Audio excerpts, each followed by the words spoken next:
Chapter 900. Within the East San Dios Tower, Lan Si looked outside with his hands clasped behind his back. He knew what these people were waiting for, but they had no idea what he was doing. Lan Si had initially admired and recruited Lu Yin, but now he viewed Lu Yin as someone on the same level. This person had shocked Lan Si too much, and it was unwise to make an enemy out of this person. Lan Si had been able to leave the Starfall Sea alive thanks to this person, but some things were unavoidable. 3 people stood behind Lan Si. One was Tai San, who had once competed with Lan Si in the gravitational landmass. The other 2 were also from the Xian dojo, and they were Lan Si's juniors. Although Tai San had lost to Lu Yin, he was still from the Xian dojo, so he was not weak. He was not even 40 years old, so he could still be considered part of the younger generation. Even if he was not on the top 100 rankings, he was not far from it. The other 2's auras were not weak either. The sudden addition of 3 new counselors filled up all of East San Dios seats. This represented Lan Si's absolute control over East San Dios and the entire Outerverse Youth Council. Before the Innerverse and Outerverse had been separated, Lan Si had only been able to influence West San Dios. His influence in East San Dios had not been much, but now he could single-handedly control the entire Outerverse Youth Council. Wendy Yushan and Lu Xiaoga entered the tower and looked at each other before slowly walking to the top floor. Arbiter Lan. Arbiter Lan. Lan Si turned around and smiled at the 2. His gaze lingered on Wendy Yushan for a moment. Please take a seat.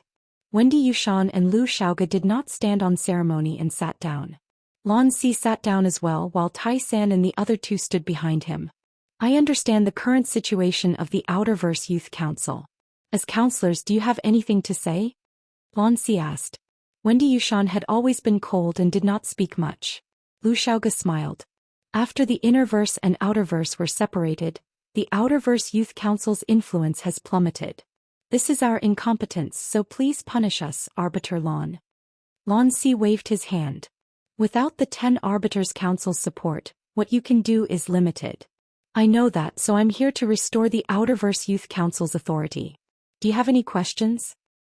With Arbiter Lan's leadership, of course. Lu Xiaoga smiled happily. Wendy Yushan coldly looked at Lan Si. What do you think of the Great Eastern Alliance, Arbiter Lan?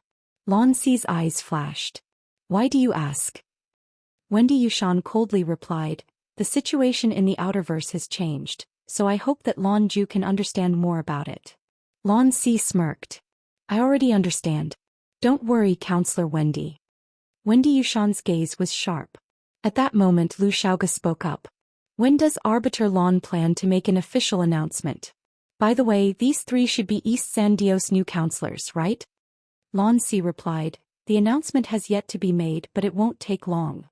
These 3 are my junior apprentice brothers and they're the new counselors. Wendy Yushan looked up and wanted to say something, but she was interrupted by Lu Xiaoga once more. In that case, we would like to thank Julan for once again leading us to the glory of San Dios. Thank you, Julan. Wendy Yushan frowned, but she didn't say anything. Lan Si did not care about Wendy Yushan's attitude.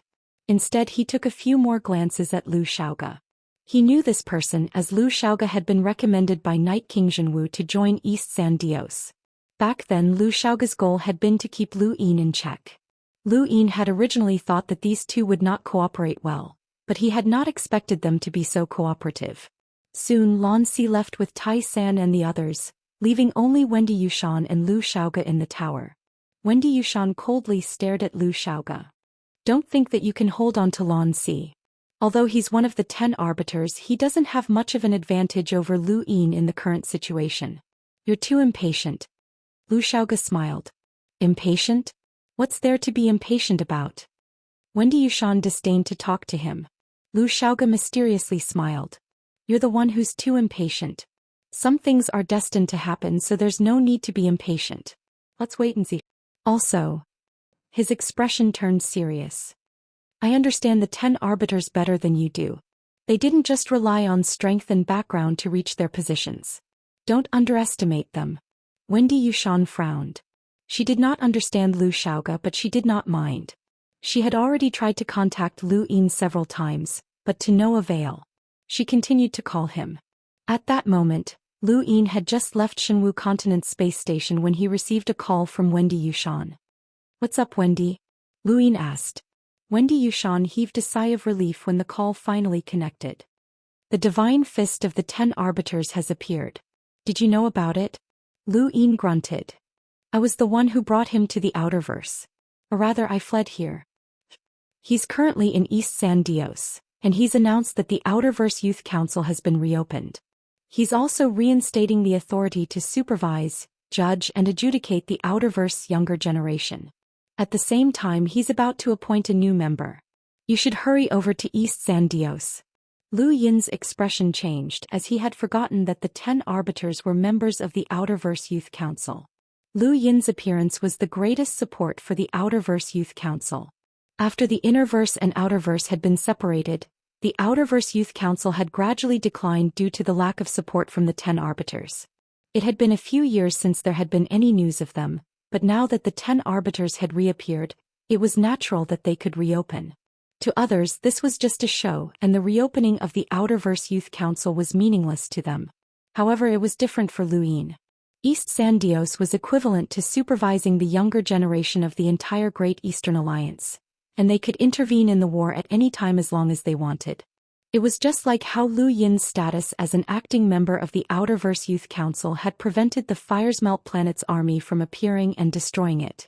This was an unstable factor that could break free from Lu Yin's control at any time, and this factor could affect him at any time. Lu Yin frowned and immediately headed towards East San Dios. No matter what, he would not allow anything out of his control to happen in his territory, and neither would the 10 arbiters.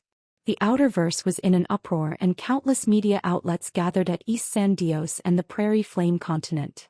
It had been a few years, and the Outerverse Youth Council had long since declined from its former glory. Now, with the appearance of the 10 arbiters, the Outerverse Youth Council had once again risen to the peak, perhaps even surpassing any other time. This was because the 10 arbiters had not been present in the past, but now the 10 arbiters had appeared in East San Dios. Countless people went crazy as they all wanted to catch a glimpse of the 10 arbiters. Currently, Lu Yin was the most dazzling person in the Outerverse. He had helped destroy the Wei family and intimidated the entire Outerverse.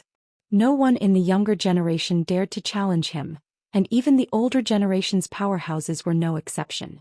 However, the appearance of the 10 arbiters was different. The 10 arbiters were the true pinnacle of the younger generation, and they could supervise the younger generation of powerhouses in the universe. Lu Yin was one of them. Countless people smelled the news that an irreconcilable conflict between the 10 arbiters and Lu Yin was bound to occur.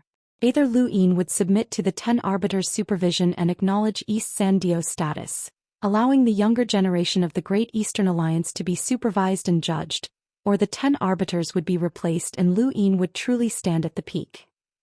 The 10 arbiters were not just a title to everyone in the universe, but also a symbol of status. Once Lu Yin replaced the Divine Fist as one of the new 10 arbiters, his status in everyone's hearts would undergo an earth-shattering change. Even if the Innerverse and Outerverse were connected, countless people would dare to follow him without worry. A person's life was full of surprises, so it was important to have insurance to deal with any future worries. Lu Yin's glory in the Outerverse was resplendent, and his influence spread throughout the Outerverse. However, in the end, this was only the Outerverse. Many people were worried that he would be a short-lived flash in the pan. Although he could leave his name in history, that was the extent of it. Thus, many people had their misgivings, but once Lu Yin replaced the 10 arbiters, these misgivings would be greatly reduced.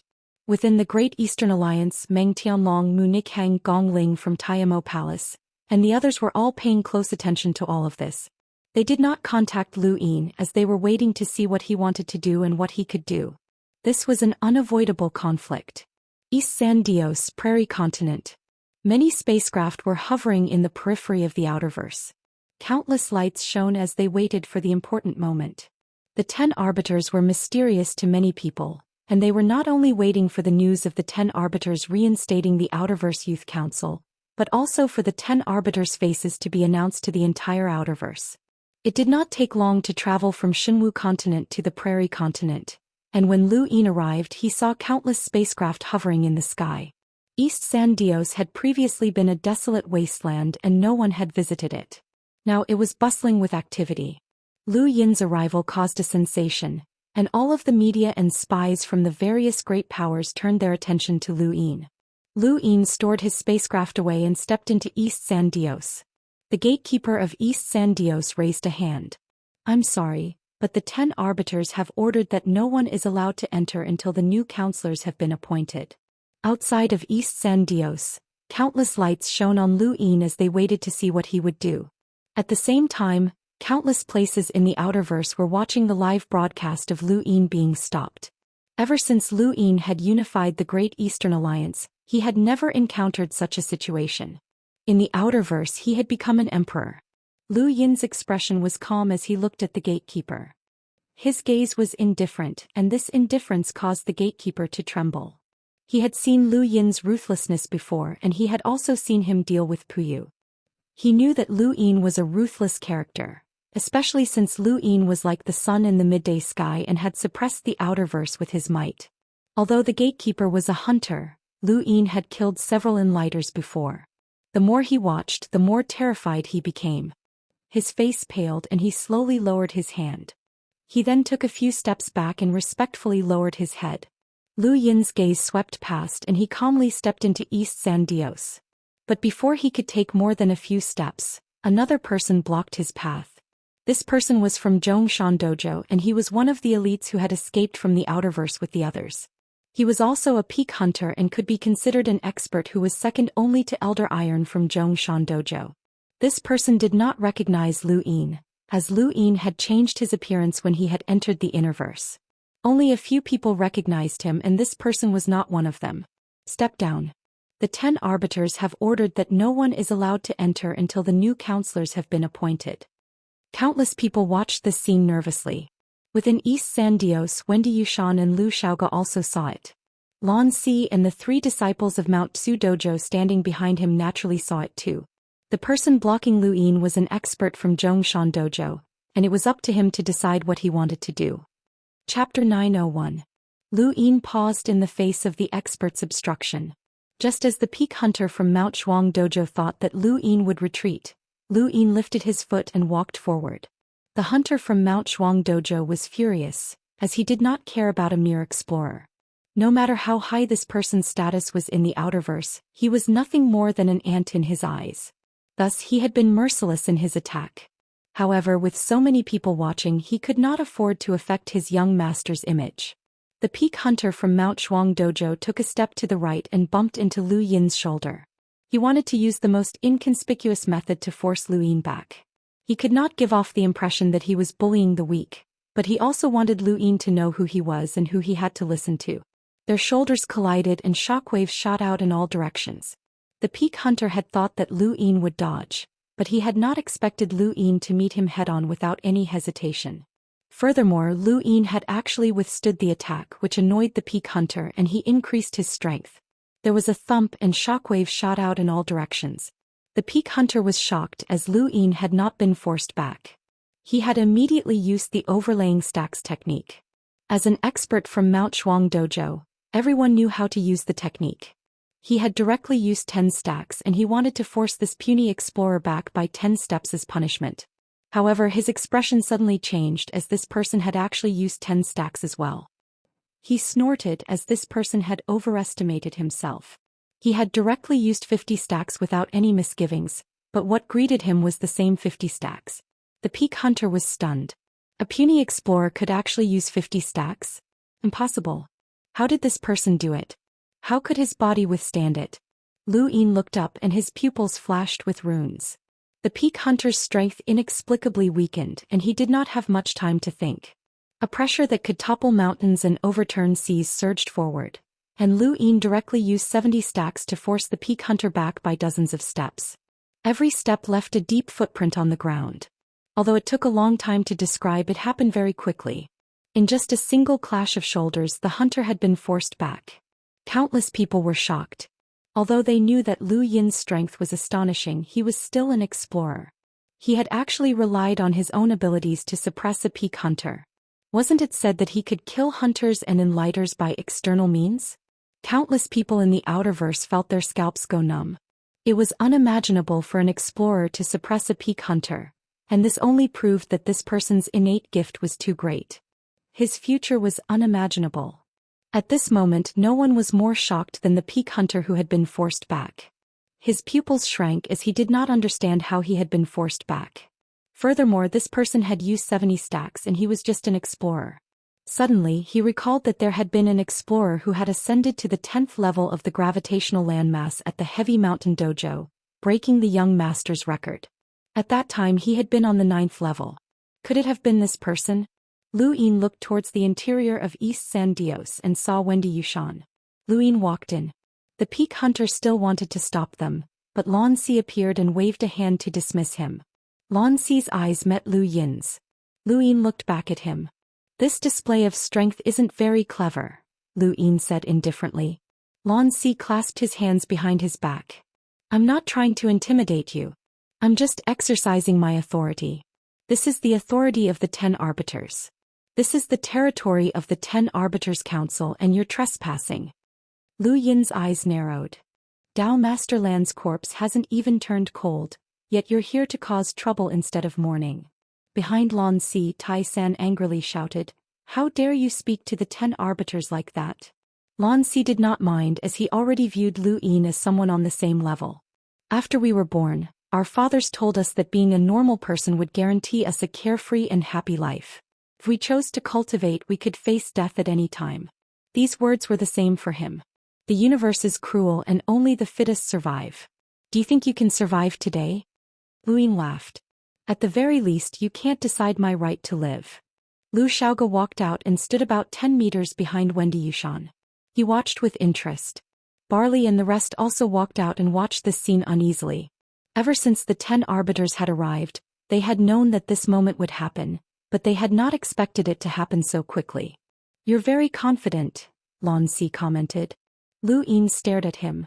I heard that you're going to reorganize the counselors and restore the supervision of the Outerverse younger generation. Does that include the Great Eastern Alliance? Lan Si's lips curled up. Not just the Great Eastern Alliance but also you. Wendy Yushan's expression changed as this was a declaration of war. Lan Si wanted to suppress Lu Yin. Outside of East San Dios, countless people were so nervous that they found it hard to breathe as they watched this scene unfold.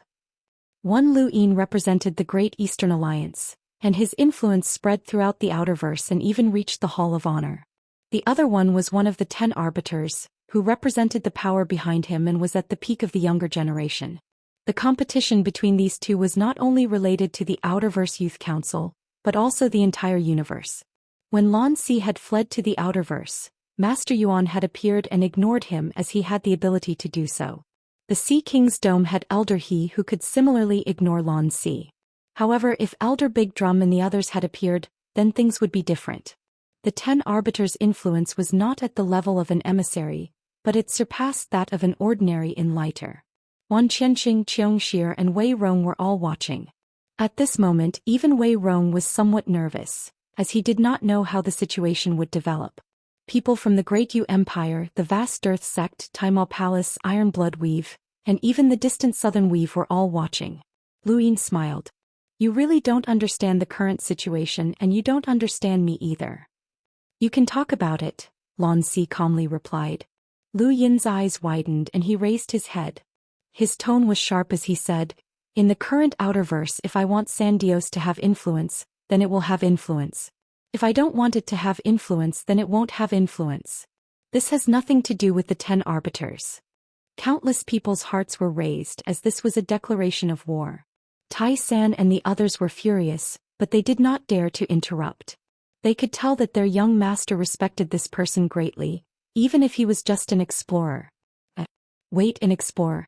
Tai San knew who this person was as there was only one explorer who could receive the young master's respect. There were not many freaks like that in the entire universe, and it was already a miracle for one to appear. It had to be that person. Lan Si laughed heartily. It's a strange feeling. Ever since the 10 of us became known as the 10 Arbiters, no one in our generation has been able to challenge us. Lu Yin, you're the first. Lu Yin shook his head. If you can eliminate others, then I can naturally eliminate you. Well said. You want to replace me as one of the 10 Arbiters? Lan Si shouted. Lu Yin clenched his fists. I'm not replacing you, I'm expelling you. His tone was unpleasant as Lan Si wanted to suppress him and even wanted to supervise his trial. If the inner verse and outer verse had not been separated, Lu Yin would have been able to live his life with his tail between his legs. But now not only had the inner verse and outer verse been separated, but Lu Yin had even unified the Great Eastern Alliance and even the Hall of Honor. Lan Si's words were an insult. Lan Si grew excited. Alright, I'll give you a chance. As long as you can defeat me, you'll be one of the 10 arbiters. But Lan Si's expression turned solemn. If you lose, not only will you have to accept the Youth Council's supervision, but you'll also have to give up an identity. Lu Yin frowned. An identity? The Hall of Honor, Lan Si slowly said. Lu Yin's expression changed and he looked at Lan Si seriously. He finally understood as Lan Si's goal had never been the Outerverse Youth Council. Although this organization had great authority over the younger generation and could influence the war to a certain extent, it was not very useful to Lan Si unless he wanted to unify the Outerverse. But as someone from the Innerverse, it was impossible for him to unify the Outerverse. The reason why Lan Si had reorganized the council and appointed new members was because he had been waiting for Lu Yin to appear. He wanted to use this as a condition to force Lu Yin to give up his position as the Hall of Honor's law child. Lan Si's true goal was the position of the Hall of Honor's law child. Everyone in the upper echelon of the Hall of Honor could only select one law child, and not even all of the 10 arbiters could become a law child. After all, they were not from the Neoverse, which was why Lan Si had set his sights on Lu Yin. The law child was not only a representative of status and authority, but he could also compete for the Star Tower and obtain the inheritance of the mountains and seas, which was also a progenitor's inheritance. No wonder this person wanted to come to East Sandios. His actions could not be explained at all, and it was only now that everything was clear. Lan Si's eyes burned with passion as his goal was the position of law child. Before the inner verse and outer verse had been separated, he had tried all sorts of methods to contact the upper echelons of the Hall of Honor in hopes of becoming a law child. His ultimate goal was naturally to compete for the mountain and sea inheritance. Not only the Hall of Honor's law child, but also the Sirius sect and the Mavis family, who were qualified to compete for the position of law child, but he had failed. He had never thought that the Outerverse would have a powerhouse like Master Yuan. When he had first seen Master Yuan after escaping from the Innerverse, Lan Si had known that his opportunity had come. Master Yuan had spent most of his time in the Outerverse and often sealed himself in ice. Not only did he have the qualifications to determine a law child, but he also did not have one yet. Thus, Lan Si had immediately sought an audience with the upper echelons of the Hall of Honor. But in the end he discovered that Master Yuan had already bestowed the position of law child to Lu Yin. Lan Si had been too late. He had thought about it for a long time, especially after studying Lu Yin's experiences over the past 4 years. Only then had he decided to reactivate the Outerverse Youth Council and use it as a bargaining chip to negotiate with Lu Yin.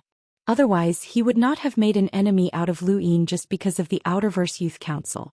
Although the Innerverse and Outerverse had been separated, and even if Lan Si obtained the position of law child, he might not have the opportunity to compete for the mountain and sea inheritance in the Neoverse. However, as long as there was a sliver of hope, Lan Si would not give up. Only by becoming a mountain and sea inheritor and becoming one of the 5 astral children would he have the chance to become a true powerhouse in this universe in the future. He might even be able to step into the progenitor realm. This was the lifelong dream of countless cultivators, and Lan Si was no exception. The others did not know what law child was and the media had never even heard of it. Only a few people knew about it. When they found out that Lan Si's goal was the law child of honor, many people finally understood his actions. So that's your goal, Lu Yin slowly said. These 10 arbiters had not relied on their background or strength to reach their current positions, and their schemes were not shallow. Chapter 902. Lan Si stared at Lu Yin. So, do you dare? If you defeat me, you'll become one of the 10 arbiters. Lu Yin sneered. Do you think I'll agree on a whim? But if you agree to my use of external items, I can agree. Lan Si shook his head and laughed. Forget about external items. The 10 arbiters never use external items. That's the rule, and you have to fight for it with your own abilities. Of course, I know that a battle between us isn't fair. You can choose the time and I can wait until the day you challenge me. The 10 arbiters' position will be used as bargaining chips. Do you dare or not? Lu Yin met Lan Si's gaze. I'm already a glory method and your position as one of the 10 arbiters isn't worth much to me. As long as I have the strength I can challenge any of the 10 arbiters at any time and take their position. Don't forget that I'm a member of the Council of Astral Academy and a member of the 10 Arbiters Council. My position is second only to the 10 arbiters. Lan Si nodded. What do you want? Lu Yin seriously replied, I'll set the time and we'll have a fair battle. If I win you'll have to support me unconditionally including your Lan family. Lan Si's eyes narrowed. This condition was too great. You know what being a glory method means. It represents a possibility for you to step into the realm of legends. Without this status, you won't be able to find the Star Tower even if you go to the Neoverse. Think about it, Lu Yin tempted. Lan Si smiled. Alright, I agree. You can set the time. Lu Yin's eyes widened. Before the innerverse and outerverse are separated, we'll definitely have a battle. Lan Si raised a hand and struck out with a palm. Lu Yin also raised a hand and struck out with a palm. The two palms collided in the void, distorting the void and slowly spreading outwards. This represented a promise. Countless media outlets recorded this scene, as this was the only time that the 10 arbiters had issued a challenge since their birth. Before this, no one even knew what the 10 arbiters looked like. Lan Si had paid a great price for his status as a glory method. With Lu Yin's promise, Lan Si left East San Dios. As for the Outerverse Youth Council, he didn't care too much. Lu Yin looked at Lan Si's departing figure as if deep in thought. Lan Si seemed to be very confident that the Innerverse would be able to stop the Sixth Mainland's attack. When Lan Si left, the various media outlets immediately followed suit. However, Lan Si had already achieved his goal, and they could no longer obtain any more news.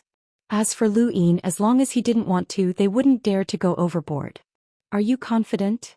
Wendy Yushan couldn't help but ask. This was Lan Si, the divine fist of the 10 arbiters. He was an innate genius who was on the same level as White Knight. Although she had never fought against Lan Si before, she knew that he would be easily defeated even if he used a secret technique. Although Lu Yin was strong and had improved quickly, he was still far from being able to challenge one of the 10 arbiters. Don't worry, there's plenty of time.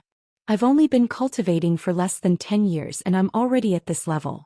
Give me a few more years and my strength will definitely double. Wendy Yushan frowned. The 10 arbiters' reputation is built through fighting, and no one knows the 10 arbiters' true strength. You have to be careful. You're not the only one who has a secret technique. You might not have one as well. Lu Yin nodded. In the Starfall Sea, there were only 2 people in the younger generation who could fight against an imprinter. One was the Grand Martial Realm's Realmling Bai Ling, and the other was the Divine Fist Lan Si. Lu Yin was an exception and there were only 3 of them. It was precisely because he had fought against an imprinter that he understood how terrifying they were. Star energy was useless against them, and regardless of whether it was battle experience, reaction speed, understanding of power, or even control of time and space, an imprinter was too terrifying. Lu Yin had barely been able to fight against an imprinter by relying on the true scripture of Aeon evolution, which was a progenitor's inheritance. One could imagine that only someone at that level could fight against an imprinter. Lan Si definitely wasn't able to do so just by relying on the overlaying stacks technique. It was a pity that he hadn't observed Lan Si during the fierce battle in the Greyweed continent, or else he would have known. Of course, Lu Yin wasn't afraid of Lan Si. He had the secret art, the true scripture of Aeon evolution, the 9-yang cauldron transformation, and a spiritual force that could rival the 10 arbiters. Given a few more years, Lu Yin was absolutely confident that he could fight against Lan Si. He couldn't avoid this battle. If he did, his image would be ruined and it would be detrimental to his future plans. All of the benefits he had gained would disappear, and he would have an additional enemy in the Zhishan dojo. It would be very troublesome. He turned to look at the smiling Lu Xiaoga. This was a fox and he was becoming more and more like Silver. No one knew what this person was thinking, but Lu Yin was very wary of him. Lu Yin emphasized to Barley again that Lu Xiaoga was not allowed to leave without permission, and he brought Wendy Yushan back to the Great Yu Empire. Lu Xiaoga didn't speak to Lu Yin the entire time, and it was as if he was watching a show. It had been more than half a year since Lu Yin had returned to Xenu Star and he missed it quite a bit. The battles in the Innerverse had been too bitter, and Lu Yin missed his peaceful days on Xenu Star. When they returned to King Zishan's palace, Bei Qing had already been waiting for a long time. The mainland auction house hadn't auctioned any premium items in half a year, and many people were waiting. Lu Yin passed Gui Bing's cosmic ring to Bei Qing, as there were quite a few things inside. Since Gui Bing was an imprinter's disciple, he had quite a few good items, but Lu Yin wasn't interested in them. Thus he decided to auction them off as premium items. Of course, Lu Yin also gave Bei Qing 3 pills. These pills had been upgraded before and their rune lines were close to that of an enlighter's. They were extremely effective and they were the final items of the auction. Each pill had cost 20,000 star essence to upgrade, but now, Lu Yin directly set the price at 30,000 star essence. Bei Qing happily left, and he even gave Lu Yin the rest of the money from the previous auction. The mainland auction house was now considered one of the top auction houses in the Outerverse, and they only accepted star essence, which raised the level of the auction house. Every auction house was filled to the brim, and this greatly satisfied Bei Qing's vanity while also enriching Lu Yin's wallet. The Mavis Bank suffered the most, as the Mavis Bank's branch on Xenu Star would often transfer star essence over to the mainland, which made the person in charge very depressed. He had discussed this matter with Bei Qing many times, hoping that the mainland's auction house would be able to use star crystals, but Bei Qing had refused as he didn't dare to make the decision. Lu Yin checked his net worth and saw that he now had 280,000 to 90,000 star essence. He was too rich, and if he spent all of it on his dyes enhance, he didn't even know where he would end up after fusing. Would he end up outside of the upper 3 gates? He was actually looking forward to it. After Bei Qing left, Zhao Ran happily entered and poured a cup of flower tea for Lu Yin. "Your Highness, this is the flower tea that I gave you last time. I've improved it a bit, so why don't you try it again?" She looked at Lu Yin expectantly. Lu Yin looked at Zhao Ran's chest strangely, where a red invitation card was fluttering. He couldn't help but ask, "Whose invitation is this? Your friend's getting married?" Zhao Ran glanced at it. "Ah, I almost forgot. A girl gave it to you, Your Highness." She quickly took it off and handed it to Lu Yin. Lu Yin accepted it and opened it. His expression changed slightly when he saw that it was an invitation from the Amethyst Trading Company. Zirong and Zixue were getting married. His eyes flickered. Zixue was actually getting married to Zirong. He didn't know what to feel, but Zixue was definitely Bai Shui. He didn't have any feelings for Bai Shui, but Bai Shui was clearly not in the right state of mind. This wedding made him feel uncomfortable and his heart felt stifled. Lu Yin's gaze trembled when he saw that there was a hidden layer within the invitation. He tore it open to reveal a single piece of paper with only 3 words written on it. "Save Bai Shui." Lu Yin's eyes narrowed and he looked at Zhao Ran. "Who gave me the invitation?" Zhao Ran scratched her head and thought for a long time, but she couldn't remember who it was. Lu Yin immediately summoned Kaze. Kaze respectfully replied, "It was the celebrity Luotian." Lu Yin was stunned as he hadn't expected it to be her. That meant that she was the one who had secretly sent the invitation. She knew that Zixue was Bai Shui and she wanted him to save her. What did that mean? Lu Yin guessed that Bai Shui might have asked him for help through Luotian. Lu Yin fell silent for a moment, and then he left King Zishan's palace and headed towards the Amethyst Trading Company to look for Zhi Xianxian. In the same office, Zhi Xianxian was sitting on a pink sofa and leisurely browsing the internet. The door wasn't even closed when Lu Yin arrived. She glanced at Lu Yin. "You're back." Lu Yin raised a brow. "You knew that I went out?" "Of course. Don't underestimate our Amethyst Trading Company's intelligence network," Zhi Xianxian said proudly. Lu Yin found it funny, but he didn't harp on this point. Instead he asked, "Your second brother is getting married to Zixue?" Zhi Xianxian grunted. "If I hadn't been waiting for you, I would have left long ago. It's good that you're back. Call Kai Jianqiang and we'll go together. I remember seeing them at the border war front. Their relationship wasn't very good. Why are they getting married so quickly?" Lu Yin asked curiously. Zhi Xianxian rolled her eyes and stared at Lu Yin. She just stared at him without saying anything. Lu Yin felt uncomfortable. "Why are you looking at me like that?" Zhi Xianxian snorted. "What do you mean? You don't want my second brother to get married to Zixue? I already told you that Zixue isn't Bai Shui." Lu Yin replied, I know, I'm just curious. Xianxia clearly did not believe him. I'm considering whether or not to discuss this with my family. I won't be inviting you. Lu Yin raised a brow. You really can't make that decision. Xianxia rolled her eyes as she really couldn't make that decision. With Lu Yin's status in the Outerverse, if Amethyst Trading Company did not invite him, it would be the same as looking down on the Great Eastern Alliance, and the consequences would be too severe. At the very least, it would be more serious than the conflict between Aegis and the Great Eastern Alliance. Aegis had clashed because of their own interests, but Amethyst Trading Company had simply embarrassed the entire Great Eastern Alliance. I'm warning you, don't cause trouble when the time comes. My second brother and sister Xianxia are truly in love, so don't you dare try to steal the wedding, Xianxia threatened. Lu Yin shook his head. I'm not interested in Xianxia. Don't worry, I already have someone I like. No one said that you can only marry one person, Xianxia grumbled. She then thought of something and looked at Lu Yin with interest. I heard that you went up against the divine fist of the 10 arbiters and even made a bet? Lu Yin casually sat down nearby. Sell me everything you know about Lanxi. The price is negotiable. Xianxia shook her head. I can't make that decision. Who can make that decision? Lu Yin asked. No one can. Some people's information must always be kept to themselves, or else it will bring about disaster. However, I can remind you of one thing. Of course, you have to promise that you won't cause trouble at my second brother's wedding. Lu Yin nodded.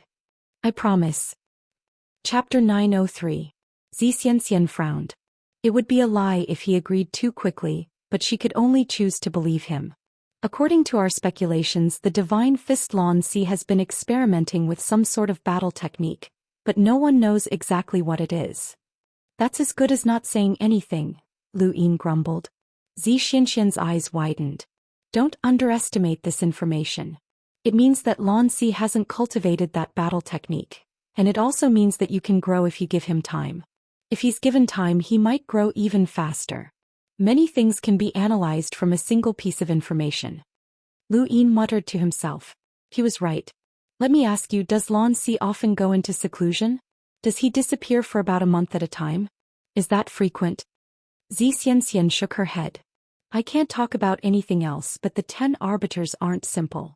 I don't think highly of your battle with him, but if you're allowed to use external items, then I still think highly of you. Although the Divine Fist is backed by the Starfall Sea and the Greyweed Continent, he definitely can't compare to you in terms of external items. Lu Yin did not stay at the Amethyst Trading Company for long. After returning to King Zishan's palace, he stayed there for a day before heading to the Amethyst Trading Company's headquarters with Xianxia and Kai Jianxiang. Planet Tianmao was a commercial planet, and it could also be considered a commercial fortress. It was mobile, and it was equivalent to an enormous shopping mall. The Amethyst Trading Company in the Outerverse was modeled after Planet Tianmao, but it was many times smaller. Planet Tianmao was a collection of all the brands in the Outerverse that one could name. There were only things that one could not afford, and there was nothing that one could not find.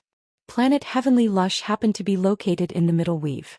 With the speed of a radiant-grade aurora and the military express route to Armament Weave, it only took them 2 days to reach the Middle Weave. They then arrived at Planet Heavenly Lush on the afternoon of the 3rd day. From a distance, Planet Tianmao was brightly lit, like a city that never slept. Even from such a distance, the atmosphere of commerce could be felt. Lu Yin sat in the spacecraft and looked into the distance. Planet Tianmao was filled with countless rune lines, and there were enlighters among them. They should be experts hired by the Amethyst Trading Company, such as Mr. E, who had participated in the border war. Lu Yin believed that the Amethyst Trading Company had more than one Mr. E, but he could not find any other experts based on the rune lines. However, there were quite a few hunters. The wedding was in a few days. Amethyst Trading Company had sent out invitations to the outside world half a year ago, right after the end of the border war. Now most of them had arrived, including the Dark Phoenix race, Wan Qianqing Shamrock Enterprises, and so on. Of course, there were also people from the Nalan family, Endless Shipping, and Aegis.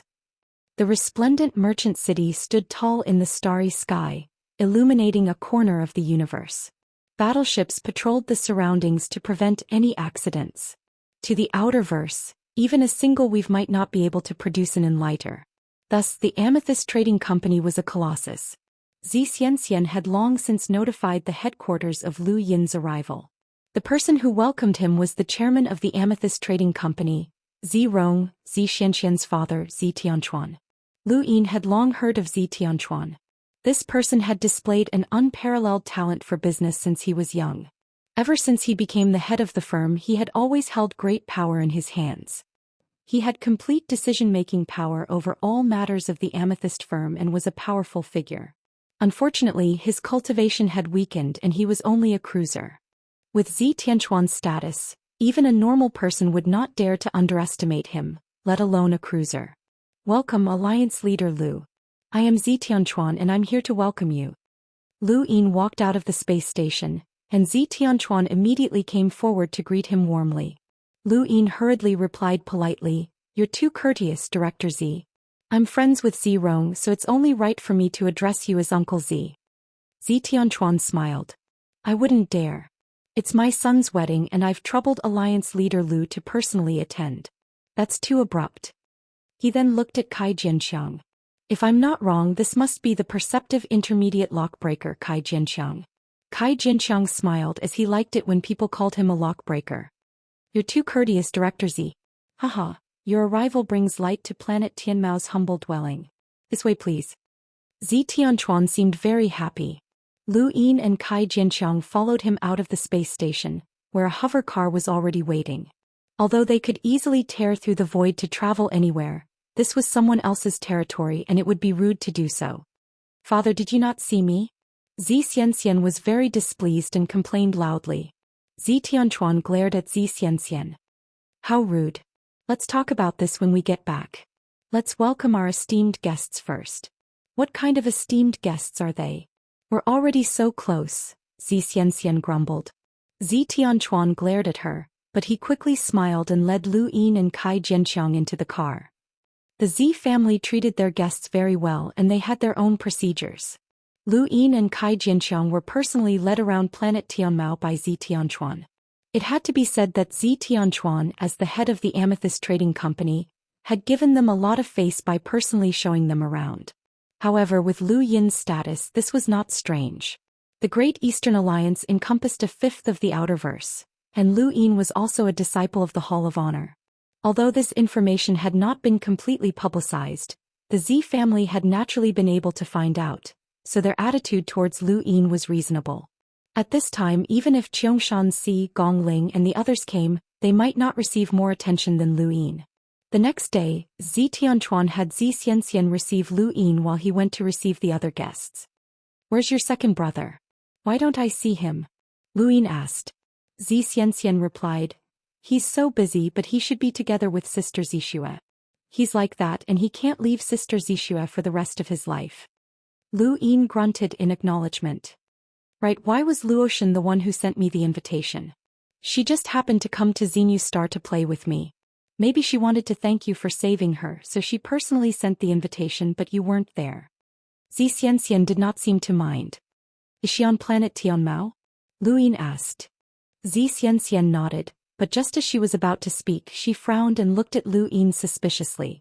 "Don't tell me you still like Luotian?" Lu Yin was speechless. "Don't make wild guesses." Xianxia was pleased. "It's not strange. Luotian is so beautiful, and she's the goddess of jade in the hearts of countless people. She's kind, so it's normal for you to like her. Why, when are you planning to propose marriage to my family?" Lu Yin pursed his lips and decided not to argue with her. Over the next few days, an endless stream of people came to planet Tianmao to congratulate them. Some needed Tianquan to personally receive them, while others only needed Xianxia or her brother Zifeng to receive them. Xianxia accompanied Lu Yin for 2 days before leaving to attend to her own matters. Kai Jianxiang's whereabouts were unknown as well. Lu Yin strolled around planet Tianmao by himself and he saw someone familiar, Star Fox. However, they did not greet each other. He also saw Xianxia, who was dressed very neutrally. She hugged her own maid and flirted with her, completely ignoring the strange gazes of the people around her. Zhou Xian followed behind her and he stared at the maid with a jealous expression. He also saw many heirs from the Weave's great powers and they all recognized Lu Yin. Some were wary, some were envious and some worshipped him. Of course, there were also those who viewed him with hostility. Regardless of their attitudes, these people did not dare to act impudently in front of Lu Yin. Even those from the Western Weaves who looked down on the Great Eastern Alliance were especially wary of Lu Yin. His background was too great and he could ignore the Hall of Honor's rules. This made everyone's hair stand on end. Bang bang bang. Countless fireworks bloomed in the sky, lighting up the night sky and forming all sorts of congratulatory images and words. Light shone in all directions and everyone had many shadows, some of which were very long. There was a very long shadow under Lu Yin's feet, and it seemed to have been following him for quite some time. Lu Yin walked into an alley and stopped in his tracks. He slowly turned around and saw a youth with a cold expression. He had noticed this person for a long time, and ever since he had accidentally bumped into this person while shopping, this person had been following him and keeping an eye on him. This person was very strong, and although his rune lines were only at the cruiser realm, Lu Yin felt that this person was not ordinary at all. He actually made Lu Yin feel a sense of danger. Aside from the 10 arbiters and Riemlings, only the top 5 or even the top 3 on the top 100 rankings could make Lu Yin feel this way. "You've been following me all this time. What do you want?" Lu Yin asked. Although this person was very strong, Lu Yin was not afraid of anyone in the Outerverse aside from Master Yuan. The youth's tone was indifferent. "My name is Lu Phineas." Lu Yin's expression changed as he was not unfamiliar with this name. Lu Phineas was ranked 23rd in the Endless Weaves, and he was able to reach such a high ranking as a cruiser because he had killed Enlighters. Although he had also relied on external items, being able to kill Enlighters was still very frightening. Wei Rong had also mentioned this person before, saying that this person was the greatest genius in the history of the Dark Phoenix clan. The Dark Phoenix clan had high hopes for this person, and he might even be able to challenge the 10 arbiters in the future. Lu Yin had deeply engraved this name in his mind, and he had never expected to meet this person face to face here. "I've heard a lot about you, Mr. Lu Phineas," Lu Yin said cautiously. Lu Phineas looked at Lu Yin solemnly. "Many people say that you relied on external items to reach your current level.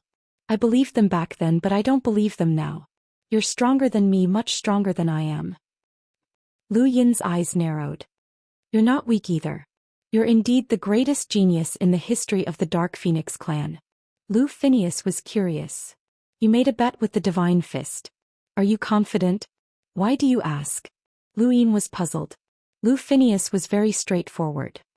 "Through you, I want to sense the depths of the 10 arbiters so that I can challenge them in the future." Lu Yin sized up this person with a strange expression. This person was different from the Dark Phoenix clan members that he knew. How should he put it? Lu Phineas seemed a little sincere. Perhaps it was because of their innate gifts, but the Dark Phoenix clan members were all somewhat dark or extreme. This person, on the other hand, was too calm. Wei Rong had said that this person had been in dire straits before the age of 30, but after that he had awakened his innate gift and become famous.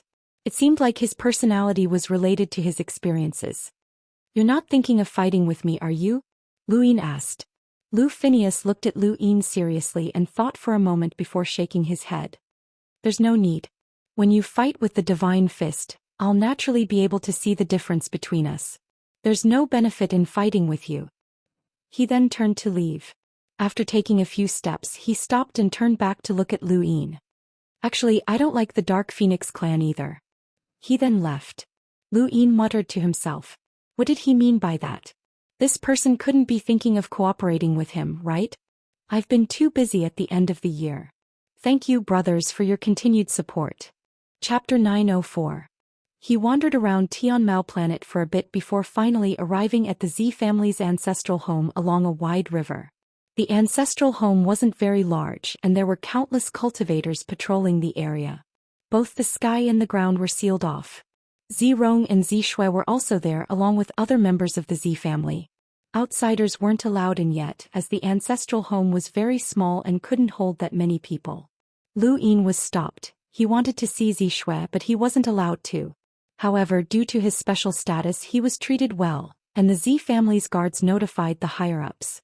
Not long after, Z Xianxia arrived with a cautious expression. "I knew you were going to cause trouble. What do you want, Lu Yin? Let me tell you, the Z family isn't to be trifled with. Don't even think about stealing the bride." Lu Yin rolled his eyes. I have nothing to do with Zishui, so why would I steal the bride? I just want to see her and have some things to say. I'm sorry, but Sister Zishui can't see you. She's about to marry my second brother. Do you think it's appropriate for her to see you now? Xianxia said bluntly. Lu Yin looked past Xianxia and towards the ancestral home, but he remained silent. Xianxia became even more cautious. Mr. Yi is here. Don't even think about stealing her. Lu Yin was speechless. Alright, then I'll be leaving. He simply turned and left. Xianxia stared at Lu Yin's back. He was leaving so easily? Although it was strange, Xianxia could only hope that Lu Yin wouldn't cause trouble. She couldn't just find someone to capture him. Even Tianchuan wouldn't dare. Xianxia also wanted to find someone to monitor Lu Yin, but after some thought she decided against it. This person's strength wasn't something that just anyone could monitor, and even Mr. Yi might not be able to do so. Lu Yin wasn't giving up, but he had no other choice. He couldn't just barge in, and he didn't know Bai Shui's exact situation. As for Luotian, she was also in her residence, so he couldn't see her. It seemed that he could only wait until the day of the wedding. Actually, he didn't have much to do with Bai Shui, and for the sake of Earth, he could help her if she was in danger. However, if he didn't even know what kind of danger it was, then it wouldn't be wise for him to make an enemy out of the Z family just because of Luotian. Lu Yin's reputation in the Outerverse was very good with the media, but it was very bad in the hearts of the various powers. Countless people saw him as an invader, and if he made any more enemies he could easily cause a backlash. This was especially true since the Z family had too much information. Another 2 days passed. On this day the Z family's ancestral home was open to some people, and Lu Yin was one of them. However, he still couldn't see Zishui, nor could he see Luotian. Those girls were all in the inner courtyard and only girls could enter. As for him, ever since he had arrived at the ancestral home, Xianxia had been watching him like he was a thief. Tianchuan's attitude towards him had also changed a little. Perhaps he had heard something and was a little vigilant. Lu Yin met Zifeng, the first successor of the Z family. He looked normal and cultured, but he gave off a sinister vibe. This person did not have a good impression of Lu Yin. Back when the Great Eastern Alliance had been at odds with Aegis, Xianxia had given Lu Yin information, which had resulted in her being reprimanded by this person. Later on, in order to capture Deng Pu, this person had also sent people to act, and Lu Yin had also sent people to act. This could be considered to have foiled this person's plans, so they were indirectly considered enemies. Lu Yin didn't care about him. If this person really dared to make an enemy out of him, then Lu Yin could change the heir of the Z family. Xianxia was a good candidate, even though she was always on guard against him. Lu Yin was drinking tea in the courtyard of the Z family's ancestral home when he heard a commotion nearby. Scram, I don't want to see you. Get lost, you're so annoying. Xianxia appeared with an impatient expression. Lu Yin blinked and was dumbfounded. Behind Xianxia was Zhou Xian, who was dressed in female clothing. He looked rather frightening, but his gestures and movements were quite feminine. Lu Yin hurriedly covered his face, afraid that he would be recognized. He was the one who had tricked Zhou Xian into pretending to be a woman to get close to Xianxia, which had set a bad example for Wanqian City. Now wherever Xianxia went, there would be men pretending to be women. Every man wanted to marry Xianxia and become the son-in-law of Wanqian City. Xianxia had been interested at first, but now she only wanted to vomit. However, Zhou Xian was very persistent and he persisted. Don't resist. I know you like me. Come, let's have a good chat about life. Right, what do you think of this color of foundation? Zhou Xian's tone was strange as he imitated a woman's voice. He had completely let go of himself. Many people around them were stunned and had strange expressions. The people from the Z family wanted to stop him, but he wasn't doing anything. Furthermore, he was someone with status, so they were in a difficult position. This was too embarrassing. Xianxia was about to collapse. She didn't know if it was a coincidence, but when she saw Lu Yin, her eyes lit up and she ran over to pat him on the shoulder. Brother Lu, so you're here. I've been looking for you for a few days. Lu Yin laughed dryly and quickly looked around. I still have things to do. You guys go ahead. He then turned to leave. Xianxia hurriedly pulled him back. Brother Lu, tell me what you have to do. Let's solve it together. I'll help you. At that moment, Zhou Xian arrived and stood behind Lu Yin, glaring at him fiercely.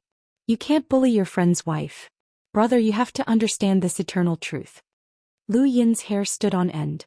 Even a battle with an imprinter wasn't this scary. A man dressed in women's clothing and wearing heavy makeup standing behind him could easily give him nightmares. I'll leave first, Lu Yin said anxiously. Xianxia grabbed his clothes tightly, looking like she was going to face this together. She whispered, you were the one who told this bastard to pretend to be a woman. If you want to be disgusted, then let's be disgusted together. Who told you to have such a weird personality? Lu Yin blurted out. Xianxia snorted. That's not a reason for you to be disgusted with me. Didn't you like it a lot back then? That was just perfunctory. I think you enjoyed it. You should be disgusted with me too. You can't stop me. Lu Yin reached out and flicked the back of Xianxia's hand with his middle finger. Xianxia let go in pain and Lu Yin slipped away. Xianxia was furious and snorted. She was clearly a beautiful woman, but her gaze was always on another woman. When Zhou Xian saw Lu Yin leave, she nodded in satisfaction and tried to please Xianxia once more. However, Lu Yin soon returned and sat down across from Xianxia with a calm expression. Xianxia and Zhou Xian were puzzled. Why are you back? Xianxia was curious. Zhou Xian's gaze was extremely cautious. Lu Yin replied, nothing much. I heard something and wanted to share it with someone. Xianxia and Zhou Xian looked at him. Lu Yin asked, do you know what a woman looks like when she reaches the pinnacle of beauty? The two shook their heads and Xianxia's gaze burned with interest.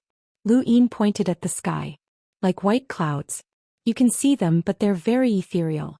Like a hibiscus rising from clear water, a natural sculpture. Like the goddess of the Luo River, they're as beautiful as a painting. Xianxia's breathing quickened. You saw her? Who? Is she as beautiful as Starsabil? To many people, Starsabil was the most beautiful woman in the world. She was just too famous. Lu Yin nodded. I saw her. She's the woman who's going to marry Zirong. Her name's Zishui and she's just too beautiful. In my opinion, she's even more beautiful than Starsabil. Xianxia did not believe him. Impossible. How can there be such a beautiful woman? Lu Yin sighed. What a pity. Such a beauty is going to marry that boor Zirong. No one will pity her in the future. Xianxia rolled her eyes and stood up to leave. Where are you going? Lu Yin was puzzled. To see a beauty. Xianxia's tone was excited and a little impatient. She liked beautiful women. Zhou Xian stared blankly and then looked at Lu Yin with a blank expression. Lu Yin asked, why aren't you chasing after her? I can't. Men aren't allowed in that courtyard. Lu Yin laughed. Be careful. Your Shi might be taken away. I heard that Zishui likes both men and women. Zhou Xian's eyes turned red when he heard this. Xianxia liked both men and women and she was so beautiful. If she met an even prettier person who liked both men and women, what could he do? This was a love rival even if it was a woman. Zhou Xian could no longer sit still and hurriedly chased after them. Lu Yin's eyes twinkled as he watched the two leave. Go ahead and cause a ruckus, the bigger the better. Sure enough, it didn't take long for a commotion to erupt outside the courtyard. Zhou Xian first tried to sneak in, but he was discovered as a man. He then started shouting and making it sound like a confession. He even said that Zishui liked both men and women, which attracted a lot of attention. The Zi family couldn't do anything to him since the Zhu family was not a small family. When Zi Tianchuan found out about this, his face turned green with anger. At the entrance to the courtyard, Zirong, Zi Xianxian and even Zifang appeared. Zirong's face darkened and he grabbed Zhu Xian and was about to throw him out. Zhu Xian angrily shouted, don't be with that woman. You won't be happy. Within the courtyard, Xianxia facepalmed, feeling rather helpless. She hadn't even met Zishui yet, and the only person in front of her was the apprehensive Luotian. Luotian could tell from the girl's words that there was something wrong with this girl's personality. Xianxia sighed and looked at Luotian with a burning gaze. What a beautiful girl. Was she Luotian? She had heard of this name before. Little girl, I heard that you're very good at dancing. I know a little too. How about we dance together? Luotian took a few steps back and shook her head. No, there's no need. At the entrance to the courtyard, Zirong ordered someone to tie up Zhu Xian. Throw him out of Tianmao planet. Brother, don't be rash. He's the heir of the Zhou family. Don't be rude, Zifang said. Xianxia frowned. I think he's drunk too much. Take him to the bar and sober him up. Zhou Xian was restrained and he couldn't speak. His face was red with anxiety. Hold on. Zirong suddenly thought of something and approached Zhou Xian. He whispered, Who told you that Zishui is that kind of person? Zhou Xian was released and he blurted out, Brother Lu said so. Which brother Lu? Zifang was puzzled. Xianxian and Zirong exchanged glances and knew who it was. Zirong's expression changed and he hurriedly rushed into the courtyard. At this moment, Lu Yin was facing Zishui in a room within the courtyard. You really don't have anything to say to me? Just say the word and I can save you, he said as he stared at her. Zishui was indifferent. Alliance leader Lu, the wedding is imminent. This is not appropriate. Lu Yin's eyes narrowed. I've already done everything I can for you. I'm only doing this because we're both from Earth. Since you don't have anything to say, I'll let you go. Zishui looked outside and fell silent. Chapter 905. At that moment, Zirong suddenly pushed open the door and glared at Lu Yin. Alliance Master Lu, you've gone too far. Lu Yin turned around and looked at Zirong. My apologies. We're from the same hometown, so I'm just here to see you. A long blade appeared in Zirong's hand and he pointed it at Lu Yin. You're slapping my face. You're slapping the Z family's face. Xianxian and Zifang appeared from behind and the void distorted. Mystery also appeared and glared at Lu Yin. Lu Yin's actions were no different from cuckolding Zirong, which infuriated the entire Z family. Tianquan appeared as well and his gaze was icy. Alliance Master Lu, although you control the Great Eastern Alliance and have the Hall of Honor behind you, you cannot insult my Z family like this. My Z family has done nothing to offend you. Lu Yin calmly replied, It's my fault. Brother Zirong, you can vent your anger on me. I won't retaliate. Zirong's eyes went wide and he gripped his blade tightly. Tianquan pressed down on Zirong's shoulder and stared at Lu Yin. He spoke in an unpleasant tone, Alliance Master Lu, please leave the ancestral home. You are not welcome here. Alliance Master Lu can attend the wedding as usual, but please forgive the Z family for not treating you well. Lu Yin nodded and his figure flashed as he tore through the void and vanished. Zirong hurriedly ran over to Zishui's side and asked her about something out of concern. Tianquan warned in a low voice, No one is allowed to speak of this matter. He then stared at Zifang. Especially you. Zifang hurriedly complied. Xianxian was furious. I'll go ask him. Stop. Who are you and who is he? Who are you to ask? Tianquan angrily barked. He was in an extremely bad mood. Don't cause trouble for me. He then left. Mr. E stood in place and muttered to himself. He seemed to have thought of something, but it also seemed like he hadn't. He seemed to be at a loss. He was Mr. E and in lighter. Although he wasn't too strong, he was the most respected person in the Z family because he had studied at the Starsabil sect. Although he couldn't predict the future like Starsabil could, he had still learned a few things and could sense certain situations within a limited range. For example, he had a bad premonition right now. Mr. E, what's wrong? Zirong comforted Zishui and then looked at Mr. E, who was still in the room. Mr. E was startled. Oh, it's nothing. Then he left. He had a feeling that this wedding might not go smoothly, but he did not say anything. The moment he saw Lu Yin, he had a strange feeling that he could not afford to offend this person. He absolutely could not afford to offend him. Who said history? Who created time? Was it just an environment or a phenomenon? No one could say for sure. However, some people could use certain methods to cross the river of time to see and feel something. These people called this method divination. Divination was mysterious and unfathomable, incomprehensible, but it still existed. The development of history was made up of time. If a timeline was fixed, it would develop to 100 years later, 1,000 years later, 10,000 years later, or 1,000,000 years later. If the timeline was solid, some people could walk on it and see the future. Perhaps there was something in the universe that could touch the timeline, and the only people who knew about it were those who could divine it. However, seeing more might not be a good thing, and Mr. E was scared stiff. He would rather die than offend Lu Yin. Lu Yin was depressed. He had risked defending the Z family time and time again to talk to Bai Shui in an attempt to save her, but she refused to say anything. Not only had he failed, but he had also offended the Z family. If not for the fact that they were both from Earth, Lu Yin would not have helped her. Now that the wedding was imminent, Lu Yin did not want to interfere anymore. Everyone had their own path, and as he had said, he had done all he could. At that moment his gadget buzzed. Lu Yin looked at it and his expression changed slightly. He looked around and then disappeared. Soon he appeared on a wooden bridge beside the river. Luotian's white robes fluttered in the wind, and her soft golden hair flowed down to her waist. She exuded a noble aura and her expression was tranquil. She looked like a girl next door, but her golden hair made her seem like a high and mighty queen. "You're looking for me?" he asked. Luotian turned around and saw him, joy flashing through her eyes. "Yes, brother Lu. Please save sister Bai Shui." Lu Yin shook his head. "I tried my best. How am I supposed to save her if she won't say anything?"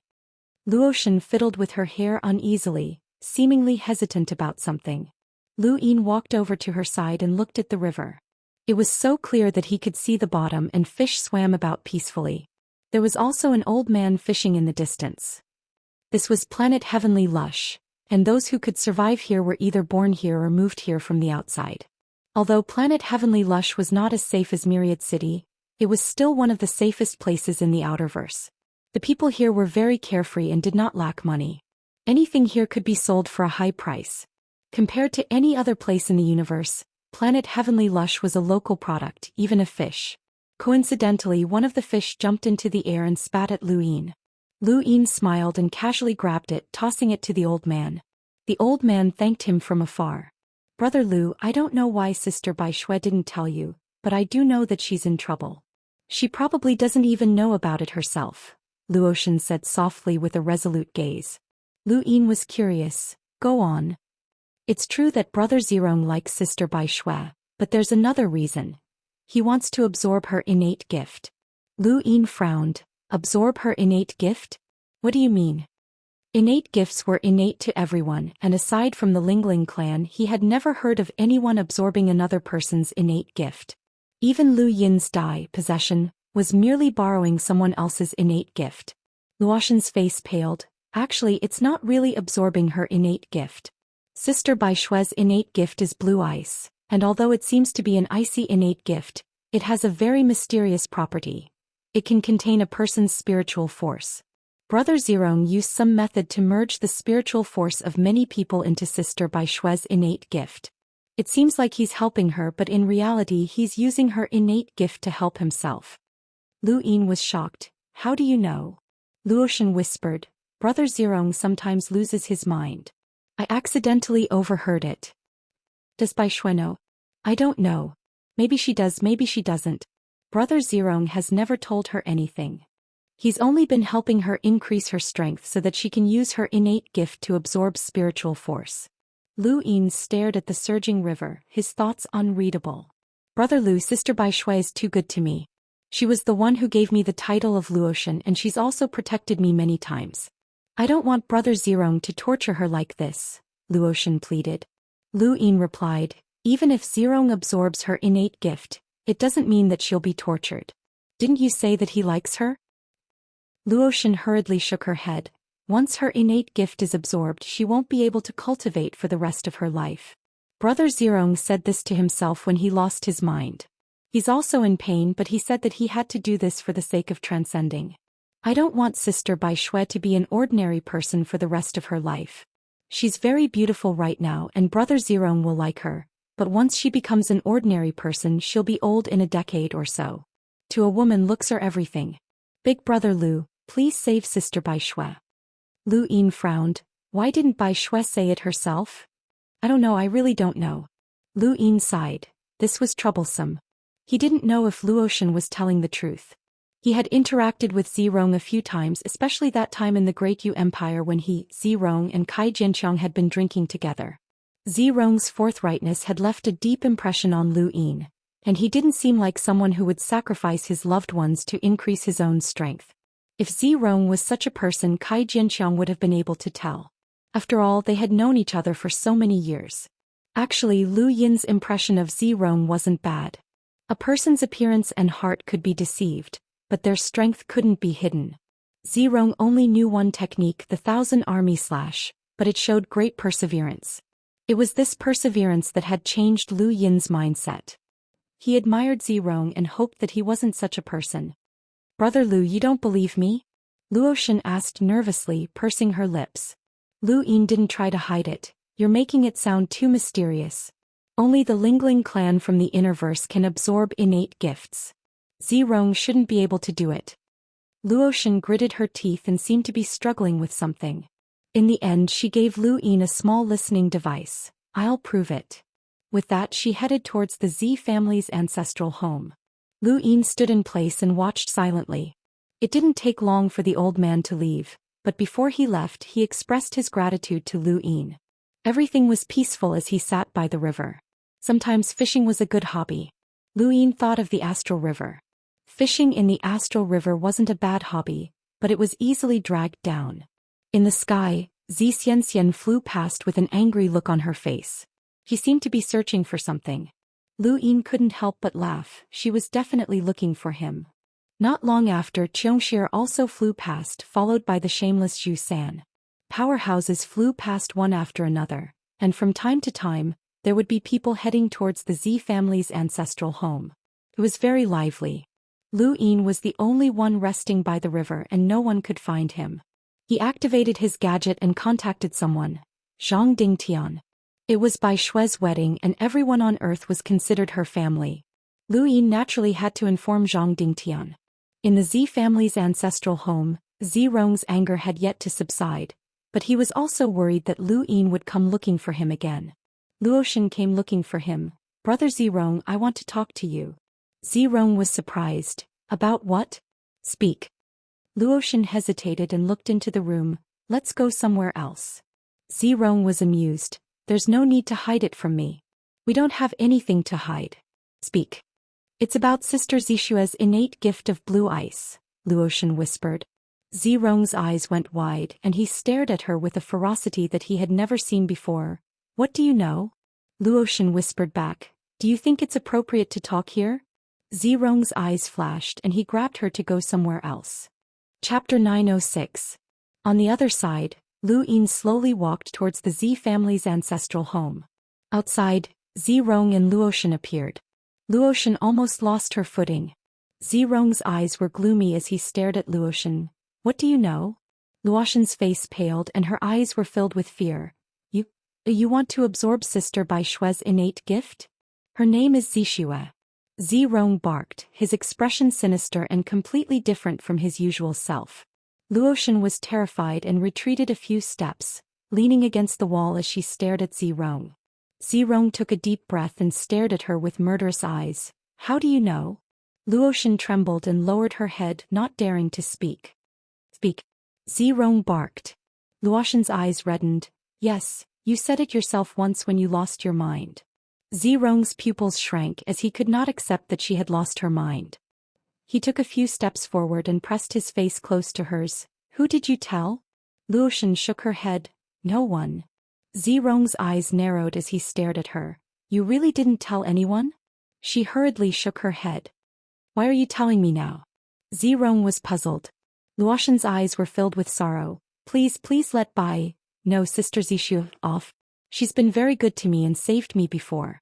I don't want her to die because of you." Zirong's voice was low. "I like Zishua, so I won't kill her. To a woman, losing her looks is scarier than death. If you absorb Sister Zishua's talent, she won't be able to cultivate anymore. She'll be the same as an ordinary person and she'll grow old in a few years. When that time comes, will you still love her as much?"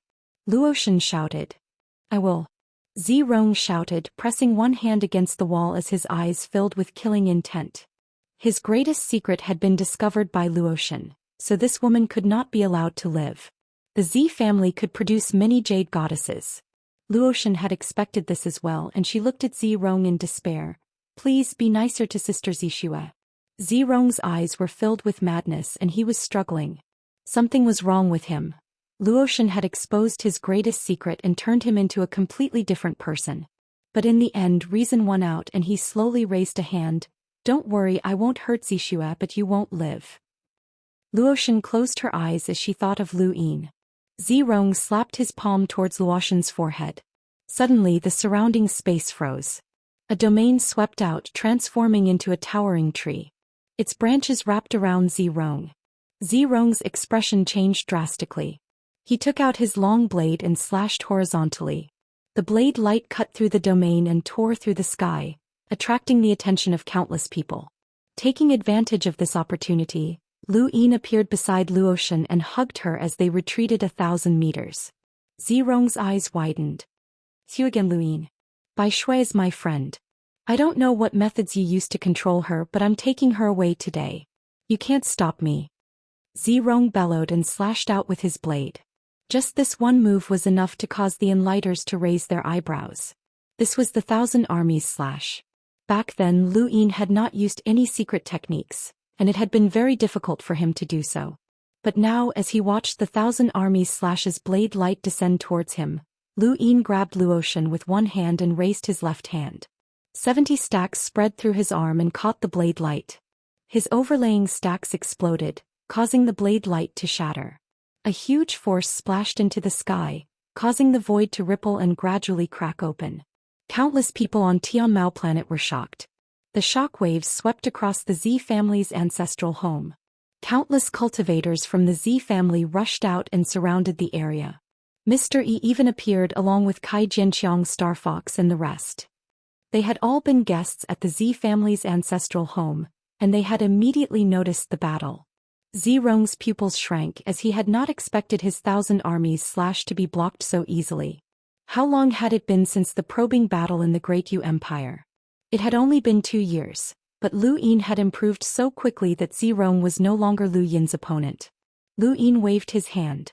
He had even experienced an imprinter's power level being suppressed below 200,000, let alone Zirong. At this moment Lu Yin's strength was enough to face off against an ordinary Enlighter. The Aeon Evolution scripture could weaken anyone's strength. "What are you doing?" Kai Jinqiang barked. Zirong raised his head. "Lu Yin wants to steal Zixue. He belongs to the Z family, so we'll kill him without mercy." The onlookers were shocked, as the Z family was about to start a war with the Great Eastern Alliance. Star Fox was speechless. This Lu Yin really did cause trouble wherever he went. Kai Jinqiang frowned and looked at Lu Yin. Regardless of what the onlookers thought, Zirong gave the order, and many of the Z family's cultivators charged forward to attack Lu Yin. There were even 3 hunters among them. Lu Yin's gaze turned cold as he scanned his surroundings. He stomped his right foot on the ground, and his 8-lined battle force imprint accompanied by overlaying stacks bombarded the air. Visible energy ripples spread out, and even the 3 hunters were forced back, let alone the ordinary cultivators.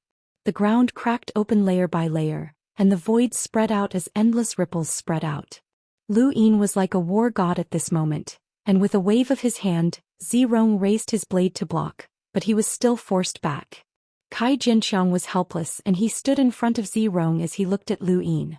"Brother Lu, no matter what, Zirong's wedding was not forced. You've gone overboard." Lu Yin did not explain. He simply grabbed Luo Shen and disappeared. Zirong's face changed. "Not good. Hurry up and save Zixue." Mr. E hesitated for a moment, but then he chased after them. Kai Jinqiang frowned as he did not know what had gotten into Lu Yin. The 3 of them had even drunk together before and they had gotten along quite well. What was going on? There was a beautiful blue planet in Frostwave Weave. Earth. There was also a mountain on Earth called Changbai Mountain. During the apocalypse on Earth, zombies had run rampant, and the era of cultivation had begun. China had given birth to the 7 sages, and Bai Shui was the Luo sage, one of the 3 high sages. She oversaw Changbai Mountain, and under her command was Camp Blue. After Bai Shui left, Changbai Mountain was not abolished and Camp Blue continued to exist. Aside from Zhao Yu, who had been selected to train at Xinyu Stars Yu Academy, the other sisters of Camp Blue were waiting for Bai Shui at Changbai Mountain. Zhang Dingtian stood high in the sky and looked around at the familiar surroundings. It had been a long time since he had been here. He scanned his surroundings and his gaze froze as he stared at a cave in Changbai Mountain. It was very close to Camp Blue, but it was desolate all year round. No one would have thought that there would be a cruiser there. Compared to Earth, cruisers were experts. Back in the Great Yu Empire, most of the captains of the 13 Imperial squadrons had only been cruisers. This person was from the Z family, and he had been ordered by Zirong to monitor Camp Blue. If Bai Shui revealed anything about Zirong, this person would slaughter Camp Blue. There were experts from the Great Yu Empire on Earth, but they were nothing compared to this cruiser. It would only take an instant for the entire Camp Blue to be annihilated. This was why Bai Shui didn't dare to say anything. She was being monitored, and so were the countless sisters who idolized and missed her. There were also her family members in Camp Blue. Zirong's conditions weren't excessive. He only wanted to absorb her innate gift of Blue Spring's spiritual force and turn her into a normal person. Bai Shui was willing to give up her cultivation in exchange for the safety of these people. She couldn't tell Lu Yin because the entire Camp Blue would be wiped out in an instant. She didn't say anything, but Lu Yin did. The moment Zhang Dingtian appeared in the sky above Changbai Mountain, the cultivator from the Z family felt that something was amiss. It wasn't until Zhang Dingtian's blade fell that he realized that he had been exposed. On Heavenly Lush Planet, Lu Yin was the first to appear in Bai Shui's room. He grabbed her under her shocked gaze, and then the room collapsed as Zirong appeared like a furious lion. He raised his blade and glared at Lu Yin. "Release my fiancé." Everyone in the area was watching the show. Kai Jinqiang shouted, "Brother Lu, don't go too far." Zi Tianchuan appeared as well. "Don't think that you can do whatever you want in the Outerverse, Lu Yin. My Z family is not to be trifled with." Zi Xianxian, Zifang and the rest also appeared. The Z family had invited many people from the Outerverse for their wedding, and all of them were people of high status. Today's events would definitely spread throughout the Outerverse, and Zi Tianchuan's dissatisfaction with Lu Yin had escalated to hatred. Zirong's rage reached a boiling point. Zi Xianxian covered her head. What was supposed to happen had happened, and she knew that things weren't going well. "Lu Yin, let me go," Bai Shui whispered anxiously. Lu Yin pushed Luotian into the distance, and no one made things difficult for her. "I know what happened to you, and I don't believe that you don't know the consequences of Zirong absorbing your spiritual force. Why did you agree?" Lu Yin asked. Bai Shui's eyes flickered. "I don't know what you're talking about." Lu Yin's lips curled up. "I'm a very protective person. You're from Earth and so am I. Let's not talk about our friendship, but you're also a member of the Great Yu Empire. No one can bully my people." "Lu Yin, I'm not the Bai Shui you're talking about. My name is Zixue." There were cultivators from the Z family all around them, and Lu Yin couldn't escape. He had no intention of doing so, as the only person in the entire Outerverse who could truly threaten him was Yuanshi. No, with Mr. Mu here, even Yuanshi might not be able to do anything to him. He could act without fear. "Lu Yin, let Zixue go." Zi Tianchuan barked. Zirong gripped his blade so tightly that his veins bulged. "Seventh bro, this is the second time you've tried to kidnap a bride." Lu Yin looked at Zirong. "What method did you use to control her so that she doesn't even dare to speak the truth?" Zirong's gaze turned ferocious. "I don't know what you mean. Zixue and I are truly in love, and our wedding is in 2 days. Let go of my fiancé, or my family won't let you off even if we report this to the Hall of Honor. Don't think that you can do whatever you want. Lu Yin, the Z family has been in the Outerverse for many years and we're not to be trifled with. Let go of Zixue." Zi Tianchuan raged. At that moment Lu Yin's gadget beeped and he glanced at it with a smile. He tapped on the screen and saw Earth's Changbai Mountain. Everyone saw it. Zirong's expression changed. There was a person lying on the mountain covered in blood. There was a knife wound on his chest that had almost split him in half. "Your threat is gone," Lu Yin said calmly as he looked at Bai Shui. Bai Shui stared blankly at a familiar figure standing beside the bloodied person. It was Zhang Dingtian. Chapter 907. "We're both from Earth and he volunteered to save you when you were in trouble." Lu Yin smiled. Bai Shui's eyes reddened and tears streamed down her cheeks. Zirong's heart sank and he suddenly attacked, slashing his blade at Lu Yin. Lu Yin's gaze turned cold and he waved his left hand, causing a terrifying shockwave to sweep out and push Zirong back. "Everyone, who is she? Listen to her," Lu Yin shouted. Zirong grew anxious. "Shui, come here. Don't listen to his nonsense." Everyone looked at Bai Shui. They weren't stupid and they could tell that something was different. Lu Yin wasn't an idiot and his words were strange as well. Bai Shui opened her eyes and for the first time her emotions changed. She was furious. Zirong, you saved my life, but you also sacrificed the lives of my friends and family to force me to change my name, cultivate, and marry someone of a lower status. Today I, Bai Shui, will officially tell you that I've repaid the favor I owe you. From now on we don't owe each other anything. Zirong felt dizzy and his vision went white. Everyone was in an uproar and they all looked at Zirong with disdain. They hadn't expected this person to be so despicable. Tianchuan was also shocked as he hadn't known about this. Xianxia looked at Zirong in disbelief, as her second brother wasn't that kind of person. The Z family's public image had always been good. On the surface they were the largest trading company in the Outerverse, but in reality they sold information. However, they didn't casually leak information and they were very principled. Many great powers in the Outerverse were willing to befriend them. Of the 3 siblings of the Z family, Zirong was the one that everyone admired the most. He had a forthright personality and exceptional talent. He had even been a counselor of West San Daoist, and although he was a hunter he was still able to attract the attention of enlighters. He didn't participate in any of the Amethyst Trading Company's affairs, and in many people's eyes he was the future foundation of the Z family, one that was still growing. However, no one had expected such a person to do such a despicable thing. Nonsense. My second brother isn't that kind of person. Xianxia was enraged and she glared at Lu Yin. Did you force Sister Zixue to say this? Lu Yin, you want to deal with our Z family and you want to take our Z family for yourself, right? Tianchuan's face darkened as he stared at Lu Yin. Many people were suspicious as Lu Yin's actions were reckless, and he had never concealed his desires. Lu Yin laughed.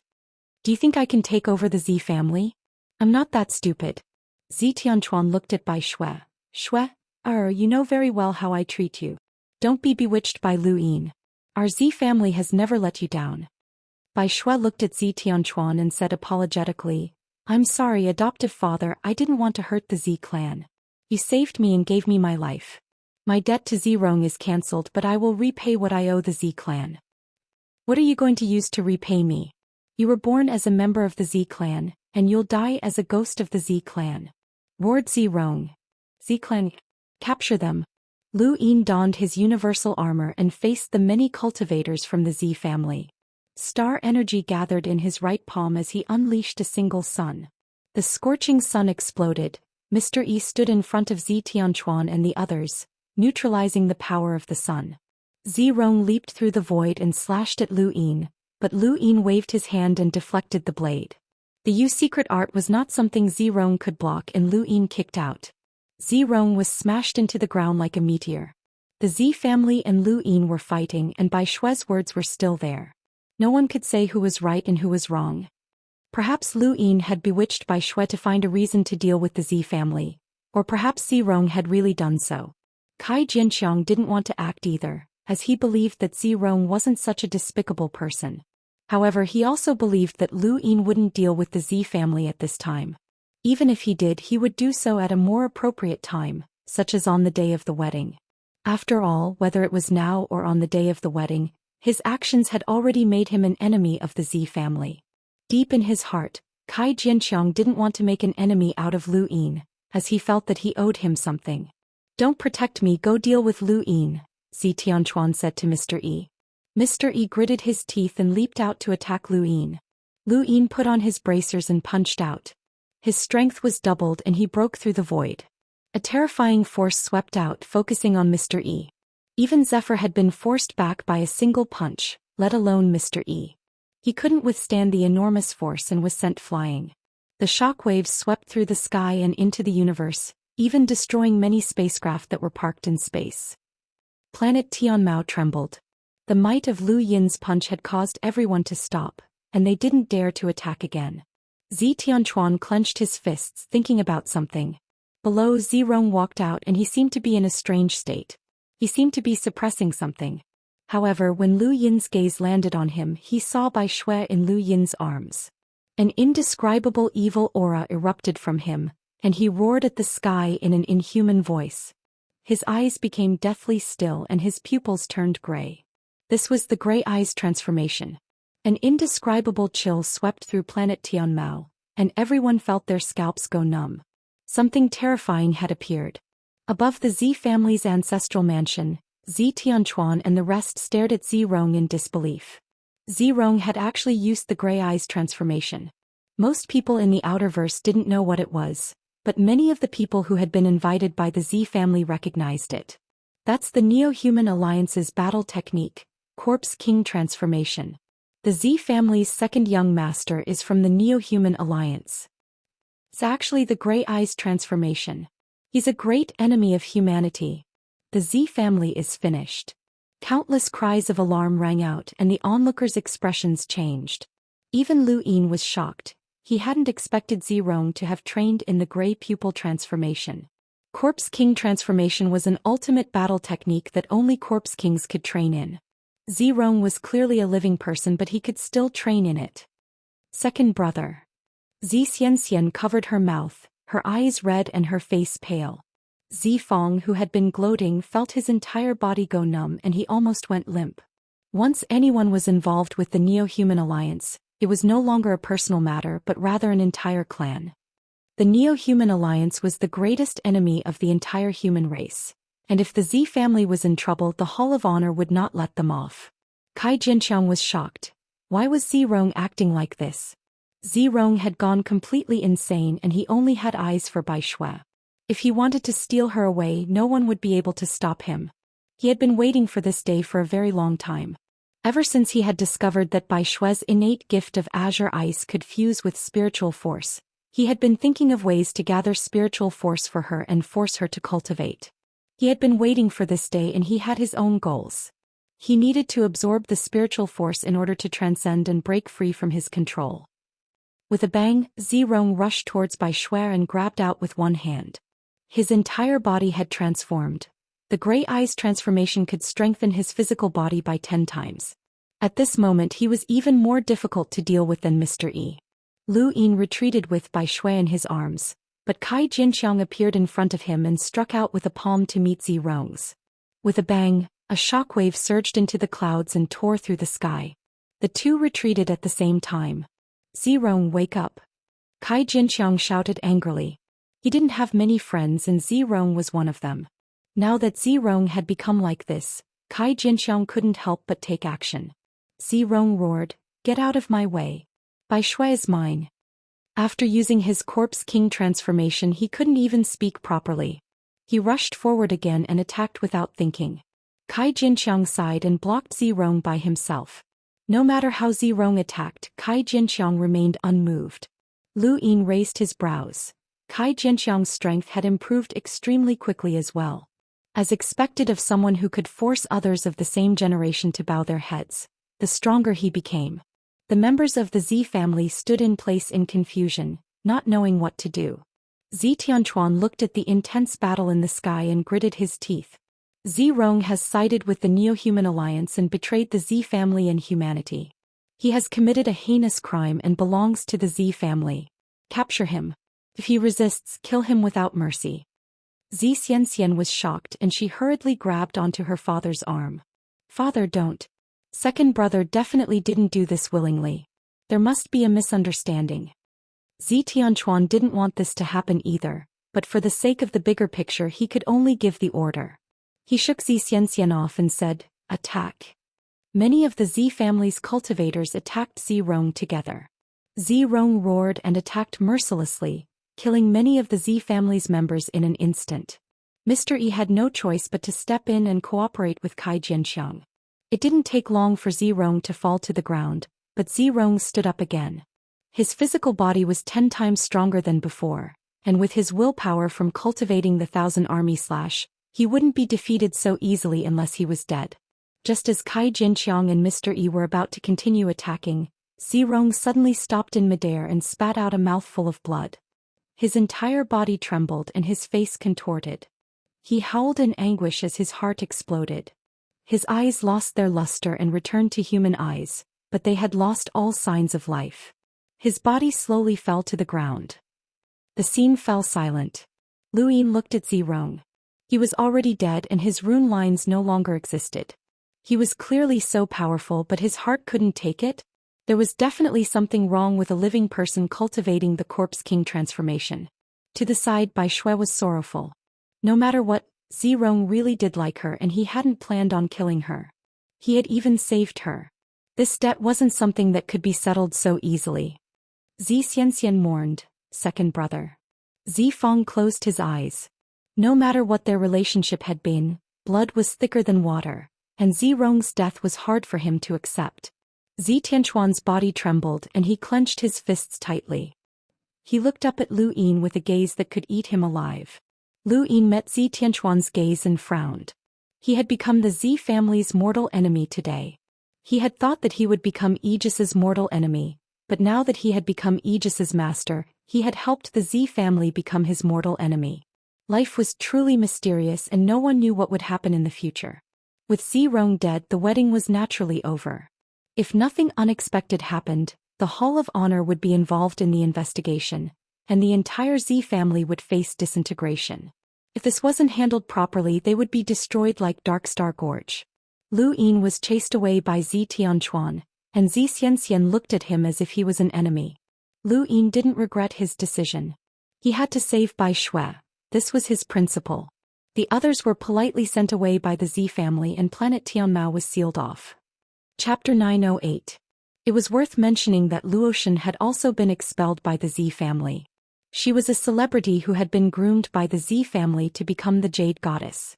Now that she had been expelled, her fate would be miserable. Forget about becoming a celebrity, countless people with power and influence would try to recruit her. Lu Yin could not bear to see her suffer, so he brought her along to the Great Yu Empire.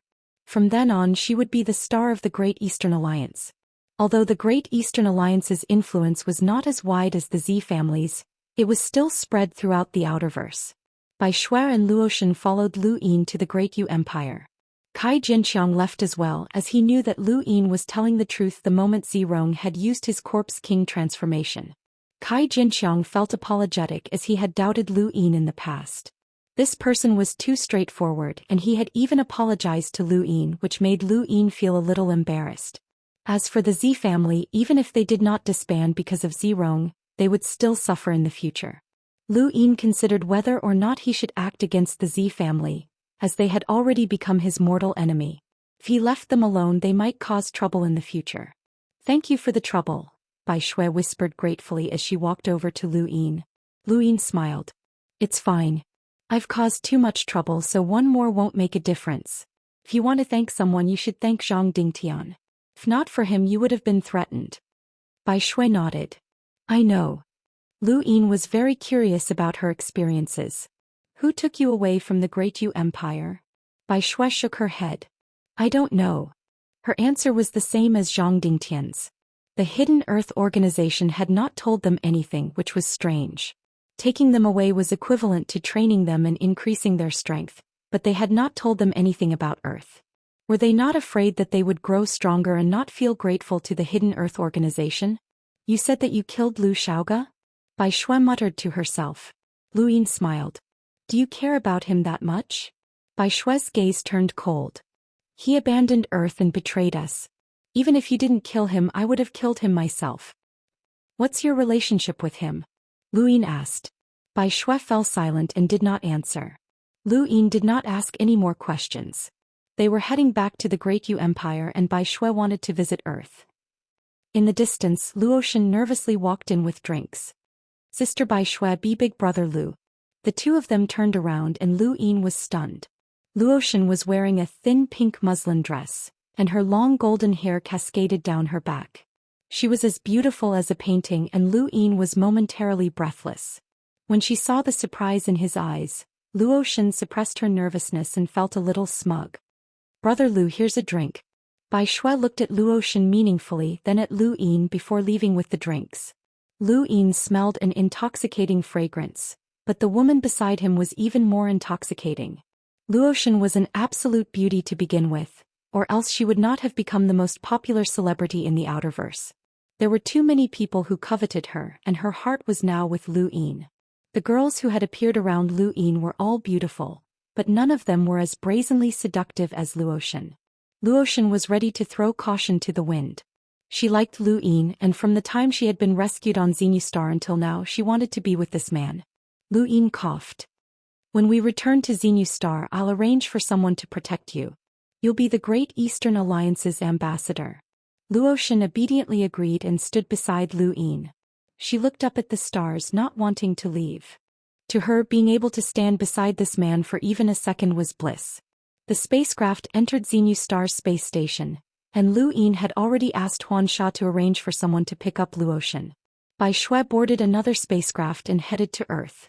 Lu Yin returned to King Zishan's palace and opened his gadget to contact someone. Zhou Xian. If not for the trip to Heavenly Lush Planet, he would have forgotten about this person. This person did not seem to have any abilities, but it was all an act. Zhou Xian was surprised that Lu Yin would contact him. What's wrong, bro? If there's anything good, just let me know. When I get married to I'll give you a big red packet. Neoverse 7 Courts Su family, Lu Yin said. On the other end, Zhou Xian's face changed and his face went pale. His pupils shrank to the size of needles. What did you say? Lu Yin smiled. There's no need to hide it. I know who your Zhou family is. You're from the 7 Courts Su family. Bro, are you stupid? What's Su family? I've never even heard of it. Alright, I'm not going to talk to you anymore. Zhou Xian was about to hang up. Lu Yin said, alright, if you don't want to talk to me, I'll talk to Jasper Mountain Sea. Zhou Xian fell silent for a moment, and then his lazy and carefree tone changed. He asked in a low voice, what do you know? Lu Yin smiled. Take a guess. Zhou Xian's face turned serious. What do you want? I'm curious. Are you chasing Xianxia, because you really like her or because you want to obtain Wanwan City? Zhou Xian did not hesitate and directly answered, I really like her. I don't believe you. At this point, I have no reason to lie to you. You're right, my Zhou family did want to obtain Wanwan City from the start, but that was just my family's idea and had nothing to do with the Su family. To the Su family, Wanwan City has no value, and the Su family did not deliberately arrange for us to be in Wanwan City. Our bloodline was accidentally discovered by the Su family, and we are members of the Su family who have been stranded outside. Lu Yin said, alright, let's just leave it like that. I wonder if Jasper Mountain Sea will believe your words. What do you want? If you want to use my family to reclaim Wanwan City, that's impossible. My family's ancestor is already dead, and while we know a lot about Wanwan City, you should know a lot as well. I can tell you whatever you want to know, and if you want money, we can support you. But if you want to use us, that's impossible. You'll tell me whatever I ask. Lu Yin raised a brow. Zhou Xian sighed. As long as we know. Alright, I want to know if Wei Rong is in Wanwan City. Lu Yin asked. Zhou Xian was just a chess piece to him, and he might be useful in the future when he reclaimed Wanwan City, but he did not necessarily have to. In Lu Yin's eyes, the Zhou family was not as valuable as Wei Rong. At least, before the innerverse and outerverse were reconnected, the Zhou family would not be of much value. No, they were valuable, and their bloodline allowed Lu Yin to observe the chessboard again. Perhaps he could comprehend the mystery of strategy, but he would need Mr. Mu's help. Wei Rong? I don't know. Then go and investigate. Zhou Xian was furious. Our Zhou family is not your subordinate, Lu Yin. Then I'll ask Jasper Mountain Sea to help me investigate. Zhou Xian was speechless. Exposing our family won't do you any good. There won't be any harm. No, there will be benefits. I'll be able to gain Jasper Mountain Sea's favor. Zhou Xian felt aggrieved, as he had always known that Lu Yin was not easy to get along with. He was the type of person who was thick-skinned but was able to grasp people's hearts. Zhou Xian had always appeared in his previous image, partly on purpose and partly out of habit. Zhou Xian had once rejoiced that he had been able to view life with a smile while watching Lu Yin and the others play by themselves. These people thought that they were very smart, but they could not see through Zhou Xian, which made Zhou Xian feel like he was hiding in a fog. This was especially true when Zhou Xian had caused such a ruckus in the Z family. Did Zhou Xian really think that he was stupid enough to tell Zirong that it was Lu Yin and Zishui who liked both men and women? Zhou Xian had wanted Lu Yin to suffer the consequences of his own actions and become mortal enemies with the Z family, while Zhou Xian could hide behind the scenes and watch the show. But now he had experienced Lu Yin's sharpness. This guy had long since known that Zhou Xian was from the Su family. Zhou Xian had thought that Zhou Xian was hiding in the fog, but this guy was actually hiding even deeper. Every step that Lu Yin took had been calculated. Zhou Xian was not only aggrieved, but he also felt a chill run down his spine. Alright, I'll investigate for you. But don't think that you can use this to threaten my family in the future. Lu Yin smiled. We'll talk about future matters in the future. Don't worry, I won't stop you from moving. Zhou Xian rolled his eyes and immediately hung up. Moving? Impossible, not in this lifetime. He had to think of a way to break free from this guy's threat. Also, Zhou Xian was certain that if he could marry Xianxia in the future, he would definitely not invite this person. Whoever did so would be unlucky.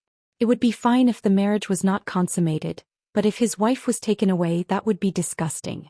The Qiong family was the ruler of Myriad City, but the Zhou family's influence was not small either. The Zhou family had infiltrated Myriad City for many years, and they were second only to the Qiong family. They had even been able to uncover Myriad City's greatest secret, the underground control room, let alone the city lord's mansion. Not long after, Zhou Xian contacted Lu Yin and confirmed that Wei Rong was hiding in the city lord's mansion. Lu Yin had guessed that the Wei family had hidden themselves in Myriad City for so long without any contact with the outside world in order to confuse them. They had told them that Wei Rong was not in Myriad City when in reality Wei Rong was not far from them. Brother Zhou, do me another favor, Lu Yin casually said. Zhou Xian angrily rebuked. Lu Yin, I already said that you can't order us around. Are you deaf? I already said that I'm helping, Lu Yin said. What's the difference? Zhou Xian was furious. After a moment of silence, Zhou Xian gave in and gritted his teeth. Speak. Someone deliberately leaked information about the tragedy at East San Dios. I want you to spread the word that Wei Rong was the one who leaked the information. In order to incite the 10 arbiters against me, he used one of them, Lan Si, Lu Yin said. Zhou Xian frowned. What's the point of doing that? Lan Si isn't stupid. He'll definitely know that you're trying to sow discord. I didn't ask you to tell Lan Si. There's a person among them called Tai San. He's impulsive and he admires Lan Si greatly. If he knew that someone from the outerverse dared to use Lan Si, what would he do? Lu Yin's lips curled up. Zhou Xian sucked in a breath of cold air. Lan Si would definitely not be fooled, but Tai San was different. The 10 arbiters' reputation could not be blasphemed, and the people of the outerverse had not even heard of the Divine Fist. It was clear that the 10 arbiters had maintained their dignity well. The innerverse had always looked down on people from the outerverse, and if Lan Si's people found out that someone from the outerverse had dared to scheme against them, it would be an insult to them regardless of whether the scheme had succeeded or not. They would definitely cause trouble for Wei Rong. I want you to exaggerate Wei Rong's intelligence and make it sound as if he's the best in the world. Then spread the news about the outcome of the confrontation at East San Dios. Say that Wei Rong succeeded and that he used the Divine Fist to take revenge on me. He succeeded in causing me to suffer, Lu Yin said. Although Lan Si's ultimate goal was to glorify the position of arbiter, that goal was one thing. Being used was being used, and that did not mean that he would allow someone from the outerverse to use him for his own goals. This was a matter of dignity. Chapter 909. Zhou Xian sighed. I know, Lu Yin. This is the last thing I'll do for you. Don't contact me again. We're brothers and you still owe me a big red packet.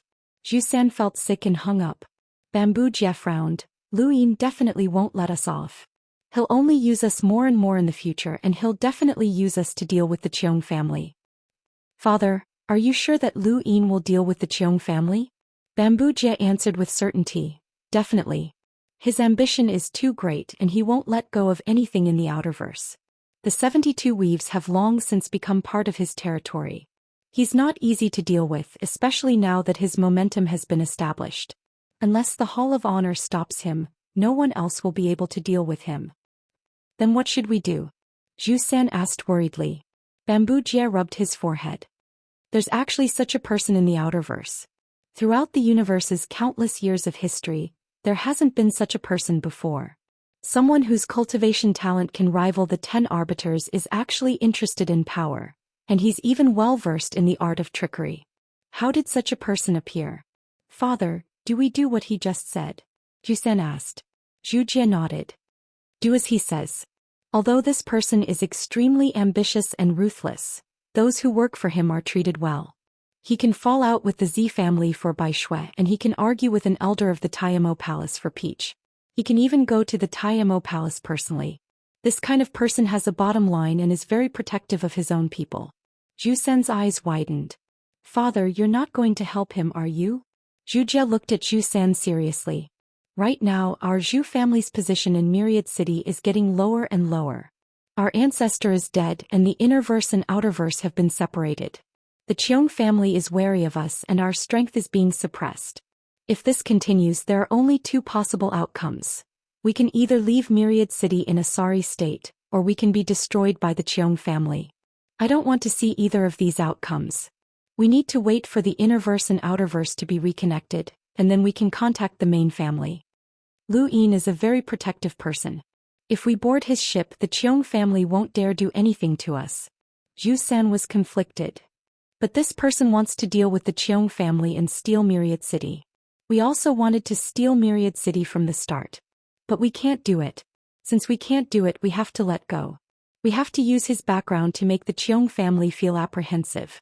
We have to persist until we get in contact with the main family, said Bamboo Knot. Zhou Xian nodded. He had no choice but to lower his head when he was under someone else's roof. Regardless of whether it was him, Phelan, Starfox, or the others, they were all forced to board Lu Yin's ship.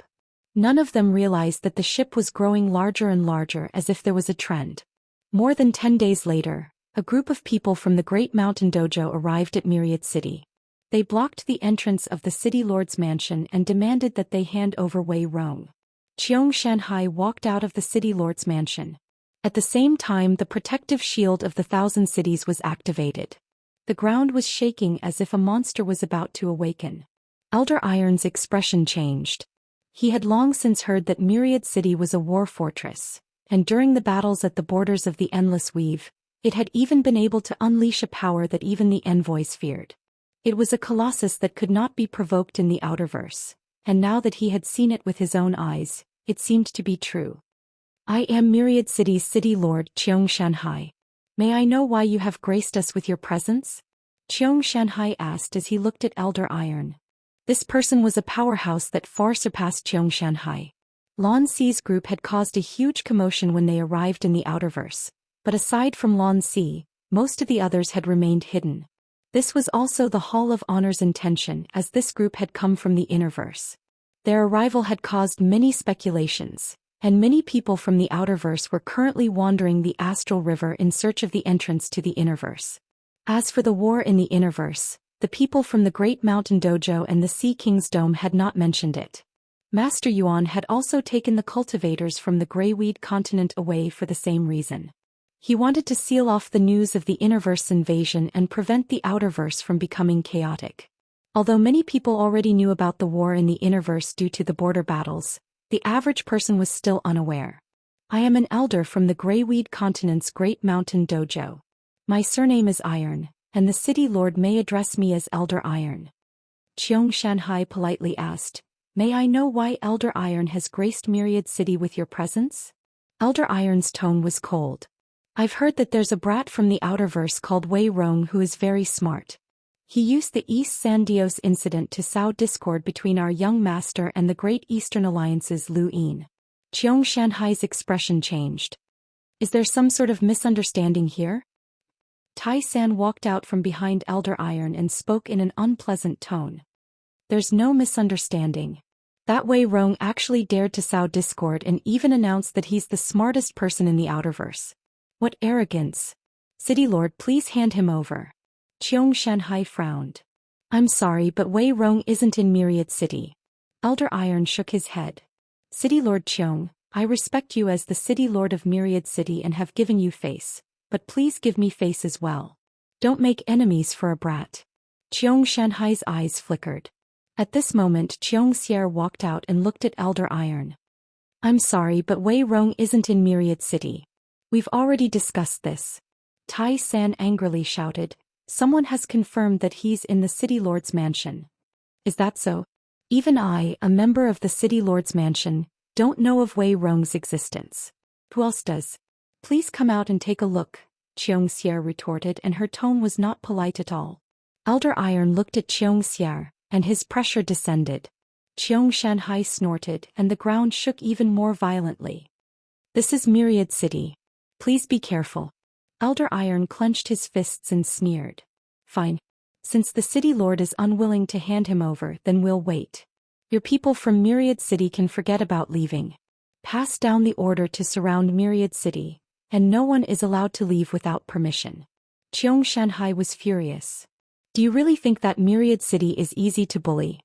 Elder Iron, forgive me for being blunt, but if your Zhou Xian dojo doesn't have an emissary, then you really won't be able to stop my Myriad City. Elder Iron remained arrogant as he led the group away. There were several hundred people following Zhou Xian dojo, and there were more than 10 hunters among them. The rest were explorers and cruisers, and Elder Iron was a powerhouse with a power level of over 300,000. Unless Myriad City really wanted to start a war, there was nothing they could do. Xianxia did not dare to start a war, as he did not know how many experts Zhou Xian dojo had. Lan Si, the Divine Fist, was one of the 10 arbiters, and his influence was too great. This matter would be very troublesome. If you can't do it, then hand over Wei Rong, Xianxia said helplessly. Xianxia resolutely replied, no, once we hand him over, who will trust our Qiong family in the future? Also, father, don't forget that Lu Yin has been keeping an eye on us. Xianxia's eyes went wide. Lu Yin was the real problem. No matter how arrogant Zhou Xian dojo was, even if they had an emissary, it was impossible for them to do anything to Myriad City. However, Lu Yin was different. This person had the Hall of Honor behind him, and his methods were strange. Once he found out that Wei Rong was indeed hiding in Myriad City or even in the Qiong family, then he would have a reason to deal with them. In the entire Outerverse, the person that Xianxia feared the most was still Lu Yin. Zhou Xian dojo and Myriad City clashed, which was within Lu Yin's expectations. He had asked Zhou Xian to spread the news in order to pressure Wei Rong and frighten him so that he would have nowhere to hide. As for the confrontation between Zhou Xian dojo and Wan Qianqing, it was very normal. Lu Yin was certain that the Qiong family would not allow Wei Rong to be taken away. The people of Zhou Xian dojo had always looked down on the Outerverse, so it was very normal for both sides to clash. Now there was a problem. Since they had already reached this point, Lu Yin could think of a way to subdue Wei Rong and also leave behind an excuse to deal with Myriad City in the future. As for Zhou Xian dojo, Lu Yin did not care about them. They were just a group of desperados, and Lan Si would not allow them to become enemies with the Great Eastern Alliance. What Lu Yin wanted was the glory method, and before he obtained it, he would not cause any more problems. The confrontation between Zhou Xian dojo and Wan Qianqing would not last for long. Perhaps even the Hall of Honor would intervene. Lu Yin looked up at the 3 rings of land. Had he done the right thing? He wanted to unify the Outerverse and unite the entire Outerverse. When the time came, even if the 6th mainland invaded, it would be better than having their forces scattered. The 6th mainland was the real threat. This war had already lasted for more than 4 years, and no one knew how much longer it would take for it to end. At that time, what would happen to the Innerverse and Outerverse? Wei Rong did not feel good at the moment. He knew that he had been schemed against, and he could also guess who had schemed against him. It could only be Lu Yin. He did not care about the people from Zhou Xian dojo blocking his path, as Lu Yin's move had cut off one of his paths. He had previously wanted to rely on Lan Si, but that was no longer possible. He had forgotten that he had always been the one to play dirty in his battles with Lu Yin. He had gradually forgotten that Lu Yin was actually not any weaker than him, and that it was very easy for him to play dirty. This time he had fallen into a trap. The people from Zhou Xian dojo had been used, and even if Wei Rong had told them about it, they would have had no choice but to be used. This was an overt scheme, and he had indeed instigated it. In reality, he had only asked Xianxia to release a bit of information. The main reason was that the media had created such a huge commotion, and he would have to bear the consequences. Now he could only slowly wait. However, he knew that Lu Yin would not let him off so easily, and he would definitely have a backup plan. Wei Rong was thinking about how to resolve this matter, as he was not willing to rely on Lu Yin just like that. A few days later, a piece of news shook the Outerverse, and it attracted the attention of countless people to the Great Yu Empire. 5 of the central weaves that bordered Armament Weave had officially announced that they were joining the Great Eastern Alliance. This news was like a thunderclap that exploded in the Outerverse, and everyone knew about it. Before this, including Armament Weave, the Great Eastern Alliance had a total of 10 weaves, and it had been like a colossus lying in the east. Now it had suddenly gained 5 more weaves, and its strength had increased by half. This shocked countless people. Armament Weave had been defeated, and the central weaves knew that they were in trouble. The Great Eastern Alliance had obtained a stepping stone to invade the Central Weaves. But who would have thought that the Great Eastern Alliance would silently pull away 5 of the weaves? Military express routes had been established in all 5 of the weaves, and the impact of this was not something that Armament Weave could compare to. It was just like when the Great Eastern Alliance had first been established. However, a few days later, a second piece of news was released that left everyone speechless. The end of the year was too busy, too tiring. Chapter 9-10. In the Eastern Weaves, the future Weave Dongli Weave announced that it would join the Great Eastern Alliance. Soon after, 2 more weaves joined the alliance. At this point, only Mordor Weave, Myriad Veil Weave and Ironblood Weave had not joined the alliance. Ironblood Weave was not a problem, so Lu Yin directly contacted Wang Wen. Not long after, Ironblood Weave also announced that it was joining the Great Eastern Alliance. The Great Eastern Alliance had officially joined 20 weaves, and its strength had doubled. It spanned the eastern and central regions, forming a colossus that overlooked the west. 20 weaves represented that the Great Eastern Alliance had unified a third of the Outerverse. This meant that Lu Yin's influence had surpassed that of anyone in the Outerverse, and a single word from him could influence countless people. His hand was already close to the west. Since it was an alliance, there would naturally be allied forces as well. Enya began to recruit people based on the Great Eastern Alliance's allied forces, which doubled the alliance's strength in a short period of time. This was especially true for the Rapid Response Team, which had 6 hunters and more than 200 cruisers and explorers. They only lacked an absolute powerhouse, or else they would be able to rival the group from Zhou Xian Dojo. The various weaves in the central region were scared, and they all set aside their past conflicts and began to work together to resist the Great Eastern Alliance. Under such circumstances, Lu Yin announced that he was going into seclusion. This situation was not suitable for him to do anything, but it would be good for him to rest for a while. Enya's contributions to the 5 central weaves joining the alliance could not go unnoticed. Of course, Aegis and Qianyan's intelligence had also contributed greatly. They had reached this stage in just half a year, and their achievements were comparable to when the Great Eastern Alliance had been established. Enya's methods were becoming more and more seasoned, but to increase her strength so much in such a short period of time, there were also many problems that needed to be dealt with. The secret room in King Zishan's palace had changed. Before Lu Yin had gone to find Hai Chichi, he had instructed Enya to find the best materials to rebuild the secret room to prevent the cultivation's shockwaves from spreading. Now this secret room had gathered the best materials from the Great Eastern Alliance. Although it could not compare to the cultivation rooms of the Innerverse's great powers, it was still much better than before. Lu Yin sat down cross-legged and retrieved the Greyweed Continent's high-temperature stone from his cosmic ring. It had been left behind after the fire dragon had dissipated, and he had obtained it with the secret art. On his way back from the Starfall Sea to the Outerverse, he had felt that he would call it the Heaven Flame Stone. Lu Yin guessed that this stone was the stone's natural stone, and it was the stone's high-temperature stones Lu Yin's. And even Lu Yin's was unable to withstand the stone's high temperature. Lu Yin tested it out, but his hand trembled and the scorching lines that had spread to his arm were scorched. He endured the intense pain and applied some special medicine before looking at the Heaven Flame Stone with a burning gaze. This was good stuff. Lu Yin waved his hand and some star essence appeared in the secret room. He tried to hold the Heaven Flame Stone in his hand and press it against the star essence. The next moment, the extremely high temperature rapidly evaporated the star essence at a rate that was even faster than the Daoist's ruined furnace. At the same time, his body was branded by the high-temperature stone, and it was also withstanding the high temperature. The 2 energies fused together and a red barrier appeared around his body. Star energy was absorbed into the barrier at a speed visible to the naked eye, and then into his body. This environment was exactly the same as the Daoist's ruined furnace and the cannon in Myriad City. Lu Yin was also ecstatic about the speed at which star energy was absorbed. A single stone had created a unique cultivation environment that was the same as the furnace and cannon. This was no longer a matter of absorption speed, but rather of devouring. However, this was still not enough. Lu Yin circulated his serious art, and 99 stars revolved around him as he took out another batch of star essence.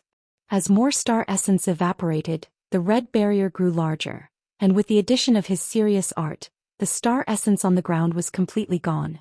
Lu Yin did not hold back as he took out another batch and then another and another.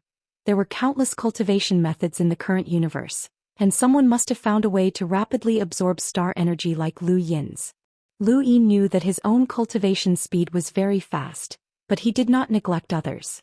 10 days later he had consumed a considerable amount of star essence. The temperature of the heaven flame stone in his hand had decreased, and the rate at which the star essence was evaporating had also decreased. Lu Yin continued to cultivate. A month quickly passed and he had absorbed 160,000 star essence, which was the total amount of star energy he needed to complete his fourth cycle. In other words, he had used the heaven flame stone to assist his cultivation, and it had only taken him a month to complete his fourth cycle as an explorer. As long as he could complete one more cycle, he would become a cruiser. The most common cultivator would only need 800 star essence to complete 4 cycles, but Lu Yin had required 160,000 star essence, which was an extremely exaggerated figure. Even if he accelerated his cultivation with 99 stars, it would still take him 200 years, but Lu Yin had accomplished this in a single month. This was the effect of the heaven flame stone. It was able to roast his body at high temperatures and evaporate star essence. He did not know what other people's fastest absorption speed was, but it should not be as exaggerated as his. He always felt that his body was different and it was constantly strengthening. It was the same for his spiritual force, which was very strange. Perhaps it was related to his lost memories. Lu Yin shook his head and stopped thinking about it. He put the heaven flame stone away. The stone's current temperature was not very high, and most hunters would be able to withstand it. This kind of high temperature was useless to him, and he wondered if he could replenish the stone's extreme heat in a month. He suddenly thought of a problem. If this stone really was the source of a fire dragon's power, then it would be the same as him using up a fire dragon in a month of cultivation. That was too extravagant. Lu Yin walked out of the secret room and felt comfortable all over. He went to the courtyard and listened to Zhao Ran hum a little tune which made him feel very relaxed. "Your Highness, you've come out. Have a taste of the new flower tea." Zhao Ran looked at Lu Yin expectantly as she blinked. Lu Yin nodded. "All right, I'll have a cup." Zhao Ran was very happy and she brought out a cup of thick green flower tea. Lu Yin stared blankly at it. "This is tea." "That's right. Your Highness, have a taste." Zhao Ran looked at Lu Yin happily. Lu Yin did not want to disappoint her. Although this flower tea looked horrifying, he still took a sip. His eyes lit up. It was delicious. He could not help but drink the entire cup in one go. He looked at Zhao Ran in astonishment. "This is pretty good. Have another cup." Zhao Ran cheered. "That's great. As long as your Highness likes it." She then poured another cup. Lu Yin had never tasted such delicious tea before. Actually, it could not even be considered tea, as Zhao Ran might have misunderstood the word tea.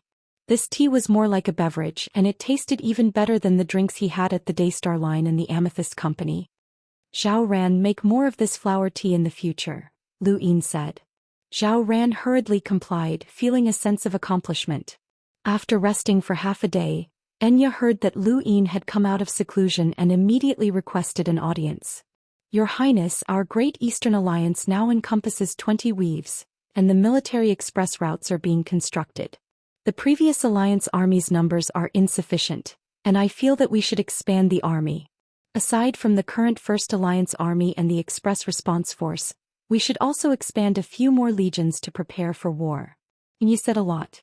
Lu Yin listened quietly as he did not know much about these matters. Many of them had been left to Enya Huansha, the Lu Ministry of Staff, the Lu Ministry of Defense, and the Imperial Cabinet to handle. Over the past few years, the various officials of the Great Yu Empire had displayed their abilities, and those who were not capable had been replaced.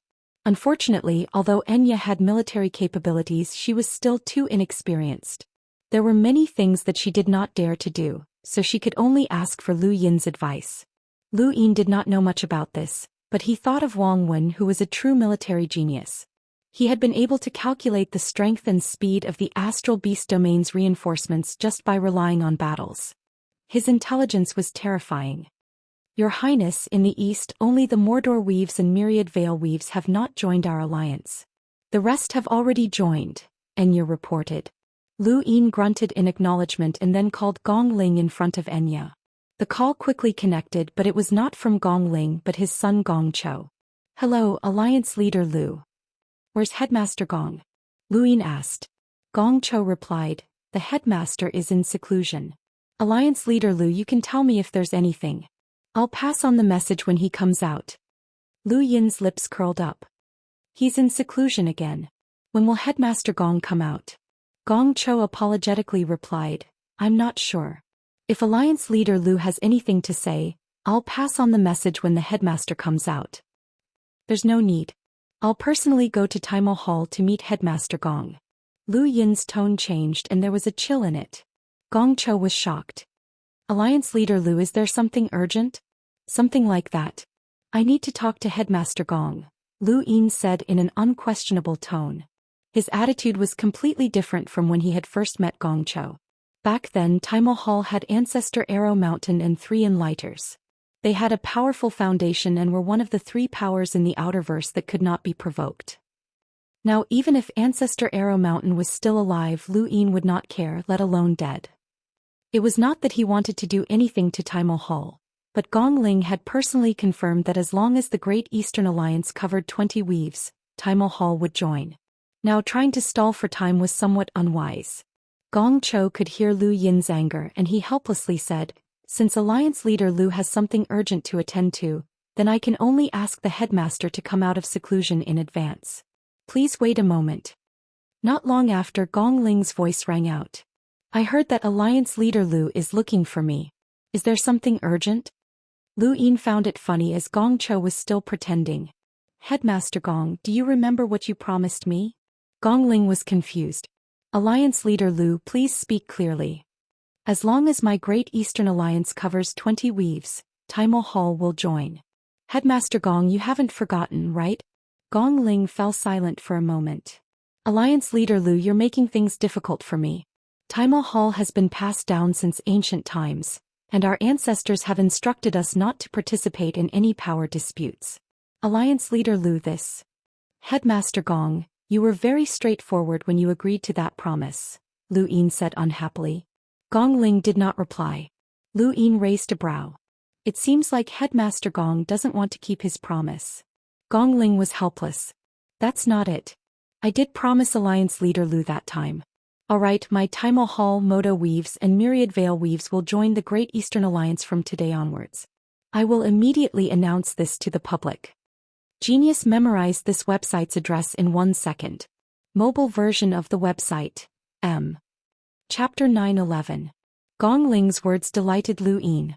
"Alright, Headmaster Gong is indeed a man of his word. I'll send someone to the Hall of Taimo to discuss some matters, and I hope that the Hall of Taimo will not make things difficult for my people. I also hope that we can live in harmony and protect the Great Eastern Alliance together." He then ended the call and looked at Enya. "Go to Taimo Palace personally. Sect Master Gong Ling has already agreed to join the Great Eastern Alliance." Enya was delighted. "Yes, Your Highness. You can be a little more forceful. We're no longer who we used to be." At this point he suddenly thought of something and solemnly said to Enya, "I'll help you get revenge for the humiliation that Mu brought upon you." Enya was excited and grateful. She bowed deeply.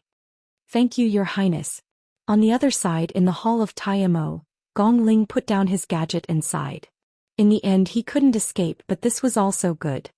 "Father Headmaster, are we really going to join the Great Eastern Alliance?" Gong Cho asked hesitantly. Gong Ling nodded. "I can't go back on my word. I have an idea." Gong Chao's eyes lit up. "If Father really doesn't want to join the Great Eastern Alliance, then abdicate. In any case, Father, you've been wanting to abdicate since a long time ago and pass the position of sect master to someone else. Father's words will naturally not count." Gong Ling turned around and sternly said, "Remember, do what you want to do to someone. This might work on the Hall of Honor, but it won't work on Lu Yin. Do you think he's easy to mess with?" Back when the Great Eastern Alliance was first established, he dared to personally visit the Hall of Taimo and make an enemy out of your Uncle Master Bei. Even if he doesn't have the backing of the Hall of Honor, he's not someone to be trifled with. If you push him too far, he's capable of doing anything. Gong Cho couldn't help but say, My Hall of Taiyamo contributed the most during the battle at the border of Endless Weave, and even Ancestor Arrow Mountain sacrificed himself. I don't believe that Lu Yin would dare to risk the world's unfairness by attacking my Hall of Taiyamo. No matter how great his background is, even if he's Master Yuan's son, the Hall of Honor will not allow him to do as he pleases. What about after that? Gong Ling shouted. Gong Cho opened his mouth but no words came out. Lu Yin is a ruthless person and no one knows what he'll do. Even though he has a bottom line, we did indeed break our promise this time. Now that he's targeting us, we can't eat or sleep in peace. Do you think that the Central Weaves are having a good time right now? The Wei clan is the same as the Wei clan. Since we've agreed, we'll do as we're told.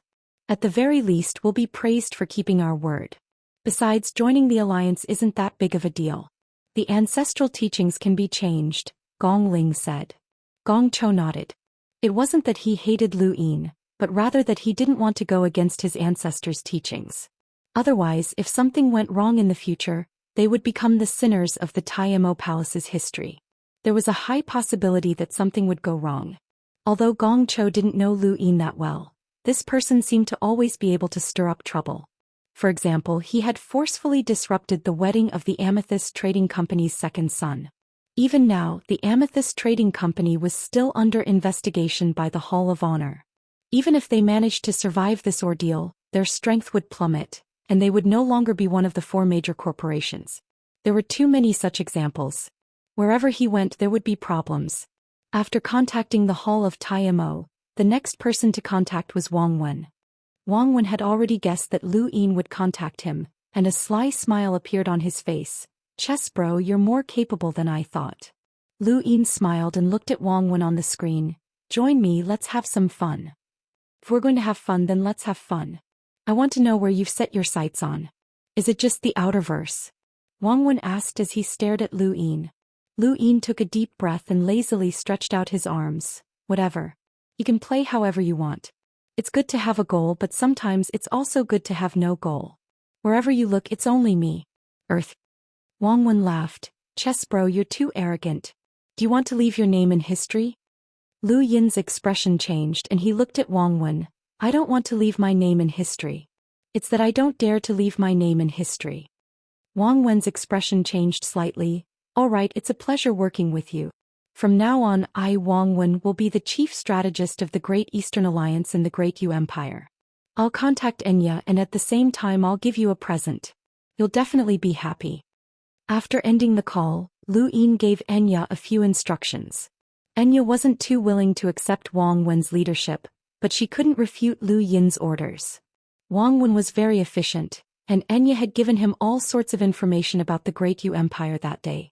He had found 3 well-hidden spies with high statuses, and one of them had even been nominated to join the Lu Ministry of Defense. Joining the Lu Ministry of Defense was equivalent to stepping into the upper echelons of the Great Yu Empire. Wang Wen had only needed to look through all the information to find such a spy. According to Wang Wen, there were far more than 3 spies, but there was no need to dig out all of them.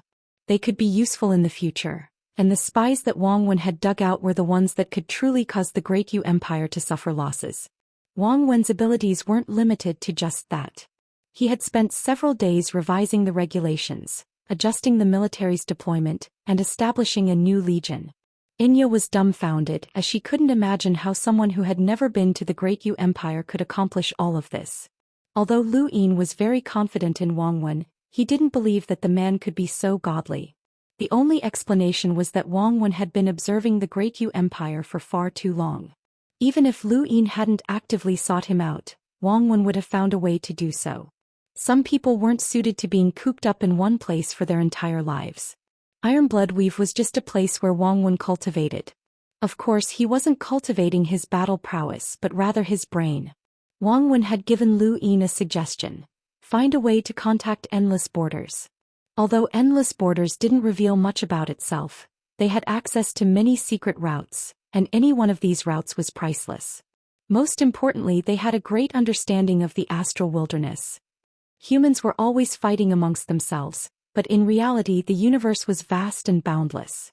No one knew what was in the astral wilderness, and there might be a civilization that could easily wipe out humanity. This was what Wang Wen cared about the most. The unknown was always terrifying. In the darkness of outer space, a spacecraft headed west. Lu Yin was on board, and behind him was a gift from Wang Wen. It was a person called Alon from the Endless Weave's Dark Phoenix Cliffs. Alon was a melder cultivator, and like Lu Yin, he had been taken out of outer space by a cultivator who had participated in a trial to embark on the path of cultivation. However, his luck had been slightly worse than Lu Yin's, as the person who had taken him had thrown him at the border. If not for his good luck, he would have died long ago. Of course, he also had his own ability, which was his innate gift. His innate gift allowed him to hear the strength of his surroundings. Although it didn't help his own battle prowess, it allowed him to avoid disasters. A few months ago, he had been sent to Xenu Star by the Hall of Honor because he possessed a secret. You can hear the heartbeats of the people around you and determine their strength? Lu Yin asked. Alon hurriedly and carefully answered, yes. Lu Yin was curious and looked at him. What do you think of my heartbeat? Alon was terrified and bowed deeply. Your heartbeat is one of the few I've ever seen. Only those almighty powerhouses can compare to it. How does it compare to the person who took you out? Lu Yin asked. He was referring to Finhaz, as he was the one who had taken Alon away. Alon hurriedly answered, you're much stronger than him. Lu Yin retracted his gaze. It didn't matter if Alon was telling the truth or not. The secret that he possessed was the most valuable. This was Lu Yin's second visit to Myriad City. Unlike the first time, he was able to enter directly without anyone stopping him. This was a privilege that only almighty enlighters were able to enjoy. When he saw Myriad City, Lu Yin suddenly recalled something. Entering Myriad City required a seal on one's wrist to determine one's wealth and status. It had originally been a very simple verification method, and Lu Yin had initially thought that it was to make it easier for those who entered Myriad City to discuss business. However, during the previous battle at Myriad City, he had discovered that this seal was not as simple as it seemed. It was just like the altar at Skyfire Dojo. When it was launched, only those who had a seal on the back of their hand would be taken away, and the rest would not be affected. Myriad City's seal was very likely similar to that one. It could be used to take people away, but it could also be used to lock onto certain people and launch precise attacks. Myriad City itself was a war fortress, and everyone who entered would be sealed, which was equivalent to being locked onto. Anyone who moved would die. Unless one snuck in like the Neo-Human Alliance's Corpse Kings, there was no way to avoid it. Lu Yin raised his wrist and entered Myriad City. The seal automatically appeared and there was no need for a second seal. If he started a battle with Myriad City, then even if he was far away on Xenu Star, he might still be locked onto. Lu Yin's eyes flashed and a scorching heat radiated from his wrist. An entire patch of his skin was scorched and the seal quickly disappeared. He did not want to be targeted by Myriad City. Lu Yin's arrival at Myriad City attracted countless onlookers. His current status was different from before and his influence extended to the Central Weaves. Even the Western Weaves did not dare to underestimate him. Myriad City's City Lord Xianxia personally came out to welcome him. Alliance Leader Lu, your presence brings light to Myriad City, Xianxia said warmly. Lu Yin smiled. City Lord Qiong is too courteous. I'm only here to meet a friend. It's truly a sin for the City Lord to personally welcome me. Haha, Alliance Leader Lu is no ordinary person. This is what I should do. Xianxia walked in front of Lu Yin. May I know which friend Alliance Leader Lu is here to meet? I can lead the way, Xianxia asked as he looked at Lu Yin. Lu Yin's lips curled up. There's no rush. We parted in a hurry last time at the City Lord's mansion, and I didn't have the time to tour it. I wonder if the City Lord would welcome me to visit again. Xianxia's expression changed, but it only lasted for an instant before he hurriedly smiled. Of course you're welcome. She misses Alliance Leader Lu very much. Please. Please. Lu Yin smiled and followed Xianxia. In a corner of Myriad City within the Wei family's mansion, the atmosphere was tense and everyone's eyes were filled with despair. Lu Yin was here and he was the main culprit who had destroyed their Wei family. They hated him but they also feared him. At this moment, they only hoped that Lu Yin would not remember them and that Myriad City would protect them. In the Zhou family's mansion, Zhu Jia looked at the sky, not knowing why Lu Yin had come. Lu Yin already knew that Wei Rong was hiding in the City Lord's mansion, so he could not be brazenly asking for Wei Rong. If that was the case, Xianxia would definitely not agree to it for the sake of Myriad City's reputation, and they might even start a war. Father, I'll go take a look, Zhou Xian said. Zhu Jie thought about it and then nodded. You're acting just like before. Got it. Genius memorized this website's address in 1 second. Mobile version of the website. Chapter 9:12. Lu Yin's arrival caused countless people's imaginations to run wild, especially when news of the Modo Weave and Myriad Veil Weave joining the Great Eastern Alliance had just spread. Everyone was guessing whether or not Lu Yin was trying to rope in Myriad City. Countless powers in the Central Weaves requested to contact Wan Qianqing, but the powers in the Western Weaves were even more nervous. They were afraid that Wan Qianqing would agree to join the Great Eastern Alliance. That would mean that not only would Lu Yin be able to directly meddle in the Central Weaves, but he would also be able to use Wan Qianqing as a stepping stone to meddle in the Western Weaves. It would be similar to how Lu Yin had waged war against Armament Weave, as he had done so in order to incorporate distant lands into his territory. Many people thought of the 2 battle plans that had been exposed back then. They couldn't be real, right? The grandeur of the city lord's mansion reflected the word rich everywhere. This was not Lu Yin's first visit to the city lord's mansion. The last time he had been here he had seen Phantom Thorn's corpse, but he had not been able to take a look around. This time, however, he wanted to take a good look around. Xianxia was a woman and there were many rumors that she wanted to marry Lu Yin, so it wasn't convenient for her to personally welcome him. However, she still waited in the city lord's manor and even personally prepared some snacks. In a secret underground room of the city lord's mansion, Wei Rong was quietly reading a scroll. He was even less nervous now that Lu Yin had arrived, as this meant that Lu Yin knew that he was here. If Lu Yin had the ability, then Wei Rong could take him away.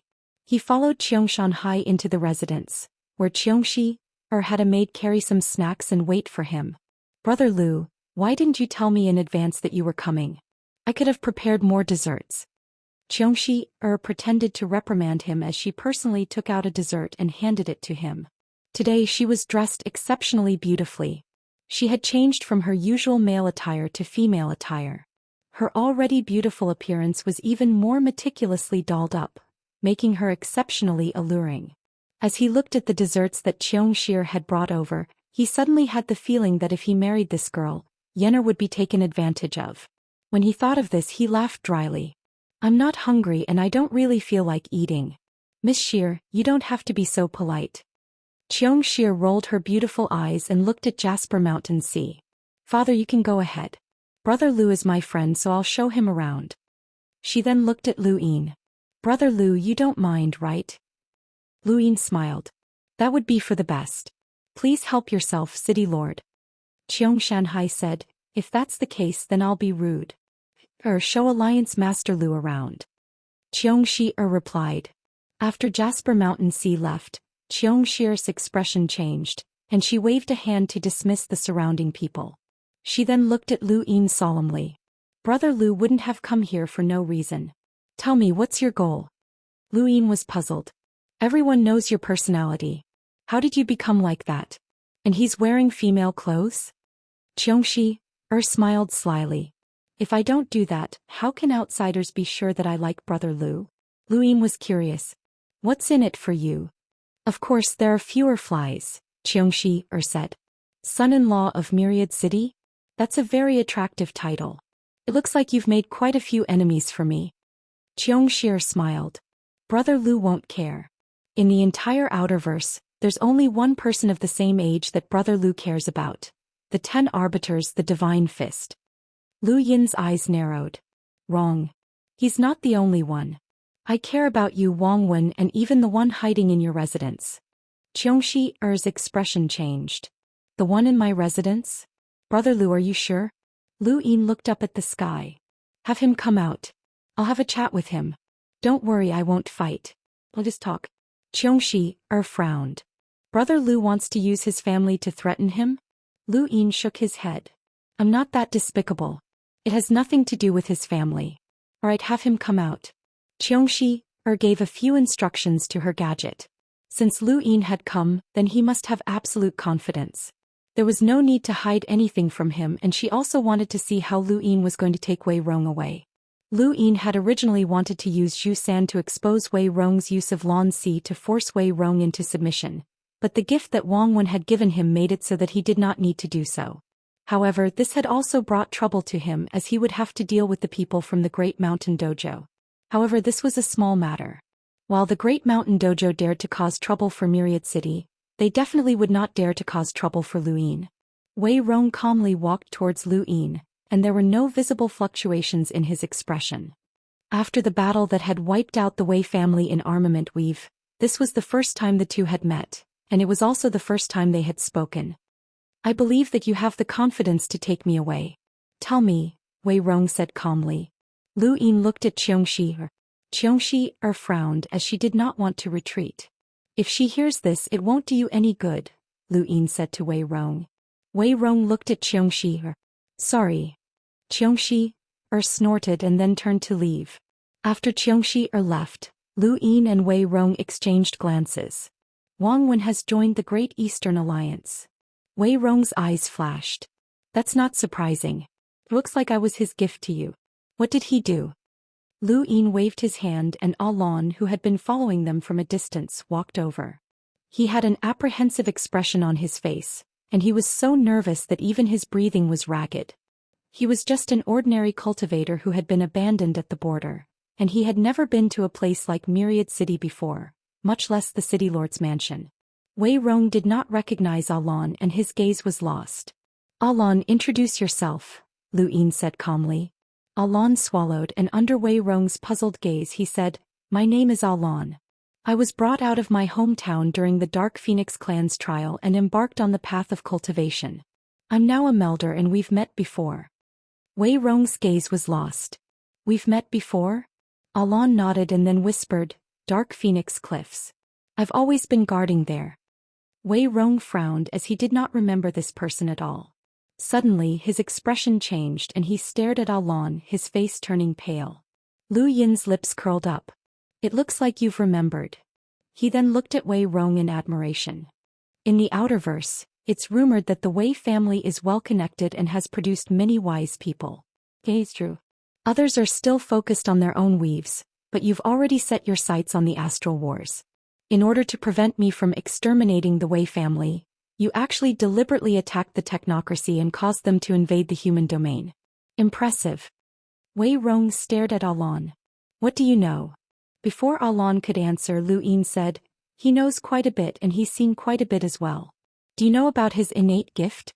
He can differentiate between strong and weak through listening, and he can also learn about some things that ordinary people do not know. Wei Rong looked at Lu Yin and said in a low voice, I never thought that I would attract the Sixth Mainland. Lu Yin nodded. You weren't the one who attracted the Sixth Mainland here. They were originally going to attack the Outerverse, but who would believe that? Wei Rong could not defend himself. That's right, who would believe that? He had been the catalyst for the war between the human domain and the technocracy. Without his Wei family taking the initiative to attack, the technocracy would not have invaded. Although he had only wanted to use the border war to delay the Wei family's survival, others would not have thought the same. They would only believe that the border war, the war that had caused countless deaths, and the deaths of the Dark Phoenix ancestor, Arrow Mountain ancestor and other powerhouses had been caused by him. He was the sinner of the entire Outerverse. He was the sinner of history. Because of him, countless people had died in the Outerverse and it was impossible to count them all. Once this matter was exposed, countless people in the Outerverse would want to eat him alive. Someone had to bear the pain of war and he was the best person to bear the burden. This was the gift that Wang Wen had given Lu Yin, a gift that could easily push Wei Rong into the abyss. No one would listen to Wei Rong's explanation. Even if he could avoid the Hall of Honor's trial, he would not be able to establish himself in the Outerverse. Everything that he had done would be erased, and even Myriad City would not tolerate him. Wei Rong closed his eyes. He had been defeated, thoroughly defeated. He had not lost to Lu Yin but rather to Wang Wen. Wei Rong, Wang Wen and Xianxia had similar reputations in the Outerverse, and they both understood each other. He had originally thought that he was about the same level as Wang Wen, and that he was even stronger than Wang Wen when it came to forming alliances. Now he realized that Wang Wen would either not make a move, or once he did, the outcome would be set in stone.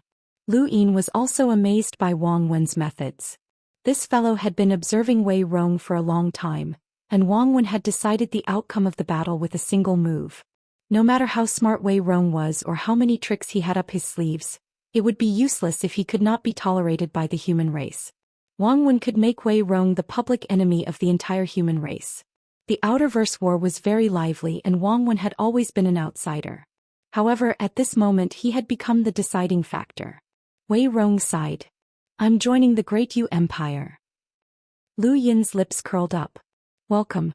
From now on, you're a member of the Great Yu Empire's Ministry of Defense, and you have partial military authority over the Great Yu Empire and the Great Eastern Alliance. Wei Rong looked up at the sky. It had been 2 years since the first time the Great Eastern Alliance had launched a war against Armament Weave. 2 years had passed since then and Wei Rong had done everything he could to protect the Wei family and himself. However, in the end he had still not been able to overcome the situation. Wei Rong was unwilling to accept this outcome. He had ambitions and ideals and he had wanted to become the leader of an era. However, in the end he had been defeated by Lu Yin.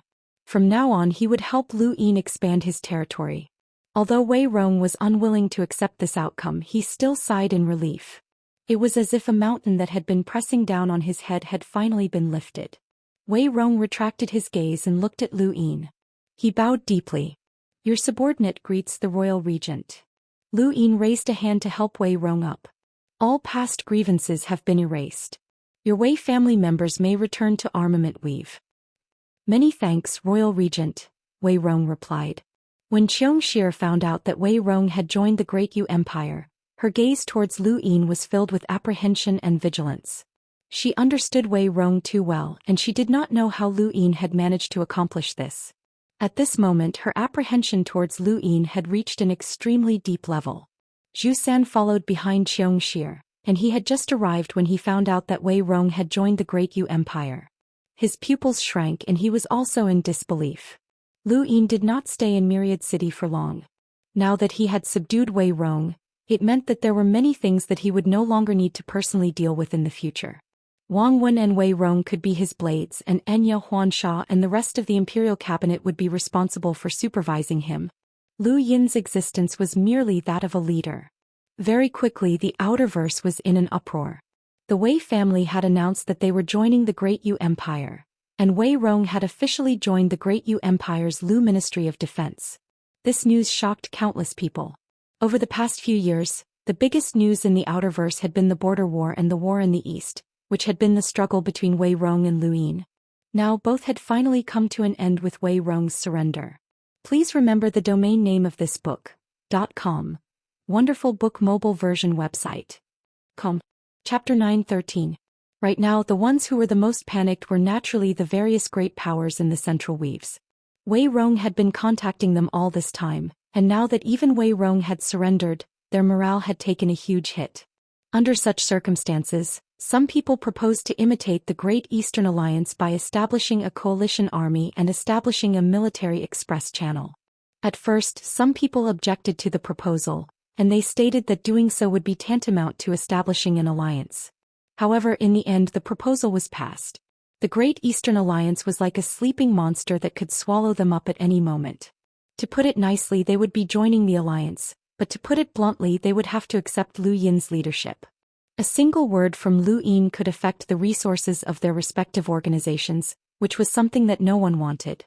Lu Yin knew that the outside world would react violently to this matter, but he didn't do anything else to avoid provoking those people. After arranging some work for Wei Rong, Lu Yin directly returned to the king's private room, took out his futon and entered the ruins of the Daoist sect. It had been quite a while since he had entered the ancient sword hall, so he couldn't slack off. The war in the Innerverse had drawn away a considerable number of the Sixth Mainland's experts, and it wasn't just the experts from the 3 filaments that had joined the Innerverse. Experts from other filaments had also joined the Sixth Mainland, and there were very few young experts left in the ruins of the Daoist sect. Lu Yin sped all the way from the first divine gate to the budding terrace and finally arrived at the space of the 9 cauldrons. Just like before, all the cultivators of the Sixth Mainland within the space of the 9 cauldrons were knocked unconscious and thrown out. This had happened 3 times, and there were rumors that experts would appear in the space of the 9 cauldrons from time to time. However, Lu Yin's appearance was irregular, and the interval between this time was too long, so people had forgotten about it. This was his fourth time absorbing the cauldron qi. Lu Yin had originally assumed that it would be the same as the previous 3 times, where he would leave after absorbing enough cauldron qi. However, the process this time was different. As time passed, the square cauldron he was in began to crack. The cauldron within the space of the 9 cauldrons was abnormally sturdy. Even when White Knight had fought with Blood Luni, the cauldron had not been damaged in the slightest. However, as Lu Yin continued to absorb the cauldron's aura, more and more cracks had appeared on the cauldron's body. He had not noticed it at first, but as the bottom of his feet began to crack, he noticed it. Lu Yin's face grew solemn as the cauldron qi flowed into his body through his palm. He had a feeling that the cauldron qi within the square cauldron was about to be completely absorbed. 4 times, and he would be able to completely absorb the cauldron qi within the 9 cauldrons. This meant that he would need to absorb the cauldron qi within the 9 cauldrons 36 times, which meant that he would still need 32 more times, which meant that he would still have 32 months to absorb the cauldron qi within the 9 cauldrons. Furthermore, he would need to learn how to use his spiritual force to delay his time in the Daoist sect's ruins. Lu Yin thought of the Day-Night clan, as they were the most proficient in using spiritual force. The group of 5 entered the 9 cauldron space's teleportation portal, chatting and laughing. Just as they entered the 9 cauldrons space, they heard a loud bang. They were shocked to find that one of the cauldrons had shattered. The 5 of them were dumbfounded. The 9 cauldrons had existed for countless years, and had survived countless wars between continents. They had never been destroyed, and it was rumored that the 9 cauldrons contained battle skills. When combined, one would be invincible. This was a place where countless cultivators of the 6th mainland sought out their lucky chances. Countless people dreamed of obtaining the battle skills within the 9 cauldrons. However, at this moment one of the cauldrons shattered. The 5 of them hurriedly rushed over. Perhaps there were battle techniques in the broken cauldron. Lu Yin stepped on a piece of the cauldron and landed on the ground. He turned around and saw 5 people rushing over. Lu Yin did not reveal himself, and instead his figure flashed and disappeared.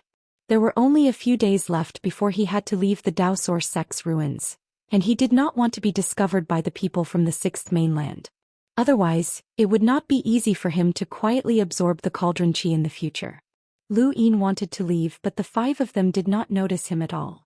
They only had eyes for the cauldron fragments, and they were frantically searching for something. Lu Yin immediately left the 9 cauldron space, as this place would definitely attract countless cultivators from the 6th mainland, and it might even attract a realm ling. The 9 cauldron space's reputation was too great, and he would not be surprised if it attracted the Daoist 3 skies. It seemed that he would have to temporarily delay his absorption of the cauldron qi. Lu Yin stepped out of the 9 cauldron space. He had thought that he would appear not too far away from the budding terrace, but instead he appeared in an unfamiliar place. There was a vast expanse of fog in front of him, and he had only taken 2 steps when the white fog suddenly transformed into chains that wrapped around his limbs. Lu Yin was shocked, and he forcefully struggled to break free. The chains snapped and they turned back into white fog that drifted away. This place was very strange, and Lu Yin was on high alert. Suddenly the white fog transformed again, and this time, it transformed into a long sword that stabbed at him. Lu Yin casually waved his hand and broke the long sword, causing it to turn back into fog and dissipate. He did not know what this place was. The fog around him seemed formless and untouchable, but it could transform into a weapon that could kill. Fortunately, it was not powerful enough, or else he would have been worried. With every few steps, the fog would transform. Sometimes it was a weapon, sometimes it was a monster, and sometimes it would even transform into a human form to attack. The most dangerous time was when it transformed into a human form, and it was not weak at all, as it was comparable to Autumn Frost Qing. Lu Yin released his domain, but it was useless. He could not see any rune lines in the Daoist sect ruins, so he could only take 1 step at a time. After 2 days he would be able to leave. Perhaps staying in this place would be a good idea. Lu Yin thought about it and then sat down cross-legged. He had made his decision. This place was very strange, so he would not move. He would wait until the time was up to leave. Half a day passed and Lu Yin opened his eyes and exhaled. As long as he did not move, the fog around him would remain fog, and it would not take the initiative to transform and attack him. There was still more than a day left, and Lu Yin's mind settled down as he silently recited the Stonewall Scriptures. Reciting the Stonewall Scriptures was beneficial to increasing his spiritual force, but he did not know how to use it. He only knew the Day-Night Fist, which was powerful enough to cause someone at Hong Ying's level to lose their ability to fight, but it would not be enough to deal with the 10 arbiters. He had to find a way to use his spiritual force. Soon another half a day passed. Lu Yin was quietly sitting cross-legged when he suddenly opened his eyes and looked to his right. There was some movement. As he stared, he saw the fog to his right suddenly twist, and then a tender white palm reached out from the fog and slapped towards Lu Yin. Lu Yin's eyes trembled and he raised his own palm as well. There was a thump and a shockwave rippled out, distorting the void as an invisible shockwave swept through the fog. The two palms collided, but it was not a physical attack. Instead, Lu Yin felt that this palm was very strange, as if he had struck cotton. His strength had clearly been firm, but it had been dispelled. Then an invisible force exploded and forced him back several steps. The tender white palm continued to press forward. Lu Yin frowned and raised his palm again. This time he used 50 stacks. There was a thump and he felt the same sensation. The more strength he used, the more uncomfortable it felt when he struck. Just as his opponent's palm was about to exert its strength, overlaying stacks exploded. There was a cry of surprise and a woman walked out of the fog. She retracted her palm and looked at Lu Yin in shock. Lu Yin retracted his palm as well, and both of their forces were repelled in different directions. "You're not a manifestation of the fog?" Lu Yin blurted out. The woman calmly looked at Lu Yin and then at his palm. "You're quite strong." Lu Yin looked at the woman and his pupils shrank. He had seen this woman before. Back when the 10 arbiters had been fighting with the Riemlings over that piece of jade in the ruins, Lu Yin had unintentionally joined the battle. He had been like an ant caught in a storm and he had narrowly escaped death. This woman had joined at the last moment and her strength was astonishing. She was definitely at the level of a realmling. Lu Yin had never expected to meet her here. He had not fought with her back then, but he could sense her strength. He remembered that someone had called her Maiden of Faith. The woman looked at Lu Yin with a puzzled expression. Who was this person again? She also remembered Lu Yin not because of his strength but because of her intuition. The first time they had met, she had felt a sense of closeness to this person, as if their bloodlines had resonated. Now that they had met again, that feeling had returned. This person was definitely related to her. "Do you feel anything when you see me?" the woman asked as she looked at Lu Yin seriously. Lu Yin blinked. "What do you feel?" "Seventh bro, is she hinting at you to confess?" the monkey asked strangely. The woman looked into Lu Yin's eyes as if trying to figure something out. "Do you know me?" Lu Yin shook his head. The woman was disappointed as she could tell from Lu Yin's eyes that he really did not know her. "What's your name? Where are you from?" she continued asking. Lu Yin was puzzled, but he still answered her out of fear. "I'm Huang San from the progenitor of Bloodline's realm." The woman shook her head. "You're not from the progenitor of Bloodline's realm. You don't have any other bloodlines." Lu Yin felt awkward as his lie had been exposed. "It's not that I don't have any. I just changed my bloodline and I haven't found a new one yet." The woman seriously replied, "If you don't want to tell me, then don't. I'm not trying to force you." She then looked around. This is the fog barrier around the starter enlightenment platform and very few can pass through it. However, once you do, you'll be able to ascend to the starter enlightenment platform. If you're lucky, you might be able to personally experience the process of an ancient lockbreaker's lockbreaking. You're also a lockbreaker.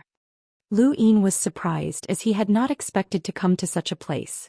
"Something like that. You want to go to the starter enlightenment platform?" The woman nodded. "I've reached a critical point and I want to use the platform to break through." "What level are you at?" Lu Yin asked subconsciously, but he regretted it as soon as he asked. This was tantamount to prying into someone's privacy, and it could easily arouse hostility. However, the woman did not seem to care at all. 5 stars, perceptive intermediate. Lu Yin was stunned. "You're a 5-star perceptive intermediate lockbreaker?" She nodded. "Is there a problem?" Lu Yin's eyes twitched. Of course there was a problem. Becoming a 5-star perceptive intermediate lockbreaker at such a young age was not something that could be done with an ordinary innate gift. Generally speaking, only Melders and Limiters could reach the discerning elementary lockbreaker level. Only explorers and cruisers could reach the perceptive intermediate lockbreaker level, and only hunters could reach the boundless advanced lockbreaker level.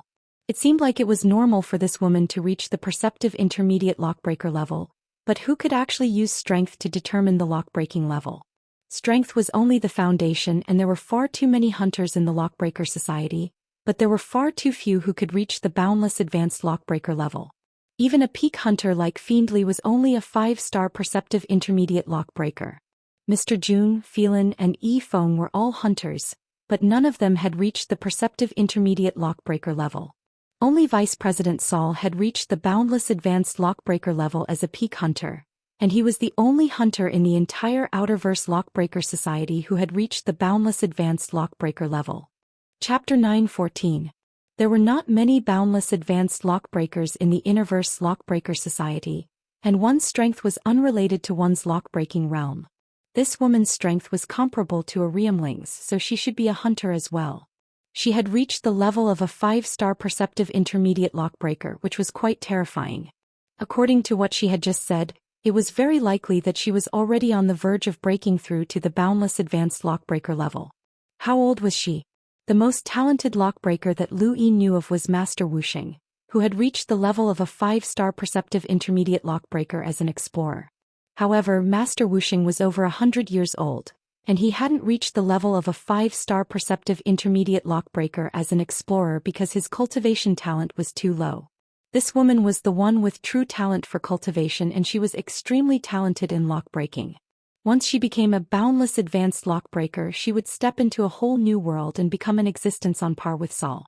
Her strength would also far surpass Saul's. What about you? Are you a lockbreaker too? The girl asked curiously. Those who knew her would definitely find it strange, as she rarely spoke and had never taken the initiative to ask questions. She didn't give anyone face, but today she kept asking Lu Yin questions, which showed that she was very curious. Lu Yin coughed. I'm not. Oh, the woman replied and did not pursue the matter. Lu Yin heaved a sigh of relief, but he didn't dare to say it out loud. 7th bro, you're actually very outstanding. Lu Yin was speechless. Of course he knew that he was very outstanding. Even when this woman had been an explorer, her lockbreaking level might not have been higher than his own. However, he did not want to say it as he still felt embarrassed. More importantly, he did not even dare to ask how old this woman was. If she was the same age as him, then it would be even more embarrassing. Do you want me to take you to the beginning enlightenment platform? If you're lucky enough, you'll be able to raise your lockbreaking skills by quite a bit. Lu Yin replied, I'm not a lockbreaker. I know. Then, just treat it as a vacation. Lu Yin was speechless. This woman definitely believed that he was a lockbreaker, and she also knew that he was trying to save face by not telling her the truth. But why was she helping him? You're helping me? Lu Yin was puzzled. The woman shook her head. No, I just want to take you to the beginning enlightenment platform for a tour. Why? Lu Yin asked blithely. The woman thought for a moment. I don't know. You're so nice. Thank you. By the way, what's your name? Xin Yu, what about you? The woman asked. Clearly, she didn't believe the name Huang San from before. Lu Yin was too embarrassed to lie. Can you not ask? The maiden nodded. All right. So straightforward. Lu Yin felt that this woman was too strange, but for some reason he had a good feeling about her. What a good person. With the maiden leading the way, the surrounding fog could not stop the two of them no matter how it changed. Very few people can reach the enlightenment platform. Is it very dangerous here? The maiden replied, yes. Are you confident that you can do it? Lu Yin asked. He suspected that this woman was like White Knight, who needed his help to accomplish something that she couldn't do alone. I've been there once and it's not difficult, but it'll be very difficult for you to go. Lu Yin fell silent. The maiden was right, as it would not be easy for Lu Yin to pass through the fog alone. The further he went, the more powerful the transformations became. The power grew stronger and stronger, and in the end a powerhouse comparable to a realmling appeared. If it wasn't for Xen Nu, then Lu Yin might not have been able to pass through. Stepping out of the fog, the two stepped onto the square platform. The platform was very large and spacious, and there was nothing inside. This is the enlightenment platform? Lu Yin was puzzled. The maiden replied, the ancient Daoist sect's lock-breaking experts used to lock-break here, and it was easy for them to draw in the fog and preserve the scenes of their lock breaking. Even after countless years, those who are lucky can encounter the fog, which is equivalent to personally experiencing lock breaking, and their understanding of lock breaking will improve greatly. Lu Yin understood as this was a video replay. The difference was that this was of a higher level, and it was equivalent to personally experiencing it. Is there a lot of that fog? Lu Yin asked. The maiden shook her head. I'm not sure. Over the years, very few people have been able to reach the enlightenment platform, and only those at the realmling level have been able to do so. However, there are very few lock breakers among the realmlings. That's true, but after so many years there should be a lot of them. Lu Yin sighed. The maiden did not refute him as this was the truth. Even if only one person reached this place every 100 years, countless years had passed, and it was very difficult to calculate the number of cultivators who had come here. This would depend on how many Daoist sects experts had lock broken here and how many years had passed. The last time I came here, I absorbed a strand of gray fog and my lock-breaking experience has improved greatly, the maiden said. Just as she finished speaking, a strand of gray fog suddenly appeared from the white fog that had originally surrounded the platform, and it slithered around like a small snake. The maiden's eyes lit up and she waved her hand. That strand of gray fog was pulled over and she pushed it towards Lu Yin. For you. Lu Yin was stunned and he looked at the maiden. This is your lock-breaking experience? The maiden nodded. Lu Yin felt strange. That can't be right. This was very precious, especially when breaking through to become a boundless advanced lock breaker. To this maiden, its value was immeasurable, but she was giving it to him just like that. He was in slight disbelief. It couldn't be poison, right? The maiden could probably sense Lu Yin's hesitation, and she waved her hand again and the gray fog was sucked into her body. She then sat down and seemed to be comprehending something. Lu Yin just looked at her like that. As time passed, the maiden's hands subconsciously moved as if she was lock-breaking. However, it was just movement and there was no star energy involved. After half a day, the maiden opened her eyes and they shone brightly. She met Lu Yin's curious gaze and said, I was just a little bit away from breaking through to the boundless advanced lock-breaker level. Thank you for giving it to me. Lu Yin was speechless. This woman had found the fog herself, and he had not absorbed it because he was worried that it would be poisoned. Now he was being thanked instead. This woman was too much and it made him feel a little ashamed. In less than a day he would have to leave the Daoist sect's ruins. According to the maiden, the probability of the gray fog appearing was not high. She had only absorbed 2 strands of gray fog the last time she had been here for more than a month. This time she was lucky to have encountered it as soon as she arrived. Lu Yin did not expect the gray fog to appear again, as he could only stay here for a short period of time. However, his luck was indeed good and after a few hours, another strand of gray fog swam past. The maiden's eyes lit up and she waved her hand, guiding the gray fog towards Lu Yin. This time it's for you. Lu Yin did not hesitate and took a deep breath, causing all of the gray fog to flow into his nose. At the same time his mind trembled and he hurriedly sat down. Everything in front of him had changed and he had become another person. That was not accurate, but rather his perspective had been switched to another person's body. In front of him was a triangular source box that was dozens of meters tall. The source box's surface was covered with strange diagrams that were not engraved or branded. Instead, they were formed from the accumulated energy that had been sealed away for so long. There were also dozens of illusory figures all around the source box, forming a formation. They were bursting with an indescribable murderous aura that soared into the sky, and even outer space could not withstand it.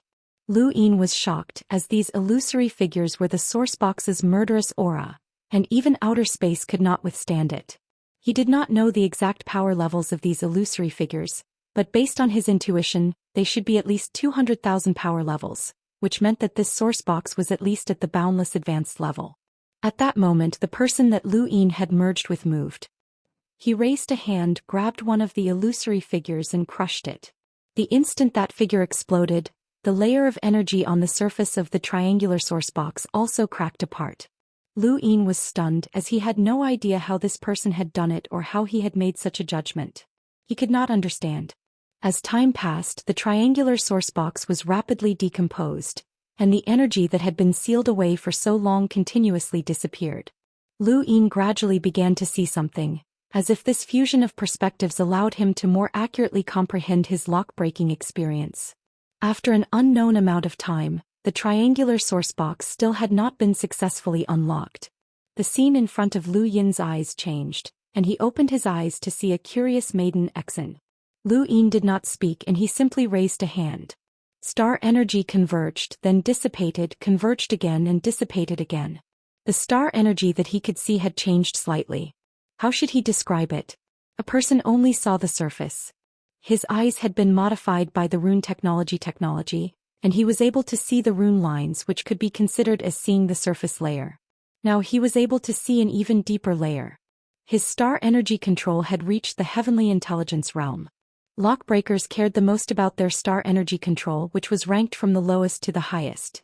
The subtle realm, the cloudwalker realm, the heavenly intelligence realm, the divine eye realm, the world realm and the arcane creation realm. Lu Yin did not know what level the lockbreaker who had unlocked the triangular source box had reached, but after experiencing that lock-breaking experience, his star energy control had reached the heavenly intelligence realm.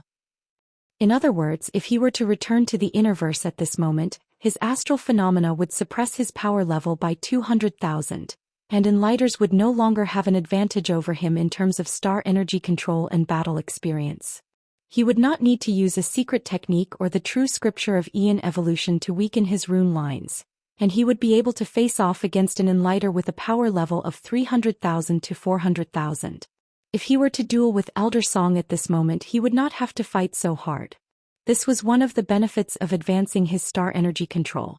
Unfortunately, he had not been able to see what had been gained from unlocking the triangular source box. He was very curious as that murderous aura was like that of a battlefield. How long has it been? Lu Yin asked as he looked at Maiden Exen. The maiden replied, 14 hours. Lu Yin calculated the time and was shocked. It had only been 14 hours, but that person had already unlocked more than half of the triangular source box. That person's lock-breaking level had to be terrifyingly high. After that, the two of them waited, hoping that they would encounter the gray fog again. Sorry, my time is almost up, Lu Yin said to Maiden Exen. She nodded and calmly replied, come back when you have time. I might be stuck at the primordial platform for a while until I break through to the boundless advanced realm. Lu Yin grunted and then looked around. The scene before him changed, and he left the ruins of the Dao Source sect and returned to the secret room in King Zishan's palace. Lu Yin stood up and raised his hand. This time he did not feel his star energy control but rather his one sun. He had absorbed all of the cauldron's cauldron chi, and his one sun of the 9 suns cauldron transformation was considered complete. Genius. Memorize this address in 1 second. Mobile version reading website. Chapter 9:15. Star energy gathered in his right palm, and a sun slowly rose into the air. This sun was still as resplendent as ever, and it emanated a terrifying aura. However, unlike before, this sun was solid, and Lu Yin felt as if he was holding an actual sun in his palm. It was scorching hot, magnificent, and indestructible. Lu Yin could sense Yi Yang's power, and it was much more powerful than before. It had a golden outline and it was very beautiful. As the sun slowly dissipated, Lu Yin took a deep breath and walked out of the room. He had been in seclusion for almost a month. The heated discussions about the Great Eastern Alliance in the outside world should still be ongoing. Lu Yin's guess was not wrong. The Great Eastern Alliance had doubled in size in a short period of time, and they had even obtained the Hall of Taiyamo. Even their old enemy, Wei Rong, had announced that he was joining the Great Eastern Alliance. The shock that this had brought to the Outerverse was unimaginable. The formation of the Central Weave's allied army was surprisingly quick and nobody was holding them back. The dozens of Weaves only wanted to form an allied army as soon as possible so that they could stop the Great Eastern Alliance in the east. It wasn't just the Central Weaves, the Western Weaves were also terrified. They had secretly sent many experts to join the Central Weave's allied forces, providing them with resources, as well as assisting in the construction of military express routes. Because of the Great Eastern Alliance, the entire Outerverse was no longer as scattered as it had been in the past. If the military express routes were used as normal civil aviation routes, then everyone's travel time would be reduced by a third, which was equivalent to reducing the Outerverse territory by a third. The number of allied forces in the Central Weaves far exceeded that of the Great Eastern Alliance, and the speed at which they were building up their forces was rarely seen in the world. Countless media outlets had commented that they had been shocked by the Great Eastern Alliance. When Lu Yin walked out of the secret room, he was faced with such a situation. To the west of the Great Eastern Alliance was the entire Central Weave's allied army's defensive line. If a battle really broke out, then it would be equivalent to starting the largest war in the Outerverse. Even if Lu Yin had special privileges, the Hall of Honor would not allow it. In reality, while Lu Yin had been in seclusion, the Hall of Honor had sent him several notices, telling him not to start a war. This was not a small-scale war like the one that had invaded Armament Weave. Once a war broke out, it would lead to a war that would engulf the entire Outerverse. Lu Yin smiled when he saw the notice.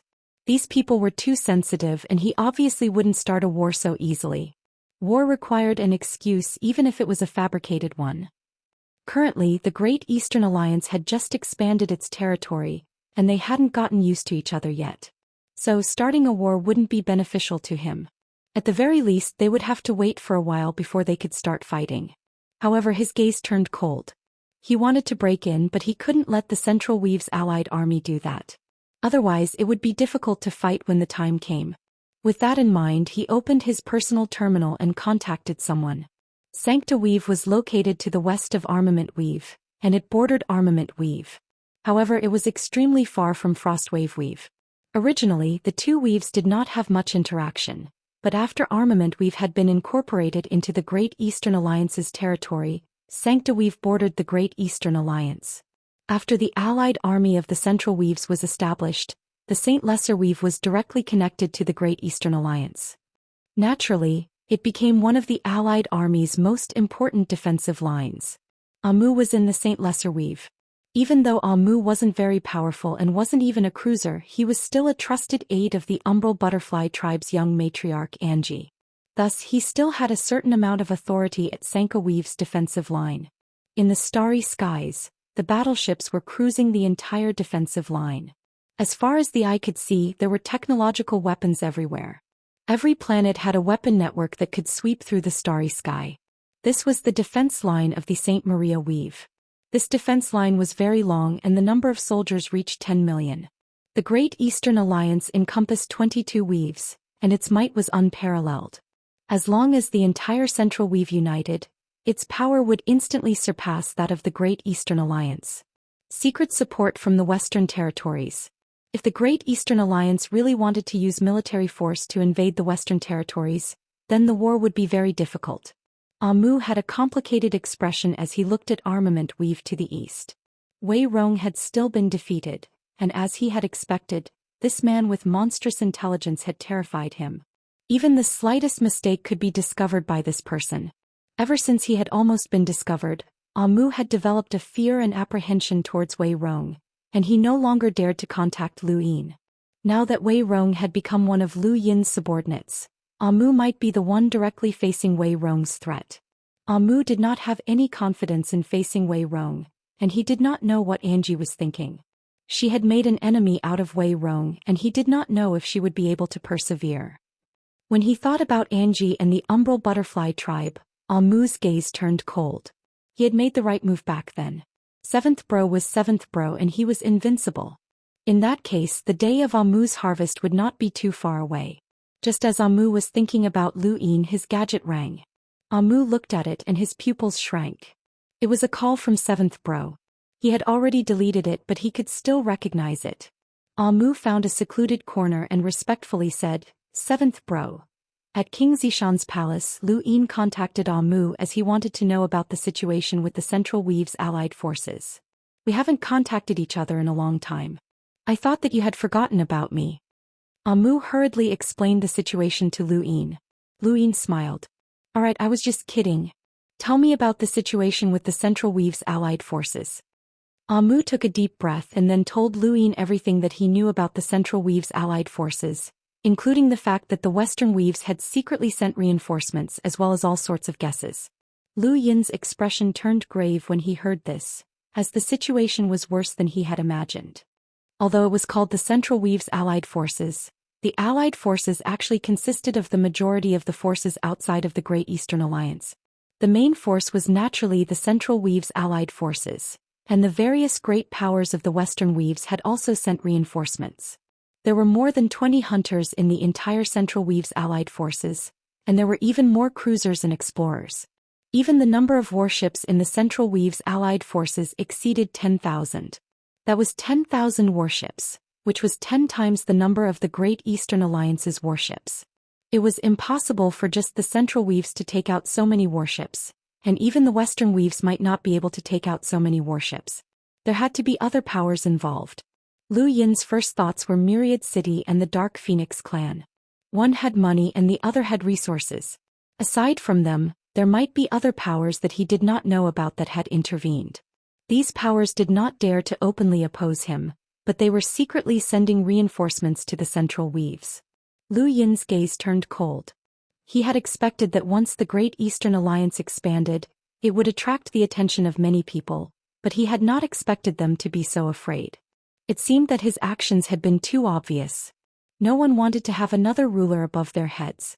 The Outerverse had once been divided according to its structure, but now no one dared to allow the Great Eastern Alliance to expand. Otherwise, the Outerverse would truly be unified. Amu waited nervously after he finished speaking. Lu Yin was silent for a long time and then he asked, "Have you found any traces of Shamrock Enterprises, the Mavis Bank or the Aurora Spacecraft Company interfering?" "Not at the moment," Amu replied. Lu Yin frowned as he hoped for an affirmative answer. Given the Great Eastern Alliance's current might, these powers still did not care about it. This proved that they did not care about how far the Great Eastern Alliance could go. In other words, they were confident enough to deal with the situation, which made Lu Yin apprehensive. This was the most troublesome part. An exposed enemy was not to be feared. What was frightening was their foundations. The border war had brought out all the old monsters hidden in the Outerverse, which was why Lu Yin had dared to act so recklessly. However, that was only in the Outerverse. Shamrock Enterprises and the other powers' foundations were in the Innerverse, and in their eyes, even if the Outerverse was unified, it would not be much of a threat to them. Lu Yin suddenly looked forward to it. If he really did unify the Outerverse one day and brought the Outerverse momentum into the Innerverse, would these powers really not care? He really wanted to see the expressions of the Day-Night Clan Sword Sect when family and the other behemoths when they saw him. It would definitely be interesting, but that was only if the Innerverse could survive the 6th Mainland's attack. 7th Bro. Amu carefully called out. Lu Yin said, "Tell me everything you know about the Allied Army's generals. The more the better." Amu was puzzled. 7th Bro, what are you planning? That's none of your business. Just tell me, Lu Yin said coldly. Amu did not dare to refute. Yes, I'll sort everything out as soon as possible. The Central Weaves Allied Army had just been unified, and the powers behind them had done everything they could to unite and resist the Great Eastern Alliance. Since that was the case, Lu Yin would not let the Allied Army have an easy time. If he was going to play, then he was going to play big. Half a day later, Amu had given Lu Yin all the generals' locations that he knew about. Lu Yin immediately sent the majority of the information to Aegis, and he gave the highest order to kill without mercy. At the same time, he also sent some of the locations to the bespectacled Mistchild and 3i from Mafioso Planet. These were the darkest powers that he possessed, and he wanted to destroy the Allied Army's arrogance in one fell swoop. No one had expected Lu Yin to make such a big move. The bespectacled Mistchild wanted to refuse, but she did not dare to. She did not have the qualifications to bargain with Lu Yin, so she could only send out all of Mafioso Planet's assassins. 3i controlled the power of pirates and had nothing to do with assassination, but Lu Yin did not believe that he did not have any assassination skills. 3i was also helpless, but he could only carry out the order. The most helpless of all was Aegis. The Central Weaves Allied Army's generals were all subordinates of the Second Management, and it would be difficult to explain to them if they attacked. Star Fox contacted Lu Yin and wanted to refuse. However, Lu Yin's attitude was firm and he even threatened Star Fox. Star Fox was furious and he told the Black Masked Assassin. The Black Masked Assassin had not expected Lu Yin to make such a big move on his first assassination mission as a member of the First Management. However, he did not mind as Lu Yin was much more important than the people from the Second Management. Since they were already on board, there was no reason for them to disembark so easily. Actually, Star Fox was most worried that half of the Outerverse would retaliate. If they followed Lu Yin's orders and assassinated Lu Yin, then they would definitely incur the wrath of the masses. We know who the Central Weave's allied army is, and they comprise almost half of the Outerverse. If we attack, we'll suffer great losses and we might even be surrounded, Star Fox said worriedly. The black-masked assassin remained calm. This time is different from tens of thousands of years ago. Back then we had no background and were easily surrounded. But this time, if these powers try to surround us, the Hall of Honor will not sit idly by. Will the Hall of Honor help us? Star Fox was uncertain as he knew too little about the Hall of Honor. In all of Aegis, only the black-masked assassin knew about the Hall of Honor because he had interacted with them before. Thank you for your support, brothers. I'll stay up late tonight and update tomorrow. I'm too busy at the end of the year. Thank you for your understanding, brothers. Thank you. Please remember the domain name of this book, .com. Wonderful Book Mobile Version, .com. Chapter 916. The Black-Masked Assassin sneered. The so-called Hall of Honor is just one of the strongest powers. Don't think that they're the protectors of humanity and that they protect the human domain like the way family protects Armament Weave. They're not great. Lu Yin is a member of the Hall of Honor, so they'll naturally help him. The others don't matter. Star Fox nodded. I understand. So should we make a move this time? The black-masked assassin looked at the list of people he needed to assassinate. Some of them were hunters and they were rather troublesome. Let's do it. It was already late and Lu Yin stood in the courtyard of King Zishan's palace with his hands behind his back. He looked down at the brightly lit streets below. Xenu Star was now one of the most prosperous planets in the Outerverse, and countless people came here every day. It was equivalent to the Great Eastern Alliance's center of power, and with the existence of the mainland's auction house and the Mavis Bank, it had also become the Great Eastern Alliance's economic center. Most importantly, in the Eastern Weaves, only the Xenu Star Mavis Bank's branch had star essence for exchange. This was to facilitate shopping at the mainland's auction house. Lu Yin's domain enveloped the area, allowing him to see many things that happened in the night and hear many secrets. Of course, these secrets were useless to him as they were just ordinary people's worries. Below King Zishan's palace, the former bar had been renovated.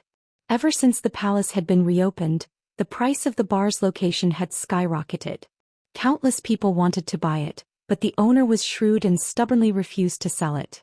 Anyone who could open a bar below King Zishan's palace had to have a powerful background. Now the price of the bar's location had increased by tens of thousands of times. Once the owner sold the bar, he would have no worries for 10 or even 100 lifetimes. However, the owner still refused to sell it and he even renovated it. Batch after batch of people entered the bar, but they all returned in disappointment. For some reason, the bar's doors and windows had been opened, and passionate music could be heard from within. The music made one's blood boil, and many people gathered outside the bar to party on the streets. The Imperial Guards wanted to chase them away, but Lu Yin stopped them. He felt that the music suited his mood very well. Passionate music paired with a night of slaughter and an intoxicating glass of red wine made for a great feeling. Back in the Sancta Weave, Amu sat on a spacecraft and looked up at the sky. On another spacecraft, a cruiser general had just finished patrolling the troops and was about to rest when a bone-chilling killing intent swept past him from the shadows in a corner. The general's eyes widened and fresh blood sprayed out from his neck, dyeing half the room red. He slowly collapsed to the ground, twitching uncontrollably. Within the Grand Hotel, hundreds of people were celebrating. They were congratulating a man for becoming a general of the Allied forces and for having a meteoric rise in the future. The man revealed a reserved yet arrogant smile as he walked up to the stage. He raised his hand and easily suppressed the cheers, which represented his current power. I can become the 5th in the Central Weave's Allied army. Just as he finished speaking, the man's head exploded and blood splattered onto the ground. It splashed onto many people in front of him, causing cries of alarm. Everyone present was dumbfounded, not knowing what had just happened. In a private room, a woman opened her eyes. Her gaze was ice-cold as she raised her head. It was time to report. The Great Eastern Alliance? Lu Yin? Did they really think that they could cover the sky with a single hand? Once the Allied forces were fully integrated, it would be the moment they destroyed the Great Eastern Alliance. The woman stood up and took a step forward.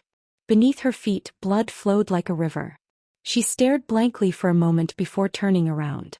Half of her body was gone, and her cold, emotionless eyes retreated in the dark night. In outer space, an old man sat on a strange wooden plank and flew into the distance. There were dozens of youths on the plank, and they were all the old man's disciples. This time the old man was taking them to the Central Weave's allied forces to gain experience. The old man himself was a peak hunter who had been invited by the Central Weave's allied forces, and his name was well known throughout the Central Weaves. He was only one step away from becoming an enlighter, and he was a true expert. The dozens of disciples behind the old man were excited. The fact that they had been brought out by the old man proved that he liked them greatly. They were about to join the allied forces, which made them a little nervous. However, they were also filled with anticipation. They hoped that their master would advance further and become an enlighter in the allied forces, which would allow them to reach the heavens in a single bound. Of course, there were also some disciples who were worried. They were not facing an ordinary person but rather Lu Yin. He was a legend and an indescribable peerless genius. There were too many rumors about him, and they were so numerous that it made them shiver. What's there to be afraid of? Isn't it just Lu Yin? Apparently he only managed to unify the Great Eastern Alliance because of the Hall of Honor, and he also relied on external items to kill enlighters. There's nothing to be afraid of. That's right. Now that half of the Outerverse has joined forces, even the Hall of Honor has to retreat. Someone like Lu Yin will probably be scared to death, haha. Once Master becomes an enlighter, the next time he meets Lu Yin, he'll definitely be scared to his knees. In front of him, the old man remained calm. The words of the disciples behind him had made him feel very comfortable. Lu Yin was too famous, and he was known as an enlighter killer. The old man had yet to become an enlighter, so didn't that mean that he didn't even have the qualifications to be killed by Lu Yin? The old man had been dissatisfied for a long time, and this was one of the reasons why he had agreed to the Allied Forces invitation. He wanted to let the juniors know that they would always be juniors, and that they should not dream of standing out. He would teach Lu Yin the meaning of respect. Suddenly, an indescribable sense of danger caused the old man's expression to change, and his hair to stand on end. He had never experienced such a terrifying feeling in his entire life, and it felt as if the world was collapsing. The old man instinctively wanted to flee, but it was too late. The black-masked assassin swept through the void and disappeared in an instant, while the old man collapsed to the ground. The disciples behind him were dumbfounded, as they did not understand what had just happened. Similar scenes were happening all over the Central Weaves. That night there were people dying every minute, and every minute brought about despair and panic. Every minute caused the Central Weave's allied forces to tremble. In King Zishan's palace, passionate music played until midnight. Lu Yin's fingers were randomly tapping on something, as if he was playing a musical score of death. The next day, a bloody incident that shocked the entire Outerverse was exposed. In a single night, more than 300 generals from the Central Weave's allied forces had died without a trace, and this caused panic in the Central Weaves. Countless people looked towards the Great Eastern Alliance and then towards Xenu Star. At this moment, there was only one person who would do such a thing, and that was Lu Yin. The Central Weave's allied forces were terrified, as there were far more than 300 generals in the entire allied forces. The remaining generals immediately went into hiding, not daring to show their faces. The allied forces officers were similarly shocked, and their hearts were filled with panic. They had thought that with so many troops and so many experts, the Great Eastern Alliance would be apprehensive and that they would be able to resist or even suppress the Great Eastern Alliance. However, at this moment, their thoughts had changed as they now knew who they were facing. Amu exhaled as he read the introduction on the news. Countless media outlets in the Central Weaves had expressed their indignation and declared that someone was the executioner. Although they did not dare to say it out loud, everyone knew that they were referring to Lu Yin. If Lu Yin was the executioner, then Amu was the knife. He had been the one to tell Lu Yin where those generals were. If not for him, those people would not have died. At the same time, Amu felt a deep chill towards Lu Yin. This was a war, and the death toll was far greater than 300. Forget about 300, even 30,000, 300,000 or 3 million people would be considered normal in an astral war. The reason why this incident had caused such a huge commotion was because those who had died were all generals and none of them were weak. Lu Yin's ability to instantly eliminate so many generals was a testament to his terrifying strength. Even though most of the assassins were from Aegis, the fact that Lu Yin could mobilize so many assassins from Aegis at once was enough to terrify others. War brought despair and pain, and assassinations brought panic. Now that the Central Weave's allied forces had just been formed, the last thing they wanted was panic, and Lu Yin had brought that panic to them. Star Fox felt a headache coming on, as many people from the second management had contacted him to ask why he had acted against their people. Star Fox could not answer and could only pretend that he had not seen anything. Xenu Star, King Zishan's palace. Wei Rong requested an audience. Ever since he had joined the Great Yu Empire and arrived at Xenu Star, he had first brought Wei Baichuan and the others out. At the same time, he had also brought the members of the Wei family out of Myriad City and back to the Wei family's homeworld. He had been very busy recently, but of course he had not neglected the news from the outside world. This time, Lu Yin had killed more than 300 generals, and Wei Rong felt that it was time for him to have a good chat with Lu Yin. He wanted to know just how much power this person had that he did not know about. After waiting in the guest hall of King Zishan's palace for a while, Zhao Ran served Wei Rong a cup of scented tea. It was a very thick green tea that looked rather horrifying, and it was the same tea that Lu Yin had drunk before. Wei Rong did not pay much attention to it at first, but the thickness and the green color were too attractive, and he unconsciously looked over. He then looked back at Zhao Ran and instantly thought of many things. Lu Yin couldn't be thinking of poisoning him, right? Or was it a show of strength? There was no need for that, as with Wei Rong's intelligence he would definitely wholeheartedly submit to Lu Yin. But what was with this thick green liquid? Also, what was with the maid's expectant gaze? Wei Rong was at a loss. No matter how smart he was, he could not guess what Lu Yin was trying to do. Lu Yin arrived and Zhao Ran served him a cup of scented tea as well. Wei Rong stared blankly as he thought that Lu Yin was trying to prank him or establish his strength, but the maid had also served him the same thing. Could it really be a drink? Could it be drunk? Or was Lu Yin immune to poison? Lu Yin knew what Wei Rong was thinking when he saw the confusion in his eyes. He picked up the cup of scented tea and took a sip. Try it. Zhao Ran made this herself and it's very delicious. Wei Rong swallowed his saliva and looked at Zhao Ran again. When he saw the girl's expectant gaze, he could only grit his teeth and drink it. As soon as it entered his mouth, his eyes lit up.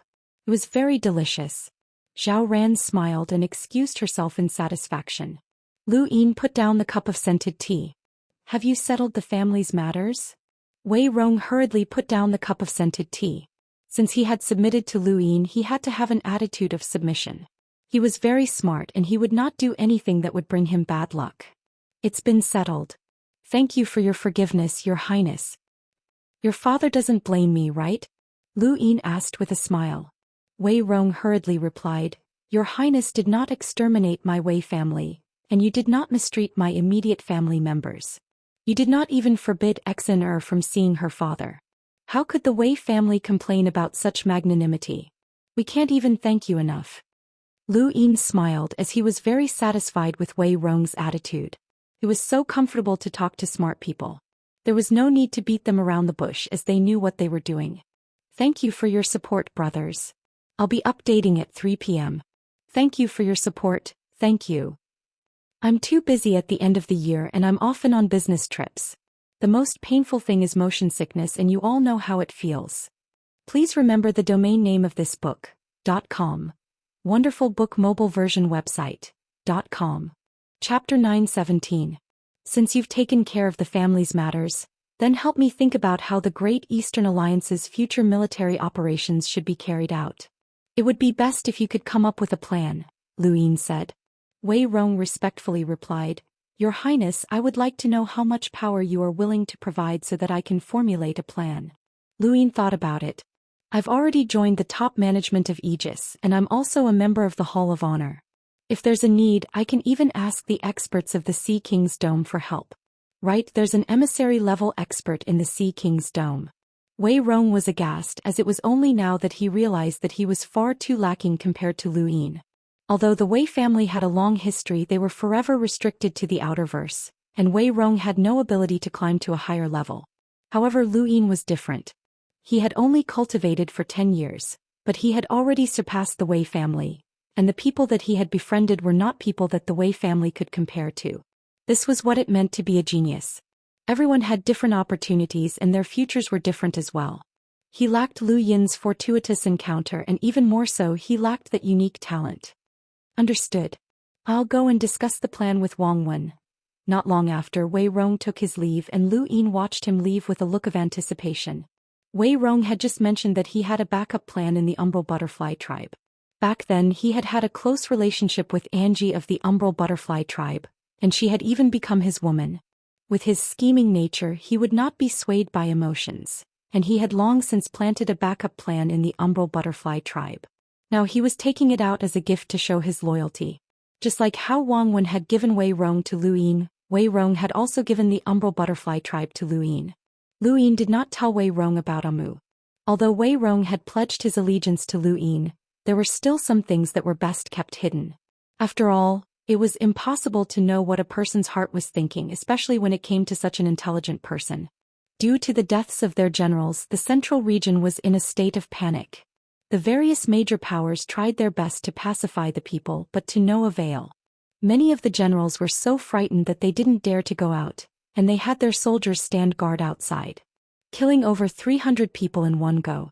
Although the military isn't too strict about keeping the location of their generals a secret, only an insider would be able to find out the location of so many people so quickly.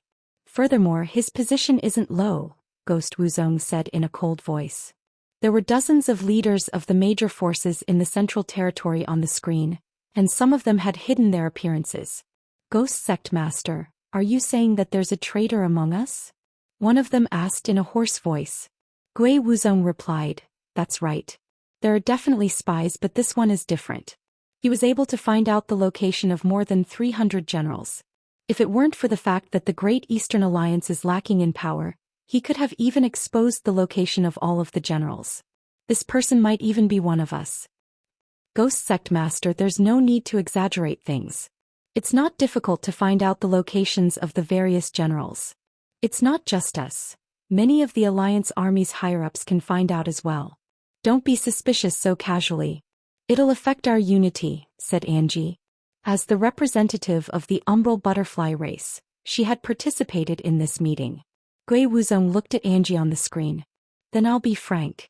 Angie, I suspect you. Everyone else looked at Angie with flickering eyes. Angie was furious. What is the meaning of this, Sect Master Ghost? Everyone knows that you have a close relationship with Wei Rong, and your relationship has already surpassed that of ordinary friends. Now that Wei Rong has sided with Lu Yin, what about you? Will they be convinced to join him as well? Gui Wuzong asked coldly. Everyone else stared at Angie, as these words were not without reason. Angie was furious. Wei Rong is Wei Rong. He's useless and was defeated by Lu Yin. I will never want someone like him, so how can I be convinced by him?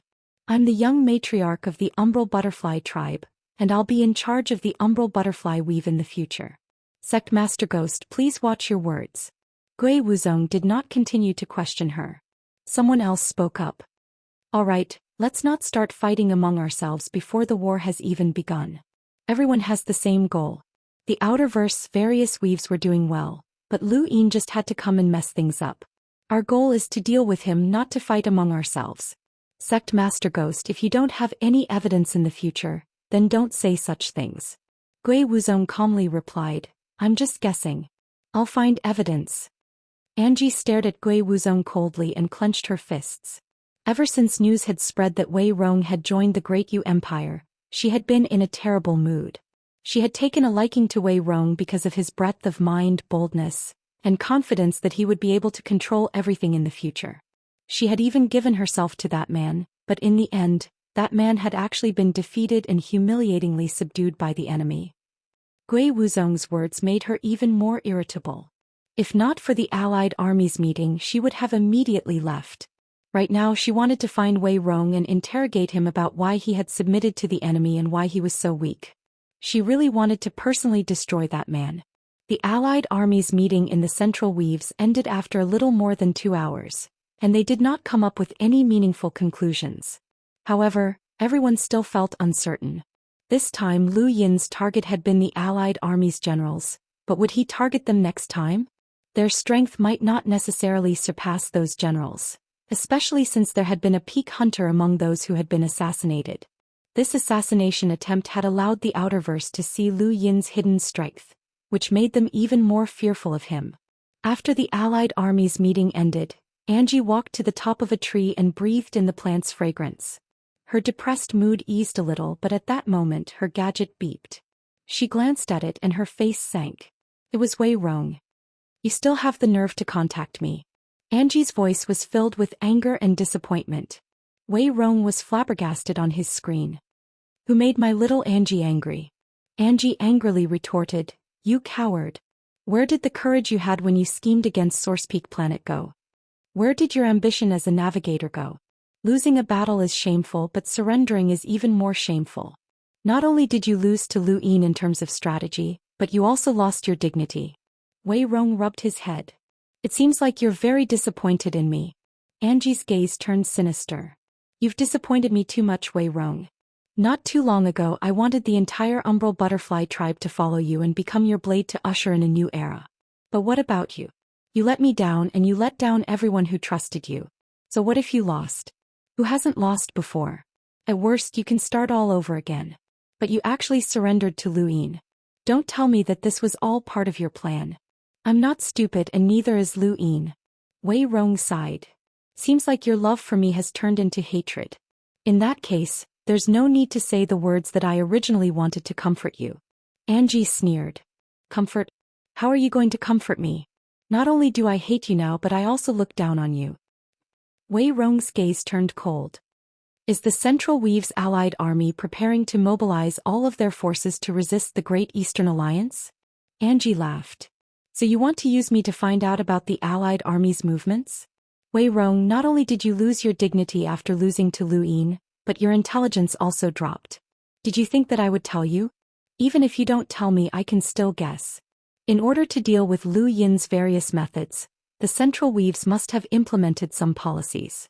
For example, past mistakes can be forgiven, and powers that have been enemies for generations can temporarily reconcile with each other. More importantly, you're also thinking of ways to attract experts from the Western Weaves to join you. You're not just representing the Central Weaves, but also half of the Outerverse," Wei Rong slowly explained. Angie stared at him. "Even if you're right, so what? You can't stop it." Wei Rong fell into deep thought.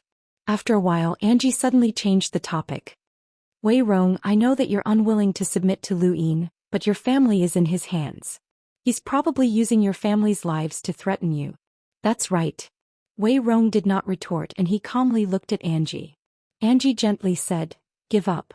You have great ambitions and the Wei family should not be a burden to you. Are you really willing to give up on your dreams for the Wei family? Don't forget who was the first to scheme against the Lockbreaker Society, and who gave countless people in the Outerverse the hope of overthrowing a colossus. Xu Wei Rong. Your future should not be restricted by anyone. Come to our side and help us deal with the Great Eastern Alliance. We are not Armament Weave and we are not the Wei family. We have tens of thousands of warships, countless experts and countless resources. You can use them all." Most people would think that Wei Rong had surrendered to Lu Yin because Lu Yin had threatened him with the Wei family's lives, especially since Wei Baichuan and Wei Exen were both in the Great Yu Empire. It was only natural that they would think so. But who was Wei Rong? Just as Angie had said, the Wei family was not a burden to him. Angie did not need to tell him this, as he would not give up his dream of becoming a navigator for his family. Angie understood him and Lu Yin understood him as well. That was why he had not threatened Wei Rong with the Wei family's lives. Firstly, he disdained to do so, and secondly, it would not only be useless, but it would also cause many people to look down on him. The more she understood Wei Rong, the more Angie could not understand why he had surrendered. As a result, her heart hurt even more.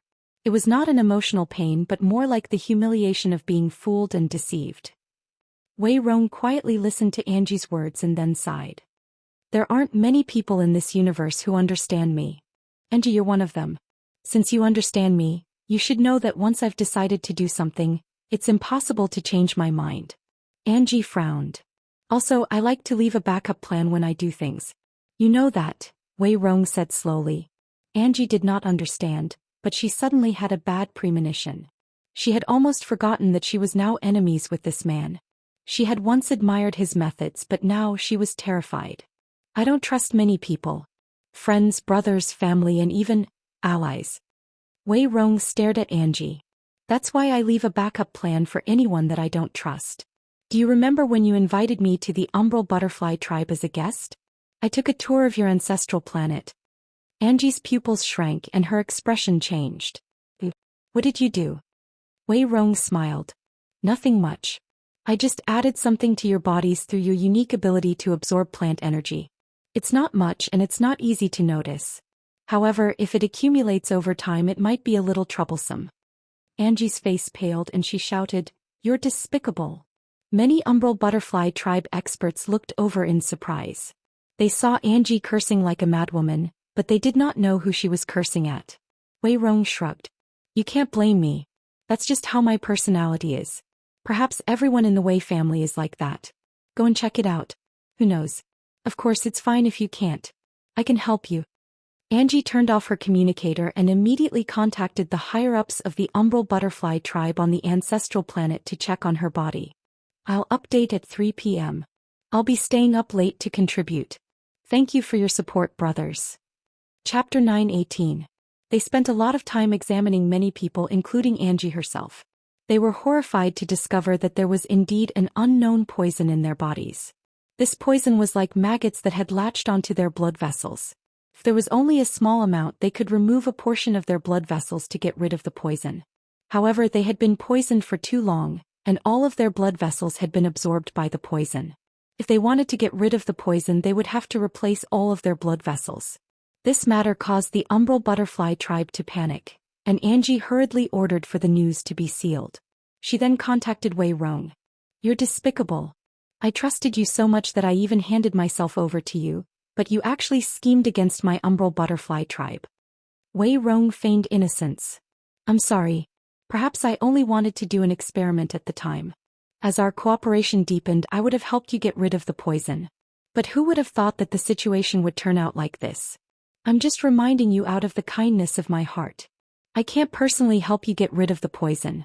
Angie was so angry that her entire body trembled. She felt a deep chill towards Wei Rong's methods. This man was truly a genius who had relied on armament weave to forcefully hold off the Great Eastern Alliance for nearly 2 years. He had countless backup plans, and he definitely did not only target the Umbral Butterfly tribe. He also had methods to deal with other races in the universe that he had come into contact with. She suddenly understood why Lu Yin had not harmed the Wei family's ancestral planet when he had destroyed it. He knew Wei Rong's value better than anyone else, and in his eyes, Wei Rong alone was equivalent to a powerful army. At the same time, she also understood why Wei Rong had specifically told Lu Yin that he could subdue him. Wei Rong was similarly aware of his value to Lu Yin. Everything that the two of them said and did would affect the future, and it was not something that she could understand. What do you want? Angie asked through gritted teeth. Wei Rong smiled. I need all of the generals in the Central Weave's allied forces and their connections. I need the most detailed information on them. Impossible. I won't betray the Central Weaves. Angie bellowed. Wei Rong's tone was relaxed. If the Central Weaves join the Great Eastern Alliance in the future, you won't be considered a traitor. Instead, you'll be considered a hero. You'll be the one who brought them on a long voyage so that they won't be swallowed by the waves. And you're very smart. Think about it yourself. Lu Yin had not expected Wei Rong to have made a move against the Umbral Butterfly tribe so early on. This person's methods were too well hidden. Fortunately, Lu Yin had the ability to restrict Wei Rong. Otherwise, if it had been any other person, Lu Yin would have rather killed Wei Rong than use him. In Wei Rong's words, as long as he could get his hands on the connections between the various great forces of the Central Weave's allied army, he would be able to destroy the allied army within 2 months. In war, there were times when it came to strength, and there were also times when it came to fighting outside of the battlefield. Wei Rong was an expert at fighting battles outside of the battlefield, while Wang Wen was an expert at determining victory and defeat on the battlefield. Xianxia was an expert at fighting for resources. All three of them were different in their own ways, and Lu Yin sometimes thought that if he could gather all three of them as his subordinates, then he would truly be invincible in the Outerverse, unless there was someone who could crush him with absolute power. Unfortunately, this was impossible. There was no one in the Outerverse who could suppress him, not even the Hall of Honor. At the very least he still had Mr. Mu. Angie did not think about it for long before agreeing to Wei Rong's conditions. The Umbral Butterfly tribe did not want to join the Great Eastern Alliance because they did not want to be restricted. This was not a calamity that would wipe out their entire tribe. It was just an alliance, not a submission, so it was not that serious. However, if they did not agree to Wei Rong's conditions, then they would be in deep trouble. Even if they could cure the poison, the price they would have to pay would not be light. Compared to joining the Great Eastern Alliance, this was a price that they were not willing to pay. This was because they were on the ancestral planet and the people who had been poisoned all had very high statuses. Losing even one of them would cause a huge commotion. Even more important, Angie was truly trembling as she was afraid of Wei Rong's methods. Just as she had said, the amount of admiration she had for Wei Rong in the past was equal to the amount of fear she had for him now. With Lu Yin in the mix, she really did not have the courage to make an enemy out of him. She had joined the Central Weave's allied army because of her pride, but once that pride was destroyed by Wei Rong, then she would be nothing more than a little girl. He might not even be as bold as Amu. Many people had tried to contact Lu Yin during this period of time, especially the leaders of some of the Central Weave's powers. They had tried their best to contact Lu Yin and sound him out, but Lu Yin had rejected them all. He did not have the time to deal with these people. If he had the time, then he might as well spend it on cultivation. His gadget beeped again and Lu Yin was surprised to see that it was actually the old smoker. Ever since the battle in Armament Weave, Lu Yin had not contacted the old smoker, and the old smoker had not contacted Lu Yin either. Assassins generally did not take the initiative to contact their employers, but the old smoker had actually taken the initiative to contact Lu Yin. Lu Yin turned on his screen and the familiar smoke floated out to form words. Is there anyone you don't like? My fee is cheap. Lu Yin felt strange. You're lacking natural treasures? The smoke floated around for a while and then it seemed to hesitate. Yes. What do you need so many natural treasures for? To cultivate? Lu Yin asked curiously. More or less. Do you have any more?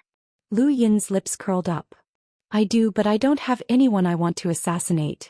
Also, don't forget that I'm a member of your organization and I've saved 20 of them. They're mine, so you can't use them as you please. The white eye floated around for a while, but it did not form any words. Seemed to be very conflicted. Lu Yin frowned and asked unhappily, What? You've already used them? They're mine once I'm a member. You can't take them back. Lu Yin laughed. 20 natural treasures that can help you avoid danger. That's enough to hire you to kill at least 10 people. If the people you want to kill aren't that strong, then killing 20 won't be a problem. There aren't that many people in the Outerverse who are worth hiring you. Central Weave's allied forces. No need, I already have Aegis, Lu Yin said directly. The old smoker did not reply. The white smoke continued to float around, occasionally forming words that quickly dissipated. It seems like you're really lacking natural treasures. How about this? I'll give you a chance. I'll give you as many as you want, Lu Yin said, his tone full of temptation. Condition. Lu Yin's eyes narrowed. Join the Great Yu Empire and become the captain of the 2nd Imperial Squadron. Every year I'll give you 100 natural treasures that can help you avoid danger. The old smoker did not respond. Lu Yin continued to tempt him. Only I can afford such a condition. You can decide for yourself if you want, or you can try to assassinate me. But I'm warning you, if you try to assassinate me, you'll become the target of the entire Hall of Honor. No one will dare to hire you and you'll never be able to obtain any natural treasures. The old smoker still did not respond, but he did not hang up. Lu Yin did not either, and the two continued to waste time. After half a day, the white smoke finally formed words. I can join and I'll carry out your orders. However, I won't let you see me. I can help you train the 2nd Imperial Squadron, and I'll do all the duties of the 2nd Squadron. Deal. Lu Yin was delighted. This was exactly what he wanted. It didn't matter if he couldn't see the old smoker now. He would eventually meet him. The 13 Imperial Squadrons of the squadrons, only the 13th Squadron was without a captain.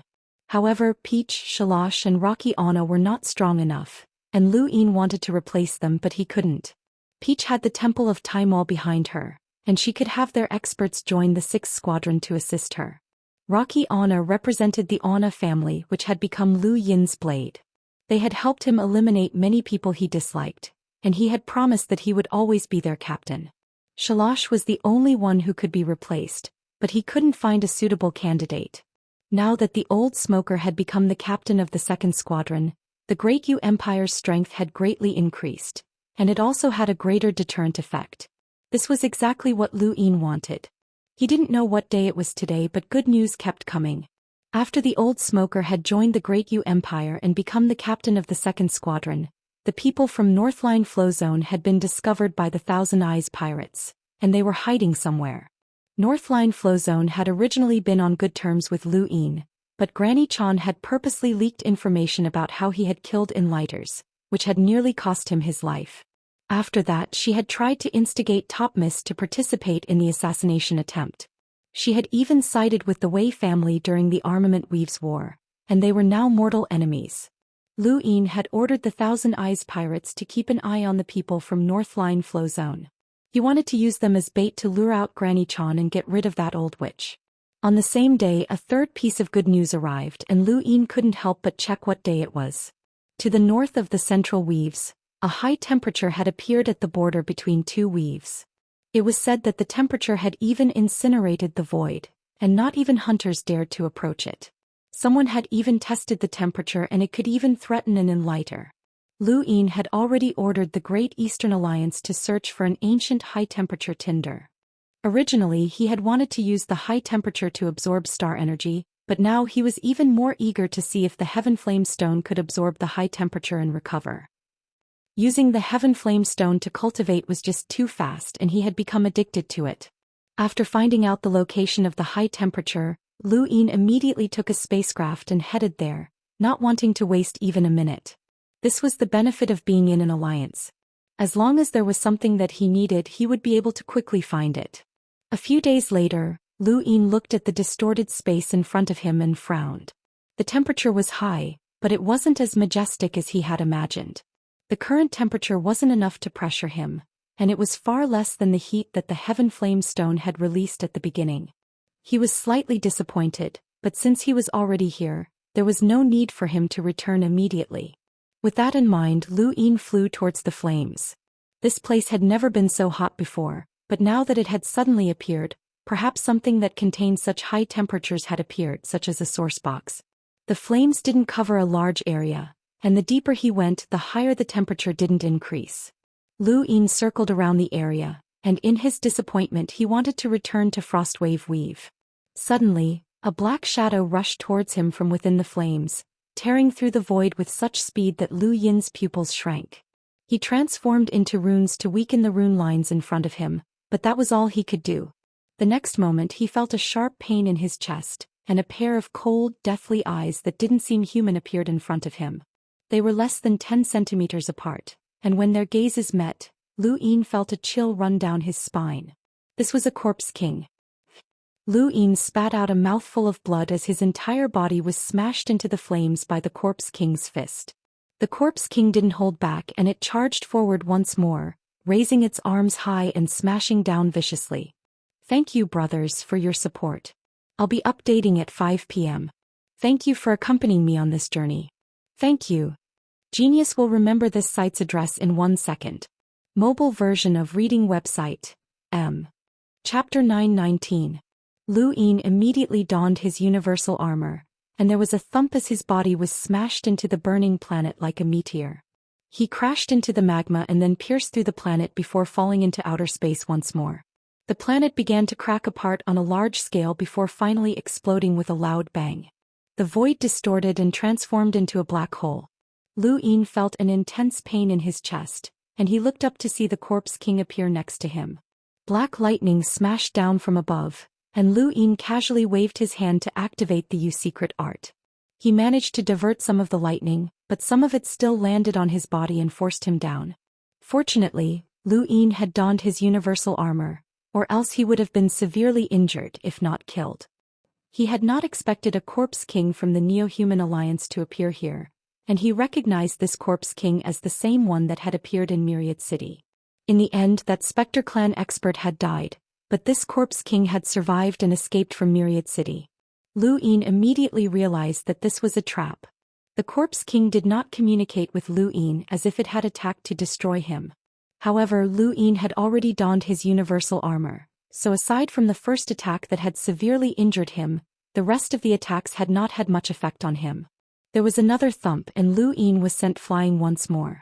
Against an in lighter realm Corpse King, Lu Yin did not have much ability to retaliate. He donned his bracers and casually threw out a super flash. The tear bomb released a blinding light that illuminated the heavens, and it was even more dazzling than the burning flames around him. However, the Corpse King was prepared for this and it broke through the blinding light. Its pupils changed and turned gray, and its strength increased tenfold as it punched out. Lu Yin punched out as well, and with the support of his bracers his punch was able to force Xianxia's back. His strength was comparable to an enlighter with a power level of 300,000, and he had even added overlaying stacks and 8-line battle force. However, that was only against an ordinary enlighter.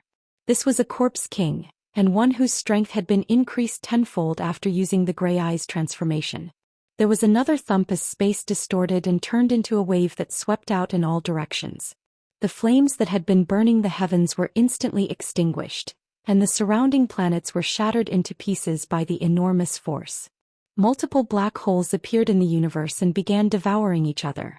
Lu Yin's right arm was under unimaginable pressure, and right after that his bracers cracked and finally shattered. The Corpse King's strength vibrated through his universal armor, and not only did it shatter his 8-lined battle force, but it also broke his arm. The universal armor could withstand an attack with a combat power of about 400,000. However, the Zombie King's punch had broken his right arm and sent him flying toward the planet that had already exploded. Lu Yin clenched his teeth as forcefully as he could see that the Corpse King. To the Corpse Kings. Lu Yin's attack but the Corpse King's punch instead. Lu to block the Corpse King but the Corpse Kings. And Lu Yin the Corpse Kings and the Corpse King's fist. However, the Corpse Kings and A. But to the Corpse. The Corpse King, this corpse. Cly. To A, to the end to A. T, to the face. King. The corpse. A Lu Yin. It. To the end. To that. This was Lu Yin's first time fighting against a powerhouse with a power level of over 300,000. And he had been suppressed from start to finish. The Corpse King's fist was filled with a ferocious destructive power that was accompanied by a terrifying physical strength. Lu Yin raised his hand and gathered star energy. First Sunday, there was a boom as his physical body collided with the star energy. Lu Yin extracted almost all of the star energy in his body and used the most powerful first sun he had ever unleashed. It shone like a real sun as it forcefully collided with the Corpse King. Space was torn apart as countless cracks extended outwards. Lu Yin roared and his pupils turned into runes once again to weaken the Corpse King's rune lines. The Corpse King's fist punched into the first sun, causing green smoke to billow out. A thunderous explosion shook the heavens and the sun almost shattered. Blood flowed from the corners of Lu Yin's eyes, ears and nostrils. His pupils turned into runes that spun wildly as they continuously weakened the Corpse King's rune lines. There was a boom as the first sun completely exploded.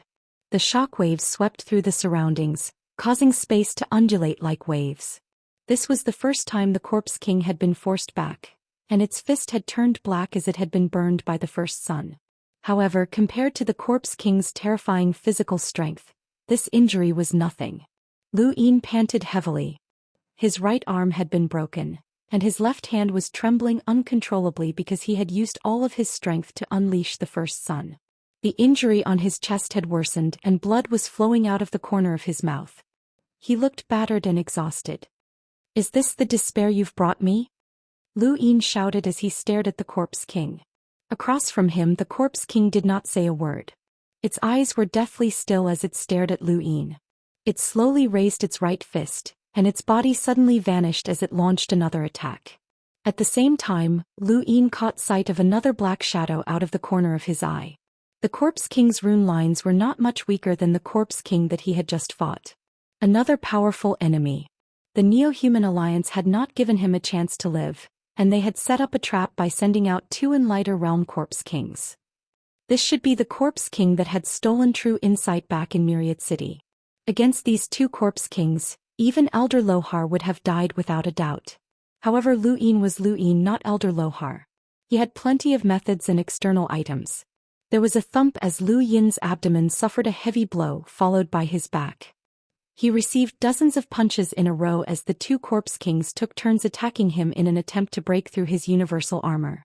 Even though his universal armor could withstand attacks with a power level of close to 400,000, it was still difficult for Lu Yin to withstand the impact of the two corpse kings' attacks. Lu Yin took advantage of the opportunity, and just as the two corpse kings attacked from the same direction, 5 beads appeared in his hand. One of the beads disappeared and transformed into Yuanshi's power that merged into his body. He raised a finger and activated it with Yuanshi's power, causing an attack with a power level of 300,000 to appear out of nowhere as he pointed at the two corpse kings. Dream Finger. The Dream Finger caused the void to solidify. What accompanied it was not the piercing attack that he had used before. Instead, a snow-white finger that had been magnified countless times appeared behind Lu Yin. It was as if it had descended from the heavens, and the two corpse kings did not even have the chance to resist as their skulls were shattered. Space itself was split into two, and an incomparably terrifying might extinguished the flames and split the stars, sending the two corpse kings to an unknown distance. At the same time, in an unfamiliar region of space, a pair of clear eyes opened, and her gaze landed on the outer verse of the fifth mainland. Lu Yin spat out a mouthful of blood and fainted. His injuries had been too severe, especially from the initial punch. As the battle progressed, the pain had only intensified. However, before he fainted, he had eaten an ancient pill that had increased his rune lines to the level of an enlighter. This pill should be able to heal the injuries of an enlighter, and it would be even more effective for Lu Yin. In a distant region of space, a giant spacecraft sped over. There were dozens of people aboard, and although there were not many of them, they were not weak. The weakest among them was an explorer, and the Endless Borders logo was carved onto the spacecraft. Just as Lu Yin had shattered the two corpse kings with a single finger, a huge shockwave had swept through space, transforming into a terrifying force that split space in two. The shockwave had spread out endlessly, and this spacecraft had just happened to be within the range of the shockwave. If not for the powerhouses on board who had noticed the shockwave and changed directions in time, the entire spacecraft would have been reduced to smithereens. Captain Feng, our power level has just been measured. It's 390,000, a calm-looking youth exclaimed in surprise. Behind him were 2 old men who seemed to have experienced the vicissitudes of life. One of them had the name Captain Feng, while the other had the name Captain Hua. The Windflower team was one of Endless Borders' exploration teams. Endless Borders' predecessor had been the Adventurers Guild, which had gathered countless cultivators who loved adventure. The essence of the universe was exploration, and some people believed that the essence of cultivation was to explore the universe. The Adventurers Guild's birth had attracted countless cultivators. At its peak, the Adventurers Guild had even attracted the attention of the Hall of Honor, who had wanted to forcefully incorporate it. That was why the Adventurers Guild had changed its name and become the current Endless Borders. In name, the Adventurers Guild was a corporation, but in reality, it was still an exploration team. Not many people knew exactly how many adventurer teams there were in Endless Borders, but amongst the many adventurer teams, the Windflower team was definitely a marvel. This was because the team had 2 captains, one with the surname Feng and the other with the surname Hua. The 2 of them competed with each other, but they could not leave each other's side. This was the origin of the Windflower team. When they heard that it was 390,000, the 2 captains looked at each other in shock. Ever since the Innerverse and Outerverse had been separated, an enlighter with a power level of over 200,000 was already considered a top-notch powerhouse. Only the battle at the borders of Endless We've had brought out those old freaks with power levels in the hundreds of thousands. Almost all of these old freaks had gathered at the borders, but one had actually appeared here. "Captains, should we avoid it?" the calm-looking youth asked. The 2 old men looked at each other. "No need. Let's continue forward." The youth hesitated. "But there's an attack with a power level of 390,000, and that's just the shockwave. It's too unusual for such a power level to appear in the Outerverse, and this place is close to the astral wilderness. If anything strange happens, it'll be disastrous. Since we've encountered it, we can't retreat," Captain Feng said with certainty. On the spacecraft, the rest of the cultivators had solemn expressions. Although they were afraid, none of them objected. Joining an adventure team in the astral wilderness meant that they were prepared to sacrifice themselves. Compared to running away, they were more curious about what had appeared ahead. The youth was similarly curious. Since the two captains had already confirmed their suspicions, he no longer hesitated and gave the order to continue forward. Space itself had been split in two by the power of a single finger, and everyone on the spacecraft was shocked. Even though they had spent many years treading the line between life and death, they had rarely encountered such a terrifying destructive force. Gradually, the spacecraft arrived at the previously blazing space. The surrounding planets had long since collapsed and turned into black holes that devoured each other. Everyone looked around as the spacecraft scanned the area, and the power level detector continuously beeped. It was clear that there were still some shockwaves that had yet to dissipate. "Captain, there's a situation," someone cried out. Everyone looked over and saw the spacecraft's screen rise. On it, a figure was lying flat in space and slowly drifting towards the spacecraft. "There are signs of life. He's not dead and he's an explorer," someone reported. The calm-looking youth ordered for the figure to be pulled into the spacecraft. Perhaps this person knew something. Fourth update. Windborn has done his best and has stayed up late to contribute. Thank you, brothers, for your support. Once I'm free after the new year, Windborn will work hard to update. You're tuning in to the Zhou Xian's Legacy YouTube channel. Don't forget to subscribe and join us on this journey to catch the most captivating stories.